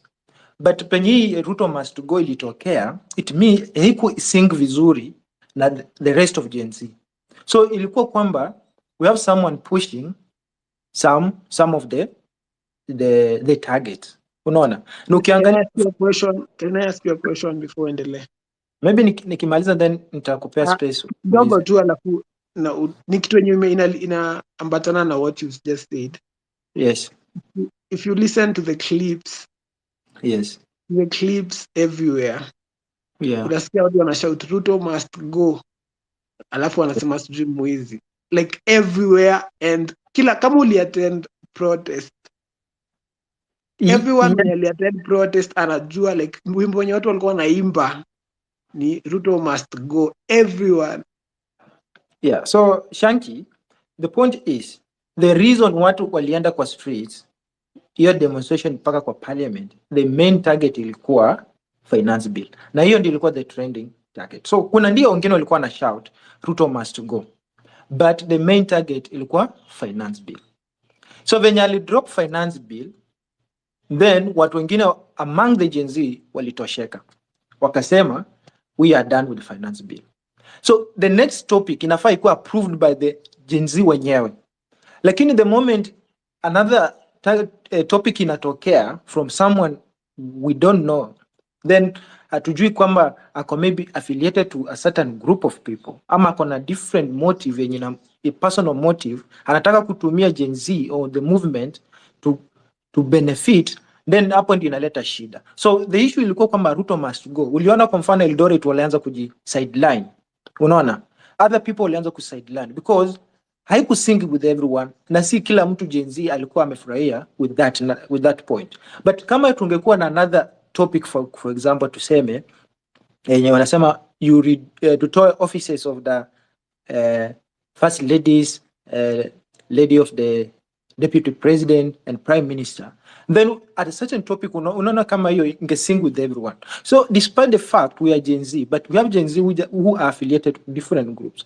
and also they just some of the topics before they engage in the demonstrations, unaona. So kwa mfano ile finance bill, kuna vitu wewe maybe ulienda because waliongelea mambo na walikuwa wameweka hapo land rates wenye wako within municipal, but kuna mtu mwingine alienda with a different item in the finance bill, unaona. So despite the fact all of the people wako na reject that thing, but kuna watu wanaenda because kuna something inside yenye hawapendi. So the importance of having a leader is because at a streamline what topics or what things we are going to address, because wewe ukitokea huko na yako, wewe mwingine atokea huko na nyingine, then mnakuwa kwamba mko fighting different battles although mko tu pamoja. So the importance of a leader is to have like a channel of communication, unaona, like people discuss, then mnaangalia points zenye mnaweza fight for, unaona, then after ku agree, then the information ina go down to other people. Although mmoja kwa mfano wenye wako kwa hapa X is just small percentage. Kuna wenye wako TikTok, kuna kwa Facebook, na kuna wale majamaa tu wako kwa ground hawajui hata hii maneno inaendeleaje. So ukitokea tu from nowhere Ruto must go for example, uko ndani kuna wenye watashtuka what is going on. So the point ilikuwa kwamba ni kitu yenye na affect everyone. So ukipata kwamba some of the topics affect everyone, then the leader then inatoka from like a certain channel of communication, because we must be careful. Tunaweza dhani we are fighting for our battles, kumbe we have people behind the scene when you wanna fight battles for other people. So accuse for example Osama kwamba he went and slept with the government, inafaa mjue kwamba we have other people who are hidden sleeping with other people, influencers on TikTok, to push different agendas. So that's why we must be clear, tukuwe na a certain leader mwenye atakuwa accountable, so that tujue where we are going to. Lakini tukiweka hizi vitu na formulas na kila kitu, then kila mtu atakuwa na agenda zake, and then it will be difficult to achieve whatever we want to achieve. Can I respond to you before I drop? So, first of all, I don't agree with you. Juu ya hapo mambo ya ati maybe kwa watu wengine maybe kwa watu wengine ilikuwa finance bill peke yake, but nataka nikuulize, do you know why Khalif Cairo was bullied mpaka aka take a step back? Do you know, umeona kitu yenye Nyakundi amepost leo? Unajua mbona mimi niko bullied like kutoka hiyo siku mpaka sai? Ni juu when the president announced mambo ya reject finance bill, watu walikuwa wanataka kwenda kuoccupy State House. Juu the main objective was Ruto must go. Unaona? Na watu walikuwa wanataka kwenda kuoccupy State House mbaya. Yani watu walikuwa so psyched up. Juu walikuwa na feel that's a symbolic way ya kuonyesha tunataka kutoa huyo mtu State House. And vile ilifika hapo around 11 p.m. after Space Kimunzi,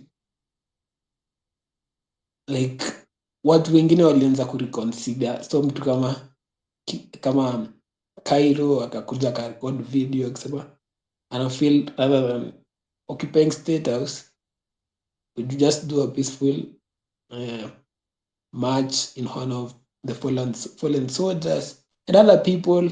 Hata Kimuzi alikuwa anasema watu occupy State House, but hiyo time nilikuwa na amesema because we just lost some people yesterday.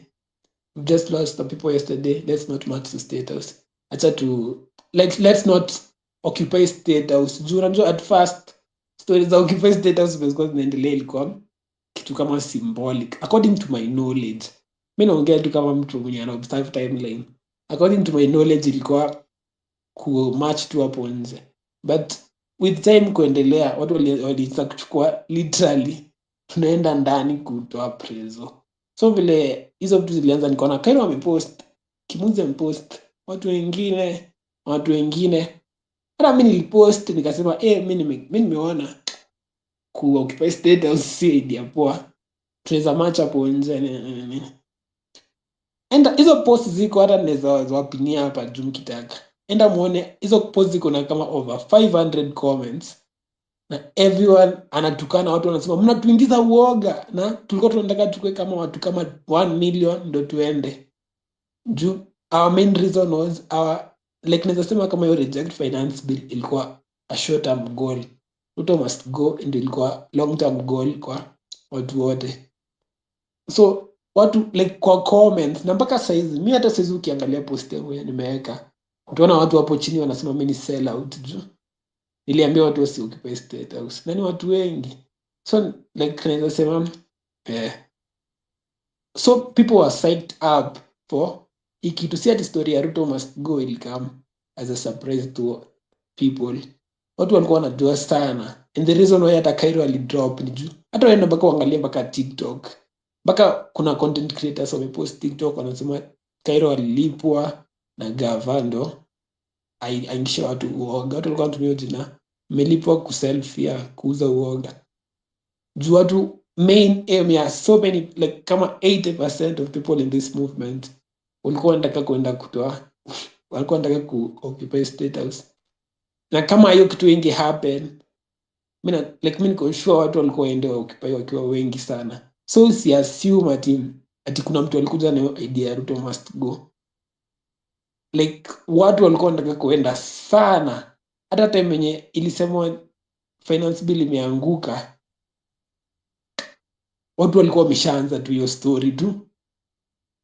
One goal inside, now to the second goal. Na unasikia hata vile Kilunda alikuwa hapa, Kilunda amesema kuna watu wenye walilip, amenitaja mpaka amenitaja mpaka mimi kwa space nyingine, akasema kuna watu wenye walilipwa kukuja kuselfie atoto in State House. So Shangi, do you believe that we might be having people somewhere behind the scene wenye wanataka through Gen Z wana sponsor certain topics ama certain targets to push so that they can benefit from them? Me I don't believe that for a fact. Mi na believe kama kuna mtu labda ana push kwa already agenda zenye zisha kuwa formed. Hizi agenda mi naweza kuwa sure 100% hakuna mtu mmoja mwenye anakuja na hizi agenda. Hizi ni vitu tu ziko kwa TL, ziko kwa comments za big wig, ziko kwa hizo space sana. Hizo watu tu wana agree and the reason why people are so mad at with Osama ni juu kwa spaces ya last week watu walikuwa wameagree agenda ya hii wiki ikwe to constitute IBC, but Osama alikuwa ana change anasema rather than reconstituting IBC let's attack this ministry. Like so hivyo ndo watu wanasema kwa timeline, like Osama ndio amefanya hii wiki hatujakuwa na one hashtag ya kupush Joel ati alikuwa na change goalposts. Yeah. Yes, because Osama. Lovisa, just give me a second. Give me a second. There is a very interesting comment that I'm just seeing here, and it's by Chief. It's Kaiser Chief. He says, Chris, if you know what Osama did, then you will see why we don't need a leader. A leader can always be bought. Look at doctors and teachers. They go on strike, and when their leaders are bribed, the teachers and doctors are instructed to go back to work, yet they get nothing. But that was by Chief. Whose mic is this that is it is unmuted? That was by Chief. I'll just call him Chief because anyway, the other name I find it difficult to read it. And now I'm beginning to understand. Should a leader come up, they can always be both. Are we saying that the entire part of the Gen Zs, none of them cannot be compromised, or are we now trying to say that there is no principles among the entire Gen Zs and we just want to clean up the administration? And also, while we are at it, Shanky, you've just posted again on your timeline and you say Kibe amesema the whole movement is dead because haina leader. I don't think he has mentioned that. Maybe I didn't catch that.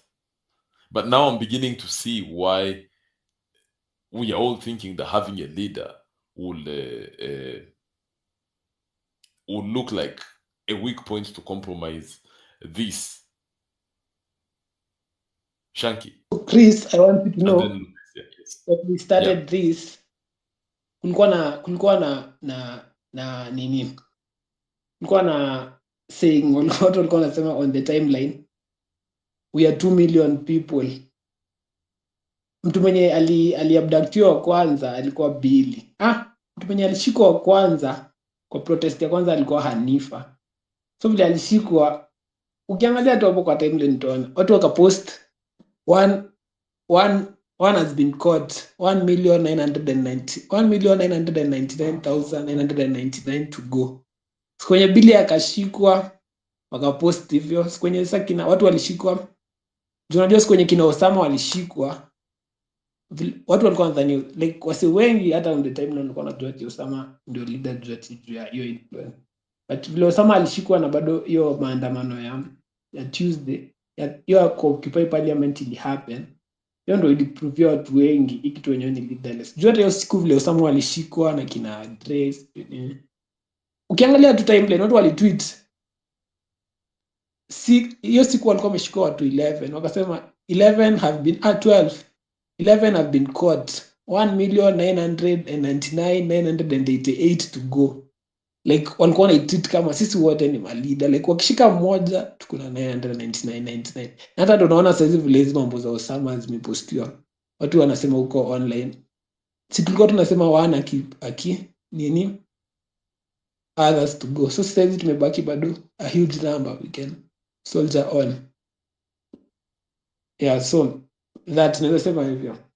I don't know pia na hiyo sijui umesema pia mambo na leader pia kwa hizo spaces kulikuwa kumekaa up na hiyo factor yenye watu walijua, like kulikuwa mtu mwenye alikuwa amesema the government works through divide and conquer, so they divide you and they conquer you. So hata siku za kwanza vile walianza story za these are Gen Zs, hawa ni watoto wajui kitu wenye wanafanya, like walikuwa ni kama wana divide Gen Zs and Gen X. Watu walikuwa wanazipoint tu hapo kwa TL, wanasema wajui tunakaa na wazazi wanatuambia. Alafu after hiyo maandamano ya Thursday nilikuwa successful, wakasema wakakuja hapo na hiyo kitu ya watu wa iPhone na watu wenye si wa iPhone. Watu wa iPhone wanaenda wanakula KFC, wanapanda Uber. Bado tu hapo kwa timeline tu watu walikuwa na comment tu wanasema sio kuja waone Osama, sijui anakuja sijui nani nini. Hizo watu wanazidemystify tu kama jokes, na bado kwa spaces. Hiyo time spaces I think sasa zinaanza. So saizi bado kenye. So hiyo bado mambo za leader zilikuwa watu walikuwa like from the word go, watu walikuwa wanajua tukiwa na leader tuta have ikitu juu ya watatudupe, to choose leader ndo wamchukue, either wamthreaten ama hizo vitu. So hizo ndo zilikuwa reasons zenye tulikuwa na leader. Tukianza Shad ndiye alikuwa anakaa kama leader. Hiyo movement ikianza Shad ndiye alikuwa anakaa leader. Na kwa after Shad ameenda ile interview ya JKL aka step back. Anifa akakaa mambo za hospitali zilikuwa zina aka step back. Like nikisema alikuwa anakaa leader ni yeye ndo alikuwa like anaonekana sana. So hivyo, so watu walikuwa wanajua leader akichukuliwa akikuwa au sio, wanachukua tu leader, either watambribe, atago missing ama watamthreaten aingie nyasi. But kusipokuwa na leader na kila mtu anajua reason yeye anafightia kitu juu. Kuna siku mpaka kuna post hapo tu online, kuna post za watu wakipost, sijui nani alipost, ni America kama nani alipost, why are you fighting for this cause. Kila mtu anaandika hapo kosi yake. Mpaka kuna jamaa mwingine alikuwa kwenye wase wa TikTok walikuja wakasema ati wao ndo the leaders of Gen Z.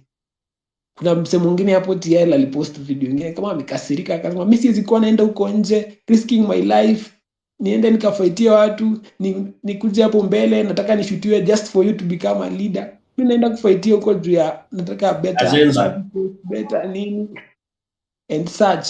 Like hiyo video ilitrend sana. Huyo mtu alikuwa ni boy tu sijua 20 years. Alikuwa hapo analia mpaka anataka kulia, anasema tell our madam I don't have a leader, and if you have a leader Mr. Tokea. Right now me tunataka a better life for myself, and that's why me I'm on the streets.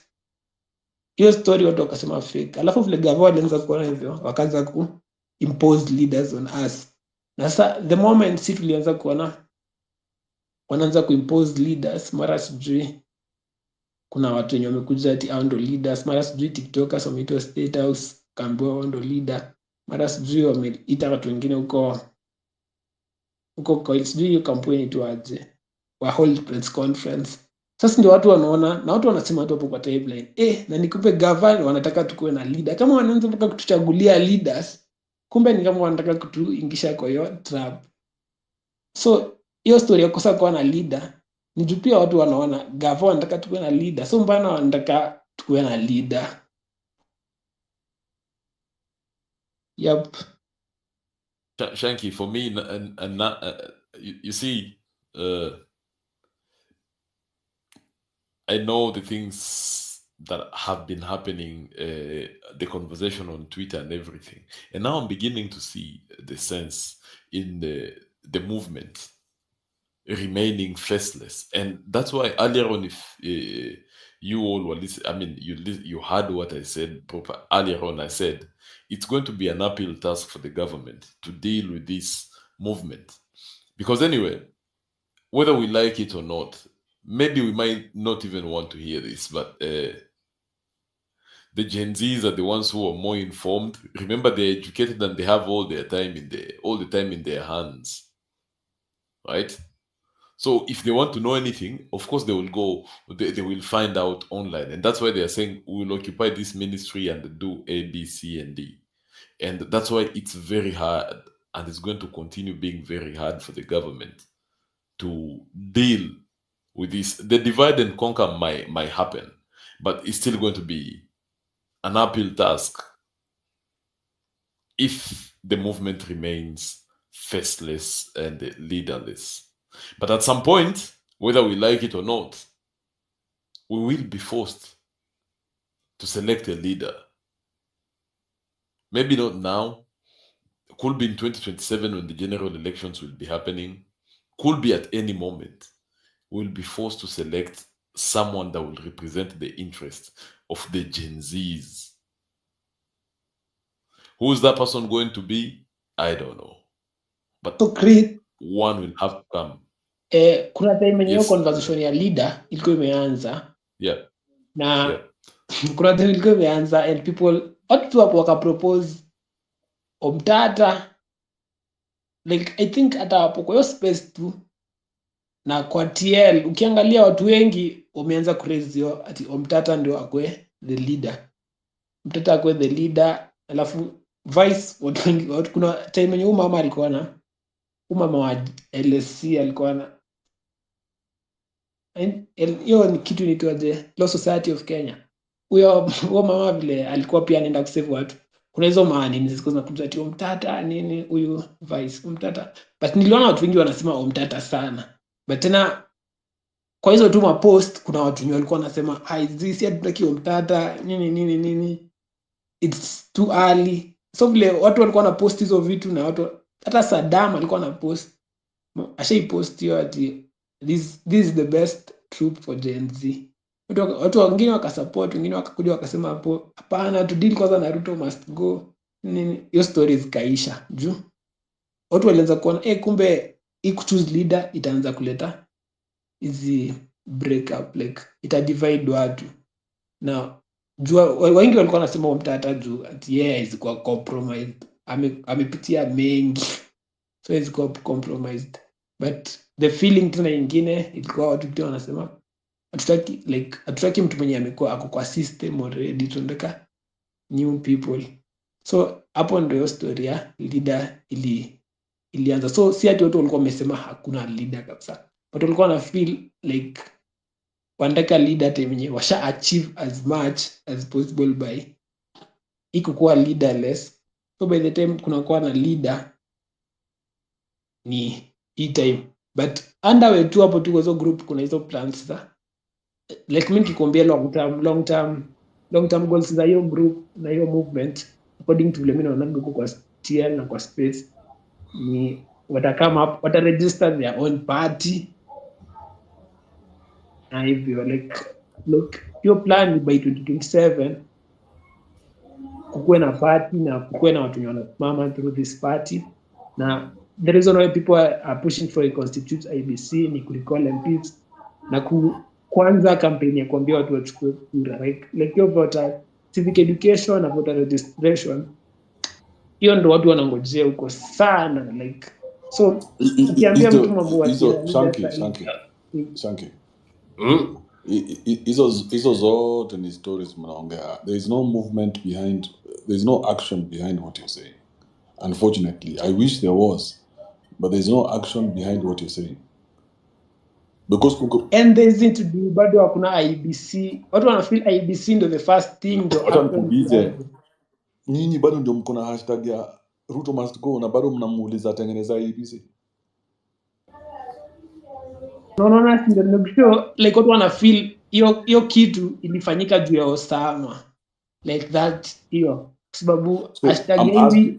I'm asking you guys don't want the government, yet you're petitioning the government to reconstitute IBC for you to kick them out.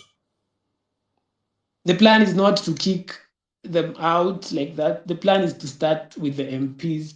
Na nilimeona huko kwa space wako na kama list ya kama 3 MPs wenye wanataka kuanza kuwa. Sawa, lakini naulizaje? So you guys need the IEBC to be reconstituted for you to kick them out. And now the person who has been enemy number one, the president, is who you're petitioning to fix IEBC so that you can help kick everybody out, starting with these 3 MPs.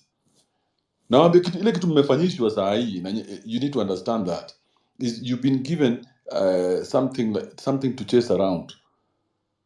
So sasa mna chase two issues tudogo hapa na pale, na mko serious na mtafungua two spaces mu chase two issues. You will forever chase one issue after the next. Hey, saini IEBC. The next one lazima to impeach wase kadhaa. Oh, now we're going around the country looking for 2 million signatures. We're doing this, we're doing that. Now we're going to Ministry of Health to be in solidarity with the... What? You guys are going to chase your tail till 2027, mukiamka. But wale... Kasari, amjaona, mtu kama Murkomen. Murkomen, I'll put it up on the Jumbotron. Murkomen anawachekelea. Have you seen that shit, Shanky? Yeah, na nimeisema mpaka hapa, nimesema like na ukiona comments za hiyo kitu na ma quotes, utaona vile watu wamejam. Kwanza hiyo ndo zimeamsha watu kaza tena kubuli Wamejam kitu gani? Na jana sele mulipewa wakisema mulipewa opportunity. Jana sele mulipewa opportunity. The first thing you did was you presented nani aitwaje? Osama. Mkasema Osama ndio wetu. Sasa akina Murkomen wanacheka because wanasema hii ndio akili mlikuwa mnatustua nayo. That's why they're back on the streets. That's why they're back on the streets everywhere, making fun of all of you. Kibe, can I ask you a question? Ask me a question. Do you know you have a timeline of being a Kenyan citizen? Is that a question or a statement? It's a statement because your ID expires. Sasa wana mbeleka two issues tudogo. Mimi hizo issues ndogo start. Those are the kinds of things and inafanya Uto ni two issues to gaslighting. Those are very small issues. Gaslighting, but it's a fact. So what? Why should my citizenship expire as a Kenyan? So who are you complaining to? Am I the president? Yeah, we are complaining to the government. Kama unataka kuwatetea. Why are you complaining? The government doesn't have ears. Huh? Yeah, those are the issues we are raising. Those are the issues we are raising. Those are moja. That's one among the many. Kama government prezo alisha so itafika siku mimi si Mkenya because jana mulipo opportunity muliuliza swali gani?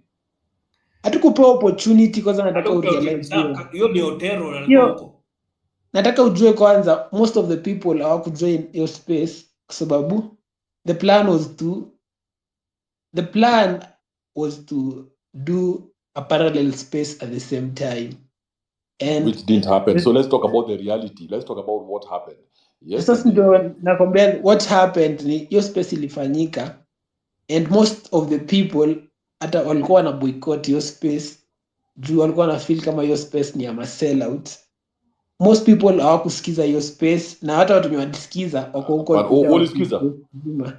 Mimi nilisikiza mimi ndio nakwambia wacha kuongea most people because your space ilikuwa na over 100k. Most people wametoka hapo. Mimi sikusikiza. Mwenye kuna watu kama huyu Marvin hapa. So let's talk about it. Okay, sikiza, because I've been here the whole day na nimechoka. Let's talk about the reality so that I can close this show up, okay? Yeah. So the reality is that people went to that space. It was the biggest space the country has ever seen. Take one of the biggest space kuliko hiyo. Gani?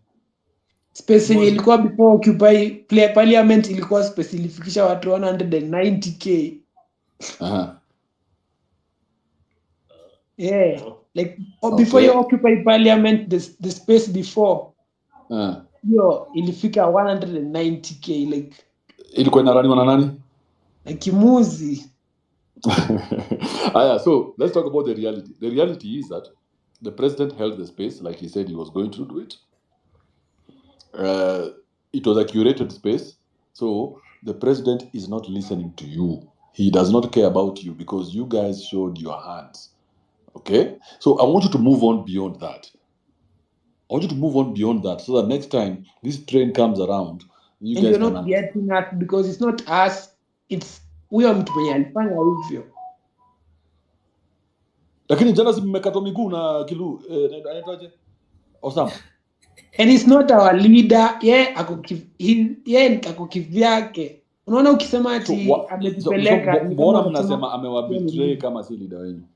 juu hii space yenye ilikuwa inafaa happen parallel. Actually nataka kupea 4 reasons why I think that hii space yenye ilikuwa happen parallel ilikuwa ihostiwe na Kimuzi na Osama. Juu Osama space yake ilifikisha I think what 120k people.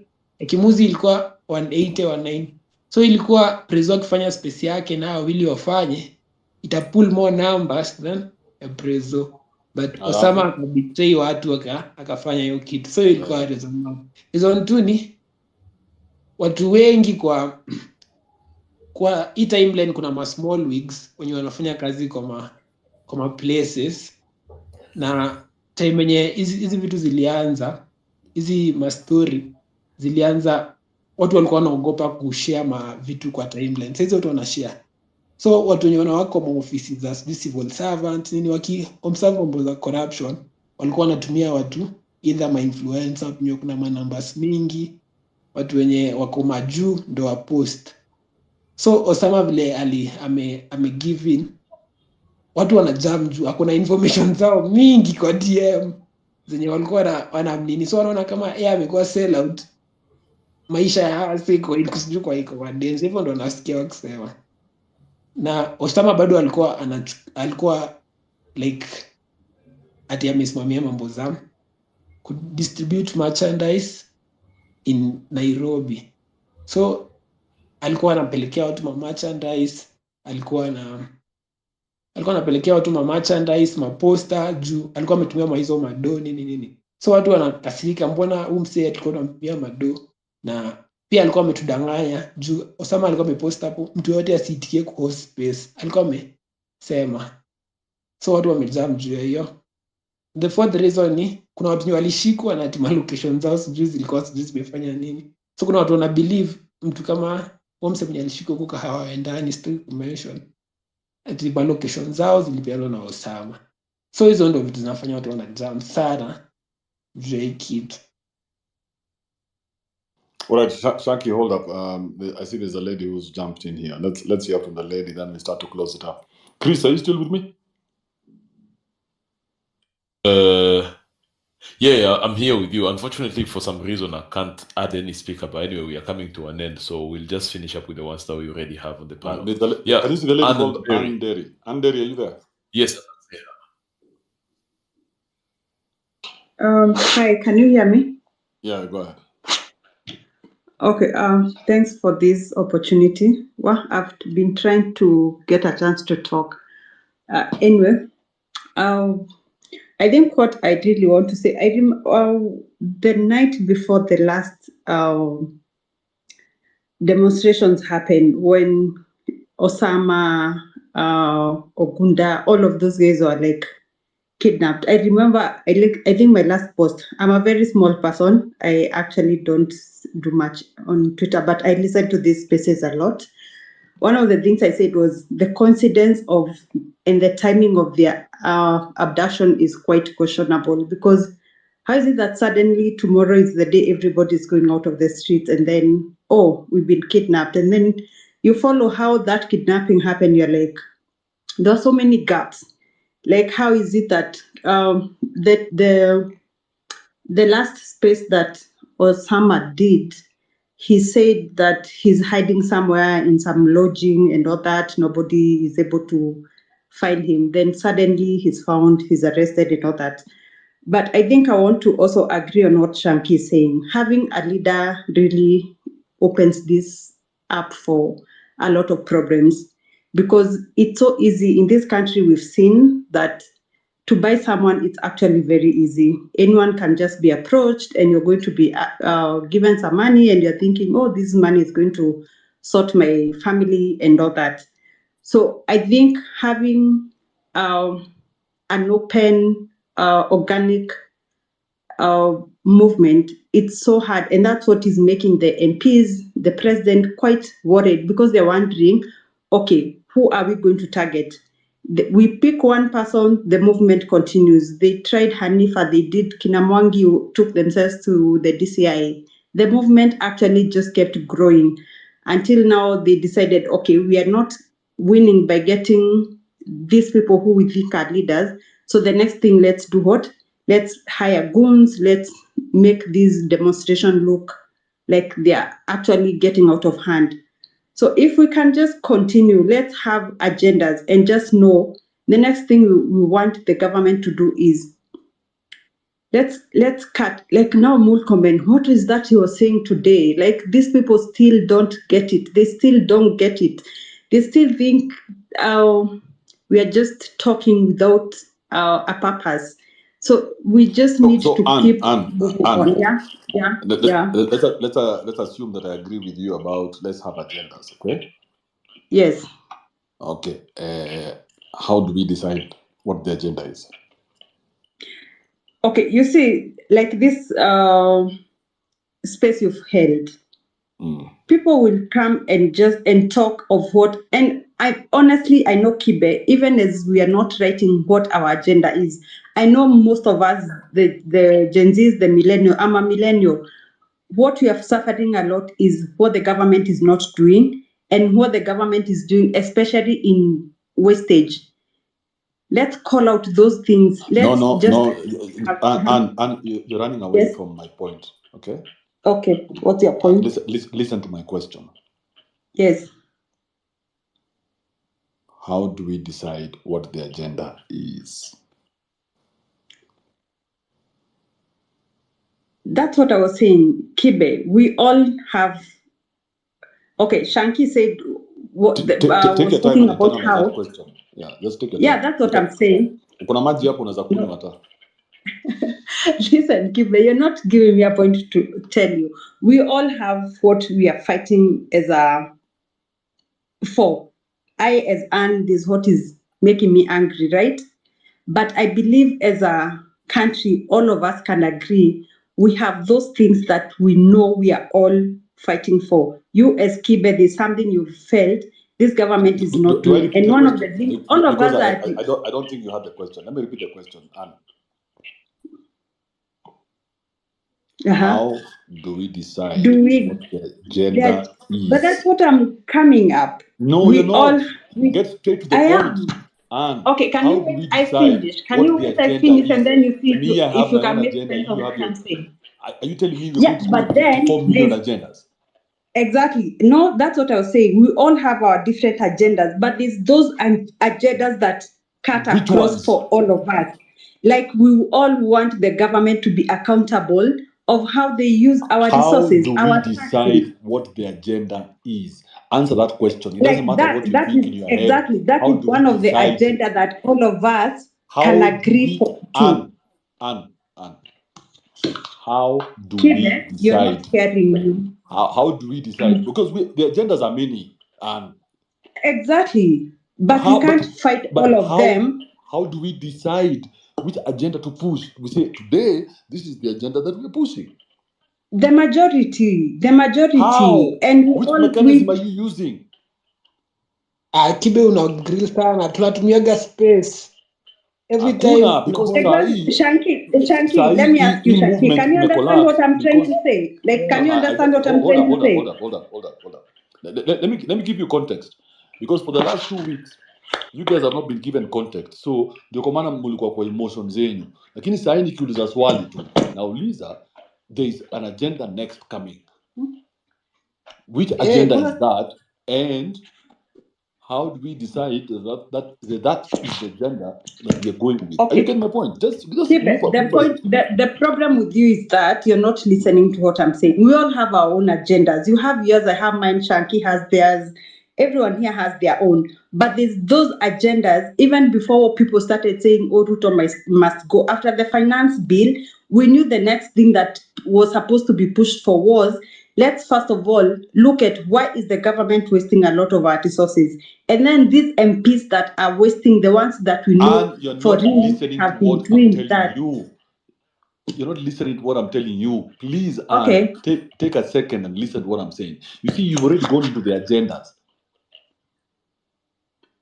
Yeah, because you asked me how do we get the agendas. We go there by deciding the agendas that will come up. We can all agree where did you agree? Nonsense.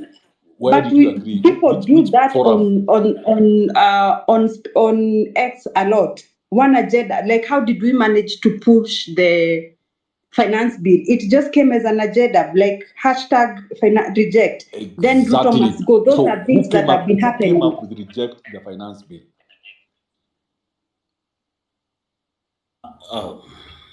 Fortunately, our betrayer, Mr. Osama, Exactly. You see, so no, you it don't. showed. So Shanky, No, so hold up, no, he- that's hold wrong. up, and Hiyo hold saba up, alikuja and na reject finance bill.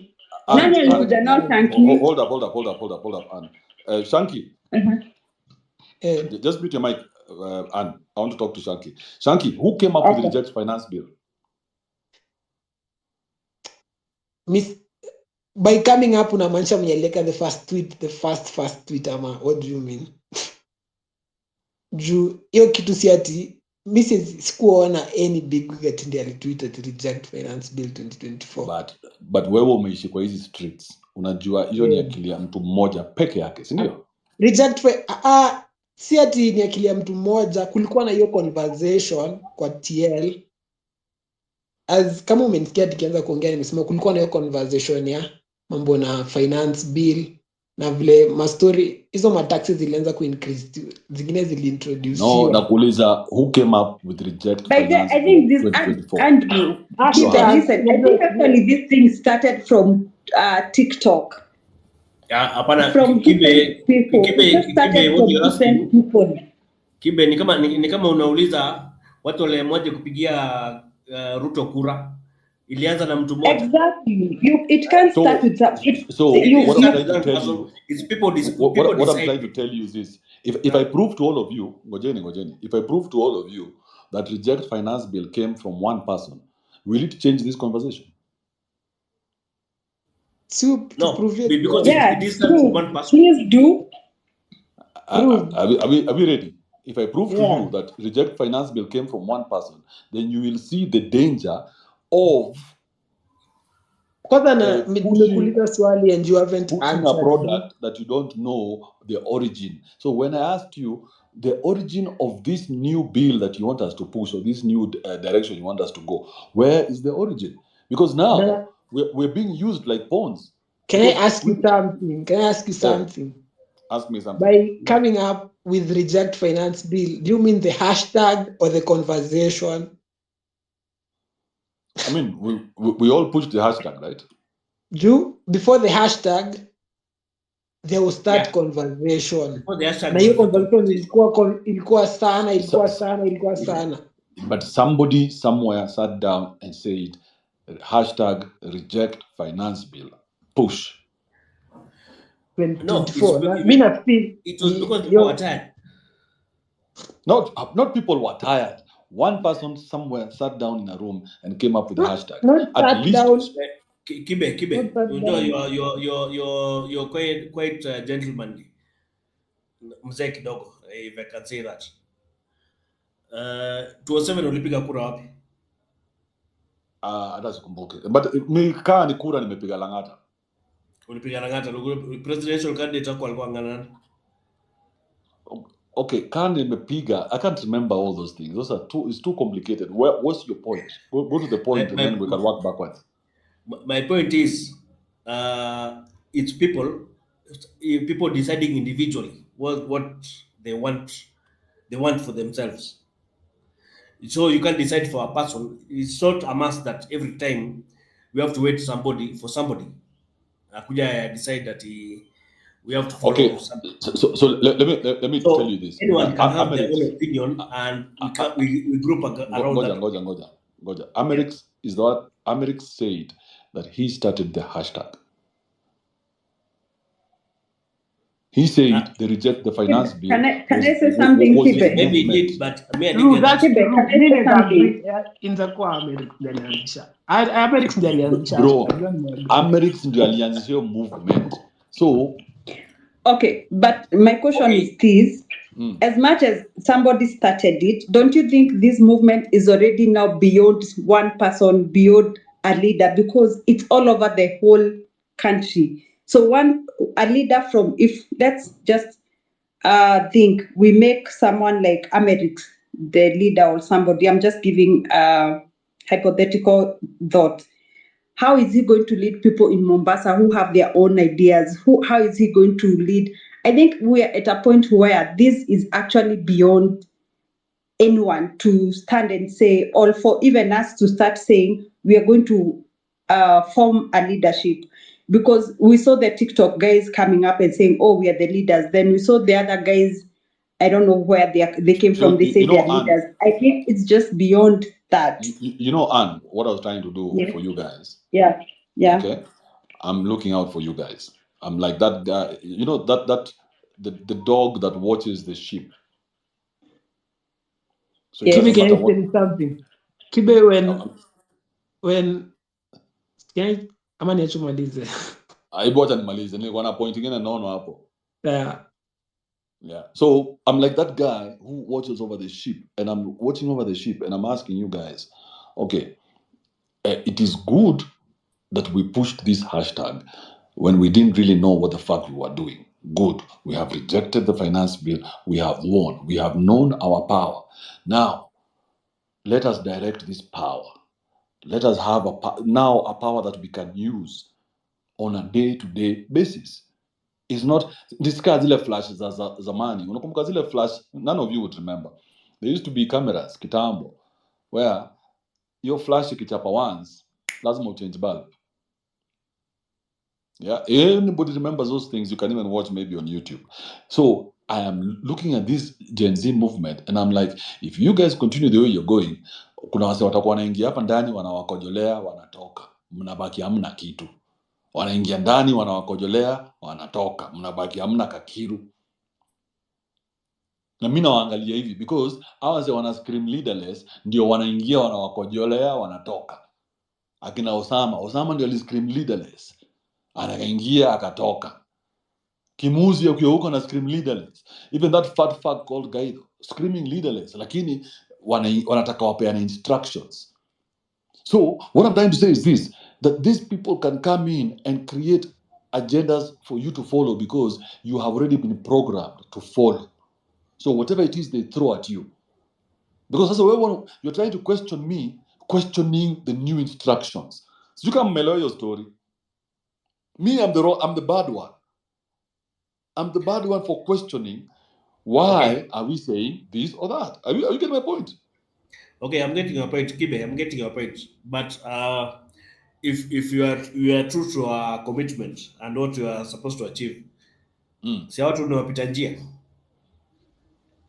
Tunafanya wapita njia tu, like akina Otero, they'll just be there for the season. Apana, but don't you want to be effective in how you operate?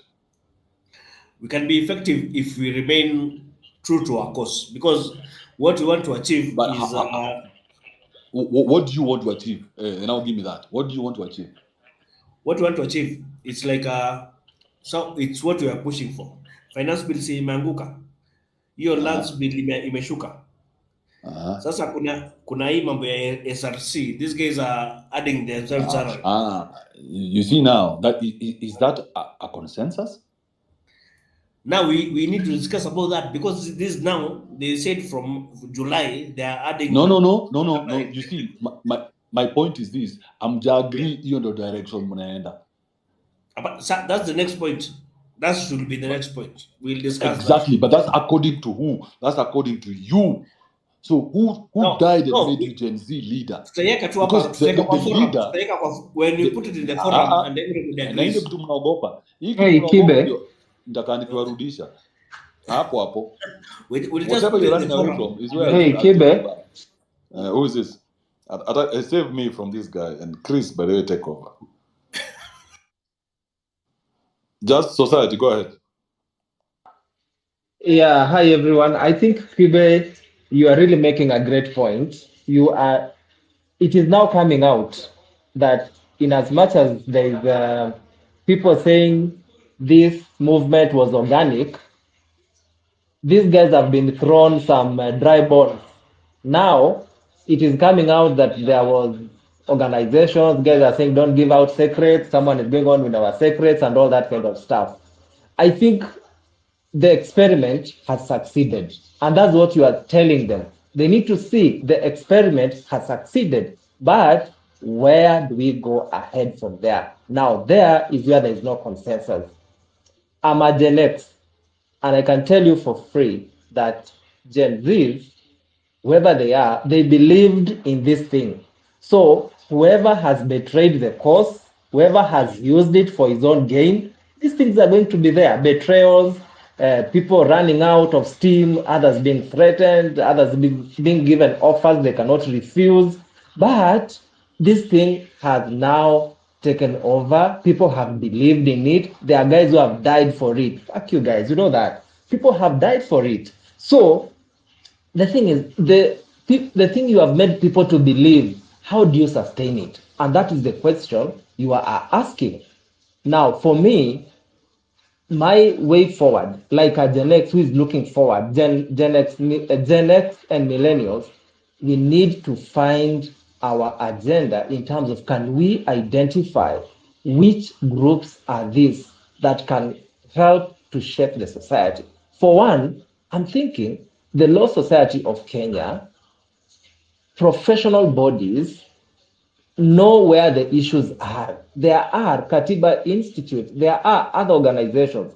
And for us, Gen Zs don't want anything. They just want a government that works. They don't care who is the leader. They don't care who is doing what, who has been bought or not. We just need a just working society, a society that works for everybody. Right now, as we stand, the future of Gen Alpha is being stolen because we are living on a 10 trillion deficit. These guys are going to pay this debt, and these are going to be the children of Gen Zs. So, drafting the agenda in terms of, let's get to see these guys who have fallen aside, leave them. Now, can the Law Society of Kenya, for example, explain to the, because I remember there's a time they were brought, the Law Society of Kenya was brought onto the space and told, guys, what happens after here? And the Law Society of Kenya explained very well. There were very passionate lawyers in that team who explained. But now where we lost it, we are bringing politicians on board. We just, like you're saying, being puny in terms of, when you see a politician, you give him a mic. When you see anybody like Big Wig, unampatia mic. And yet, the people who are actually suffering are the small people on the street. The people who are dying are the small guys on the street. So we need to have organizations that can help us to draft an agenda, a clear agenda for Kenya. For now, we can't keep on running around. I think that's what I'd say for now. If people have followed my timelines, they can see what I've posted there. Thank you very much. Thank you very much. Just Society. Oh, what else, Chris? Now, Chris, can you allow me some minutes, like 2? Yeah, please, and be brief. Yeah. Thank you. So, responding to what Kibe said about mambo za hizo za Amerix ndiye alianzisha. Amerix naweza sema recollect your hashtag when so many people were angry about story ya finance bill, na Amerix akakuja na hiyo medium ya watu wa like kubring watu pamoja through tuseme his platform. Juu his post yenye ilianzisha hiyo story yote ni ucomment hapo kwa comments zake na manamba za hiyo MPs, watu wa DM wamtext WhatsApp wamwambie hatutaki finance bill, na vile alipost hivyo na ikaanza kuwako tu akapost. Other influencers walianza kudo the same thing. So Amerix ni ukweli alikuja na hiyo, but naweza sema alirecollect, alikama meantime yenye watu walikuwa wamejam sana na history ya finance bill. So yeye alifind to a way ya kugather hizi sadness zote, hizi kujam zote na kuzithrow to where it belongs. The second thing pia nataka kusema, ukirealize kila mtu mwenye anasema hiyo movement ikuwe na leader, si either a millennial, si a young millennial ama a Gen Z, ni tu ma Gen X. Na mnafaa mjiulize pia, why is that the reason? Maybe njuni mko conditioned mnaweka leader. Huku watu wataki positions, watu wanataka tu system ina work. And influencers wamekuwa wakikaa sana kama ma leaders kwa hii kitu juu wako na influence ama wako na hiyo voice, so watu wengi wanaona hizo tweets zao. But opinions zimekuwa tu zikisheiwa na kila mtu. Mi nimewambia kwa space ya last week kutoka umeagree hii wiki waongelee reconstitute IBC, but haiku happen, so maybe Osama alikuwa na take watu away hivyo tu, but maagenda zinakoga zinadiskasiwa tu kwa hiyo space, so si ati mtu anakaga chini tu anakuja na hizi vitu zinaongeleleago kwa space na watu wanafuata, like kwani kila mtu mwenye kwa TL ni mjinga? Anaanza kitu tu inaweza kuja na afuate hivyo bila kufikiria, na ma-influencers hapo kwa TL ni wengi, na when this movement started, nataka mjue pia influencers walikuwa wameblokiana, kuna ma-influencers wenye wapendani, lakini kila mtu walikuwa wameset aside, watu mpaka waliunblockiana, wakaset aside their differences, ndio we do this thing. So hata vile bado Osama ameenda, Osama tu ni mtu mmoja hivyo, na movement ikianza, nilikwambia hiyo agenda ilikuwa ya 2 million people, if one goes to 1,999,999. So kama Osama ameomokea hapo, aomoke tu watu 199,997 wanasonga. Kuna wenye watafika same na vile watu walioccupy parliament, wengine wakaangushwa kwa gate, wengine kwa mlango, wengine wakaingia. Pia huku watu wameamua wenye watamalizwa huko wamalizwe, wenye watalipwa walipwe, wenye watafika lazima watu watafika. Thank you.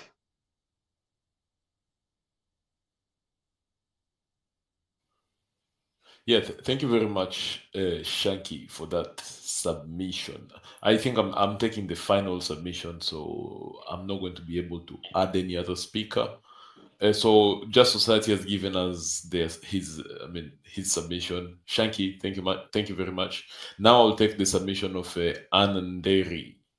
Ann, go ahead. Okay. Then Bar Muriat, and then Leikisha, or whatever the name is. Okay. So Ann, I go think ahead. for me, for my final words and thought will be, whatever happens, we shouldn't let this die. We will find a way to come up with agendas and agreement, and just as people have been talking on X, on the spaces, the people, there's going to be a way to move forward, because it's going to be such a waste of the lives, the time, if this started and we can see actually our voices have made a difference. We are seeing things change. As people have been saying on the on X, you don't see our politicians on the road anymore. You go in the morning, traffic is moving, there's no one telling you move, there's this one moving. So I think they're afraid, and as much as we feel betrayed, because if you look even at my post when Osama was taken and Oguda was there, oh, free Osama, free. And right now I'm feeling like, okay, what a waste of my space. But let's just continue. Let's just have, we just continue talking. These spaces really help when people come together and discuss such things. And then you get to know you're actually not talking about this alone. There are other people who are thinking the same. And you're going to continue this, and we will find a way. Kibe, as much as you're saying we don't have agendas and we don't know how to put these agendas out, the agendas are going to come up, and you're going to decide which, somehow together we are going to decide which one is more important, and you're going to make this work. So guys, let's not give up. Let's keep this conversation going until we know that we've achieved what you're supposed to achieve. Thank you guys, and enjoy your week. And it's still the weekend, Ann. Oh yeah, it's the weekend. Yeah, Sorry, my weekend is so short. Oh yeah, today's Saturday, not Sunday. Oh, enjoy your weekend, guys. All right. Thank you very much, Anne, for that amazing submission. And thank you for Now all I'll of go those guys who have followed me. Thank you. Oh, you're welcome. Barmuriat, please let me have your final submission. Okay. For me, what I can tell people is, as much as we are saying Ruto must go, it's not practical.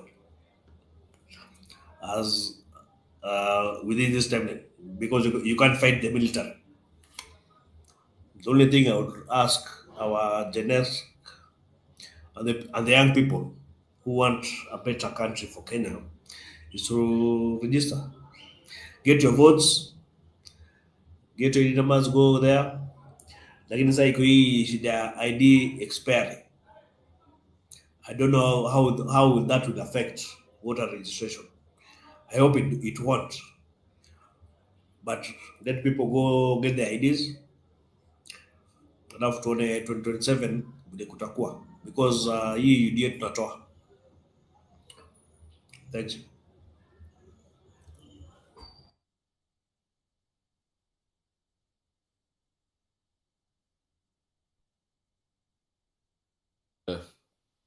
Thank you very much, Barmuriet. Lekishon, please let me have your final submission. Okay, Kibe, thank you very much. Unajua najisikia nyumbani kwa sababu today umenipa mara mbili. And I'm encouraged by the way you coordinate. I've been to many spaces, but this one, the way you coordinate is so professional. So I'm appreciating you for this space. And I don't know this final submission, how long it should take, but this is the first time listening for more than from Sita. I'm in Norway. And I've been listening for the last, from Sasita mpaka saini 1913. So I'm glad that I've taken time because of content. So interject me wherever possible. You started by saying we started the movement by reject finance bill. You have attributed the movement from Amerileaks, but I can conflict that and say that this was a spontaneous kind of movement. It was an idea, like for me, I rejected the bill. I had not even seen anything about Amerileaks. But in me, I knew I reject. I don't want it. So it only needed a trigger. And this trigger came from social media. Thousands of people came to the streets. Kibe, I joined your conversation today because I understood about middle class representation that you started. And I believe this subject today, apart from other subjects, has been about middle class representation. I am personally not a middle class. I am a small journalist who has been in Kenya, moved to Norway. I'm now a candidate of PhD in journalism. I have nothing to show about my work and my influence. But I believe that something small, like what Alan Nami in some space said, I am first a Kenyan by birth certificate. Then I have this degree in journalism. So I contribute in that basis that I'm a Kenyan first. So, Kibe, I appreciate your space because you are engaging. If I post now, you will ask me questions and then we respond to each other. Unlike other people, I hear, fuck you, which I don't encourage and I don't support. I am neither here nor there when it comes to when it comes to whether I'm a middle class or not. I am just in quotes, a hustler is now very much spoiled by what Ruto thinks about. I am a struggler who has come from nothing to somebody now in Norway after Kenyan struggles. But I have a position in terms of leadership, not just in Kenya, but how do we do it in Africa? The middle class, as you started this conversation more than 5 hours ago, have been absent in terms of Kenyan political space. They have been about how do we come in? They have never been in. They have been low.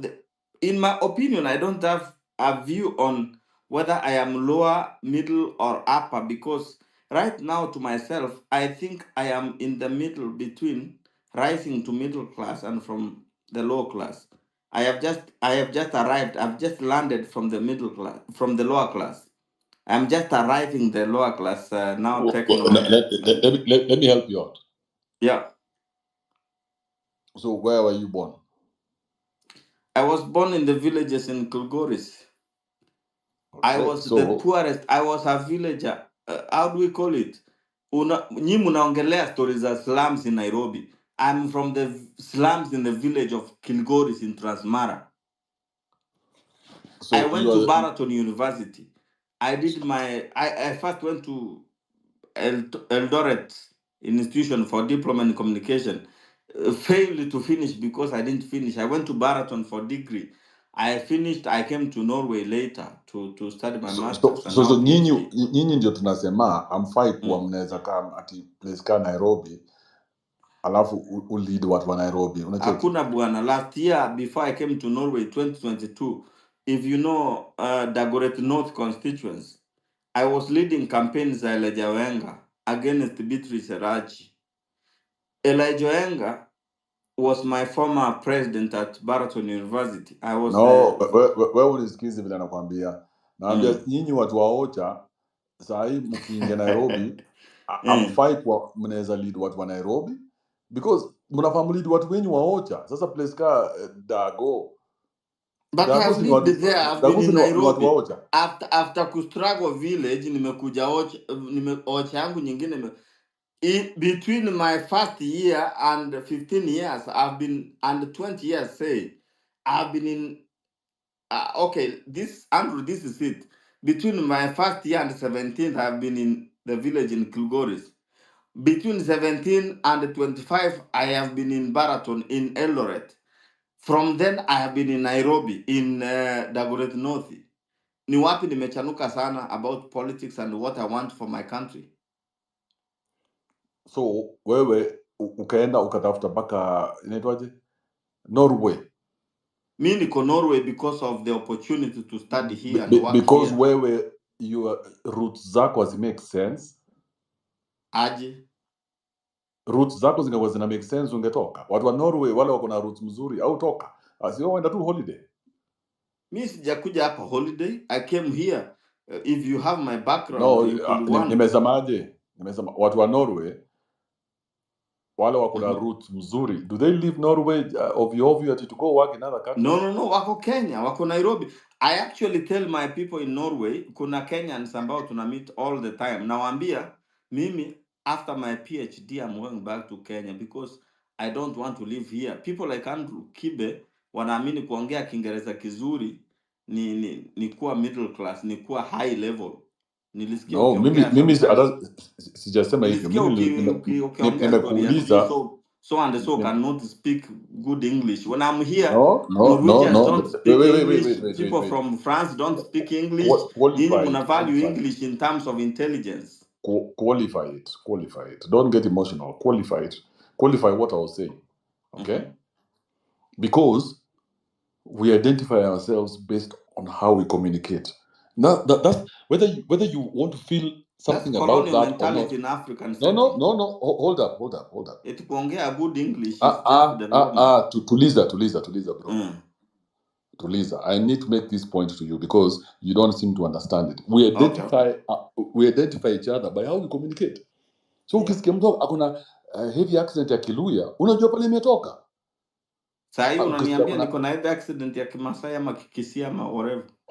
Nasikia Kimasai hapo ndani yako. So hiyo najua wewe uliishi Ocha, you developed inside Ocha. You'd be surprised where I come from. So that's what I'm saying. So hold up. Wazungu, for example. Ngoja. Auelewi vile nakwambia. Let me explain it to you so that you can get it. Hata nafanya kuwa namalization, nimechoka na niko na njaa. So I know umekuwa hapa from bwana saa 5 hata me I can't sustain. Congratulations by the way.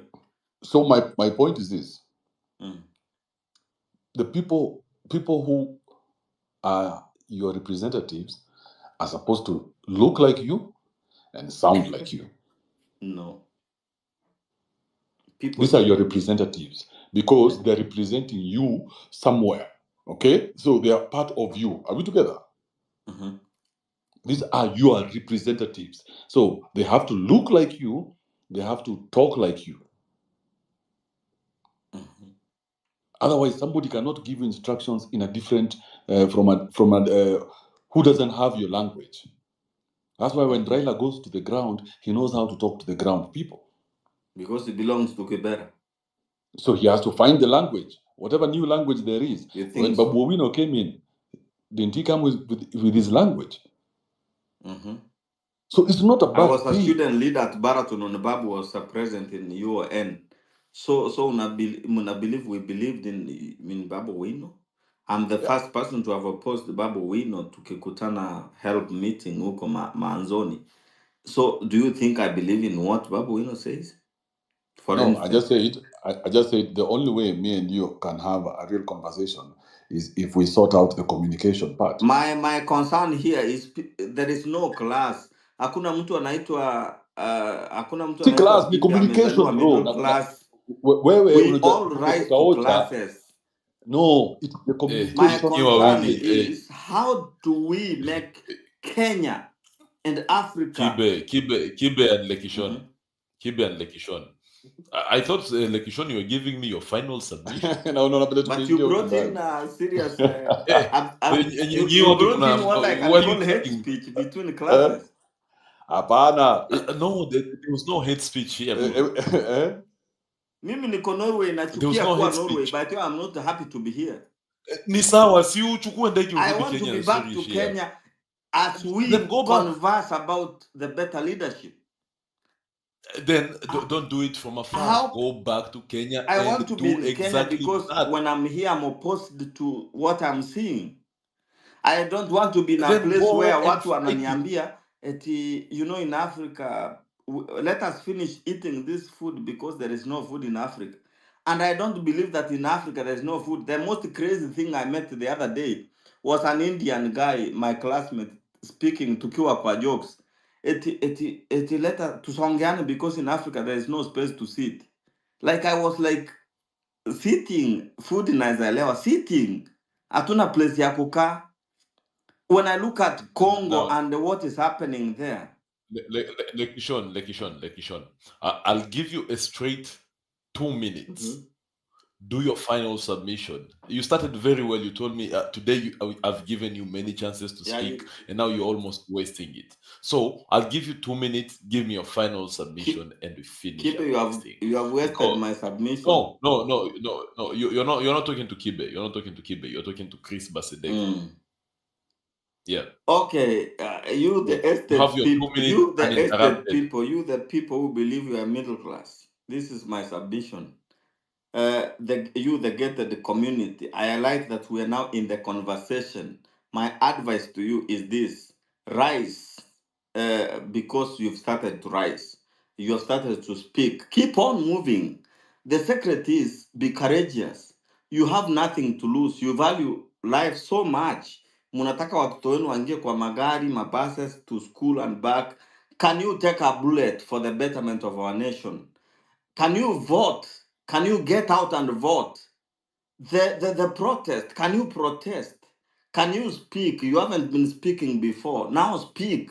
Can you assemble? Can you assemble and talk? We're assembling online. You don't assemble anywhere. Today I'm congratulating you.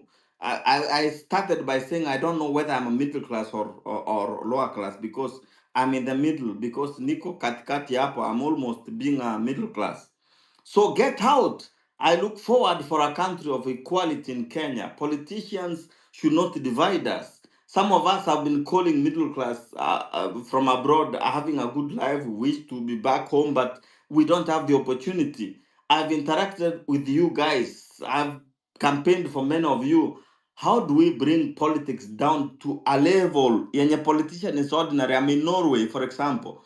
A mayor was walking in town with a flower ananiambia please vote for a red party. Nauliza rafiki yangu who is this, ananiambia is a mayor. They are ordinary people. How do we bring these people politicians down? Why should we have people who are praising and worshiping? This solution will be the African solution, that we do not have high class people in Africa, low class or whatever. People should be the same class. A politician should come to you, huyu ni Ruto anatembea kwa street, huyu a prime minister in Norway for example, ana drive by a ride bicycle, and I'm here driving. A teacher earns more than a politician. Before I came to Norway, I was a bookseller in 2016. I meet a house of a politician mwenye anasema mi ni former MP wa hii area. I meet a teacher kindergarten ananiambia mi, looking at their life, a former teacher kuna Tesla na other vehicles, a politician hana kitu, How do we bring equality? So my contribution is how do we, you class, low class, upper class, how do we bring this country to equality? You have been talking about the journalists, and I'm a journalist myself. I am a PhD candidate for media studies Well, and Maliza production. Joe, like Kishon, Maliza Joe, nimebit. Oh,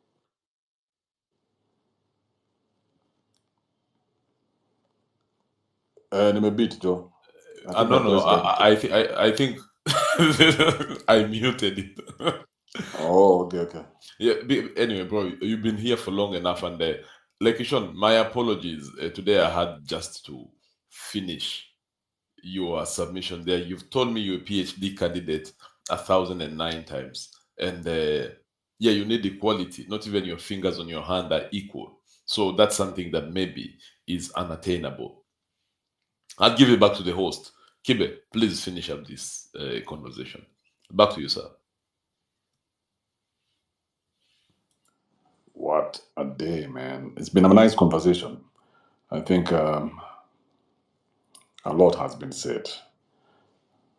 I hope I've managed to get inside your heads and I've chocored you just enough for you to lose sleep. I hope I've just done just enough damage for you to even think of opening up another space. Like, what the fuck is going on here? That's all. My work will be done. I can rest. Yeah. I will rest if you guys go and think. It's very important that we go back to the days of defending our positions vehemently. We go back to the days where you are unashamed of your position, whether it is right or left, up or down. Whatever it is your position is, you're unashamed. Because I saw during the beginning of this this movement was a devouring movement, like the Me Too movement, like the BLM movement. Those movements are not good movements, they're devouring movements. They come in and they want to devour anything that is contrary, anything that even questions. Imagine a movement that is shaken on questioning will have someone like Osama bring it down. Because nyinyi wenyewe mmekataa kufanya internal assessment. The reason why we drive Mercedes Benz and you go at 200 kilometers an hour round a corner is because you trust these white motherfuckers to do what it is they've said they will do. You cannot have a movement you cannot question. You cannot have a movement that kills its own people. That movement is going nowhere. The day that movement was used to kill Caliph Cairo, I was like, shit, this movement is doomed to fail. Because this movement can now be weaponized. It is for sale. This movement is for sale. Anybody can buy it.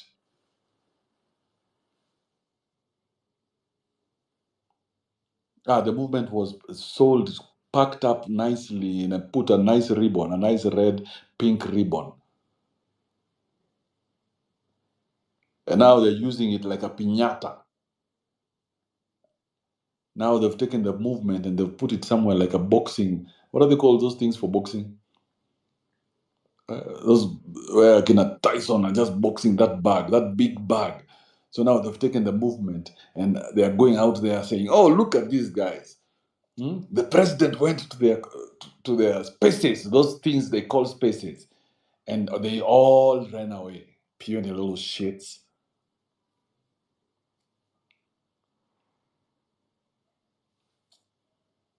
That's the story right there. So as you go sleep, remember,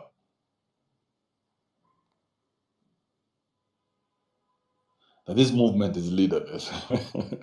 It's leaderless. No leader. No leader. And if anybody tells you there's a leader, you need to kill them.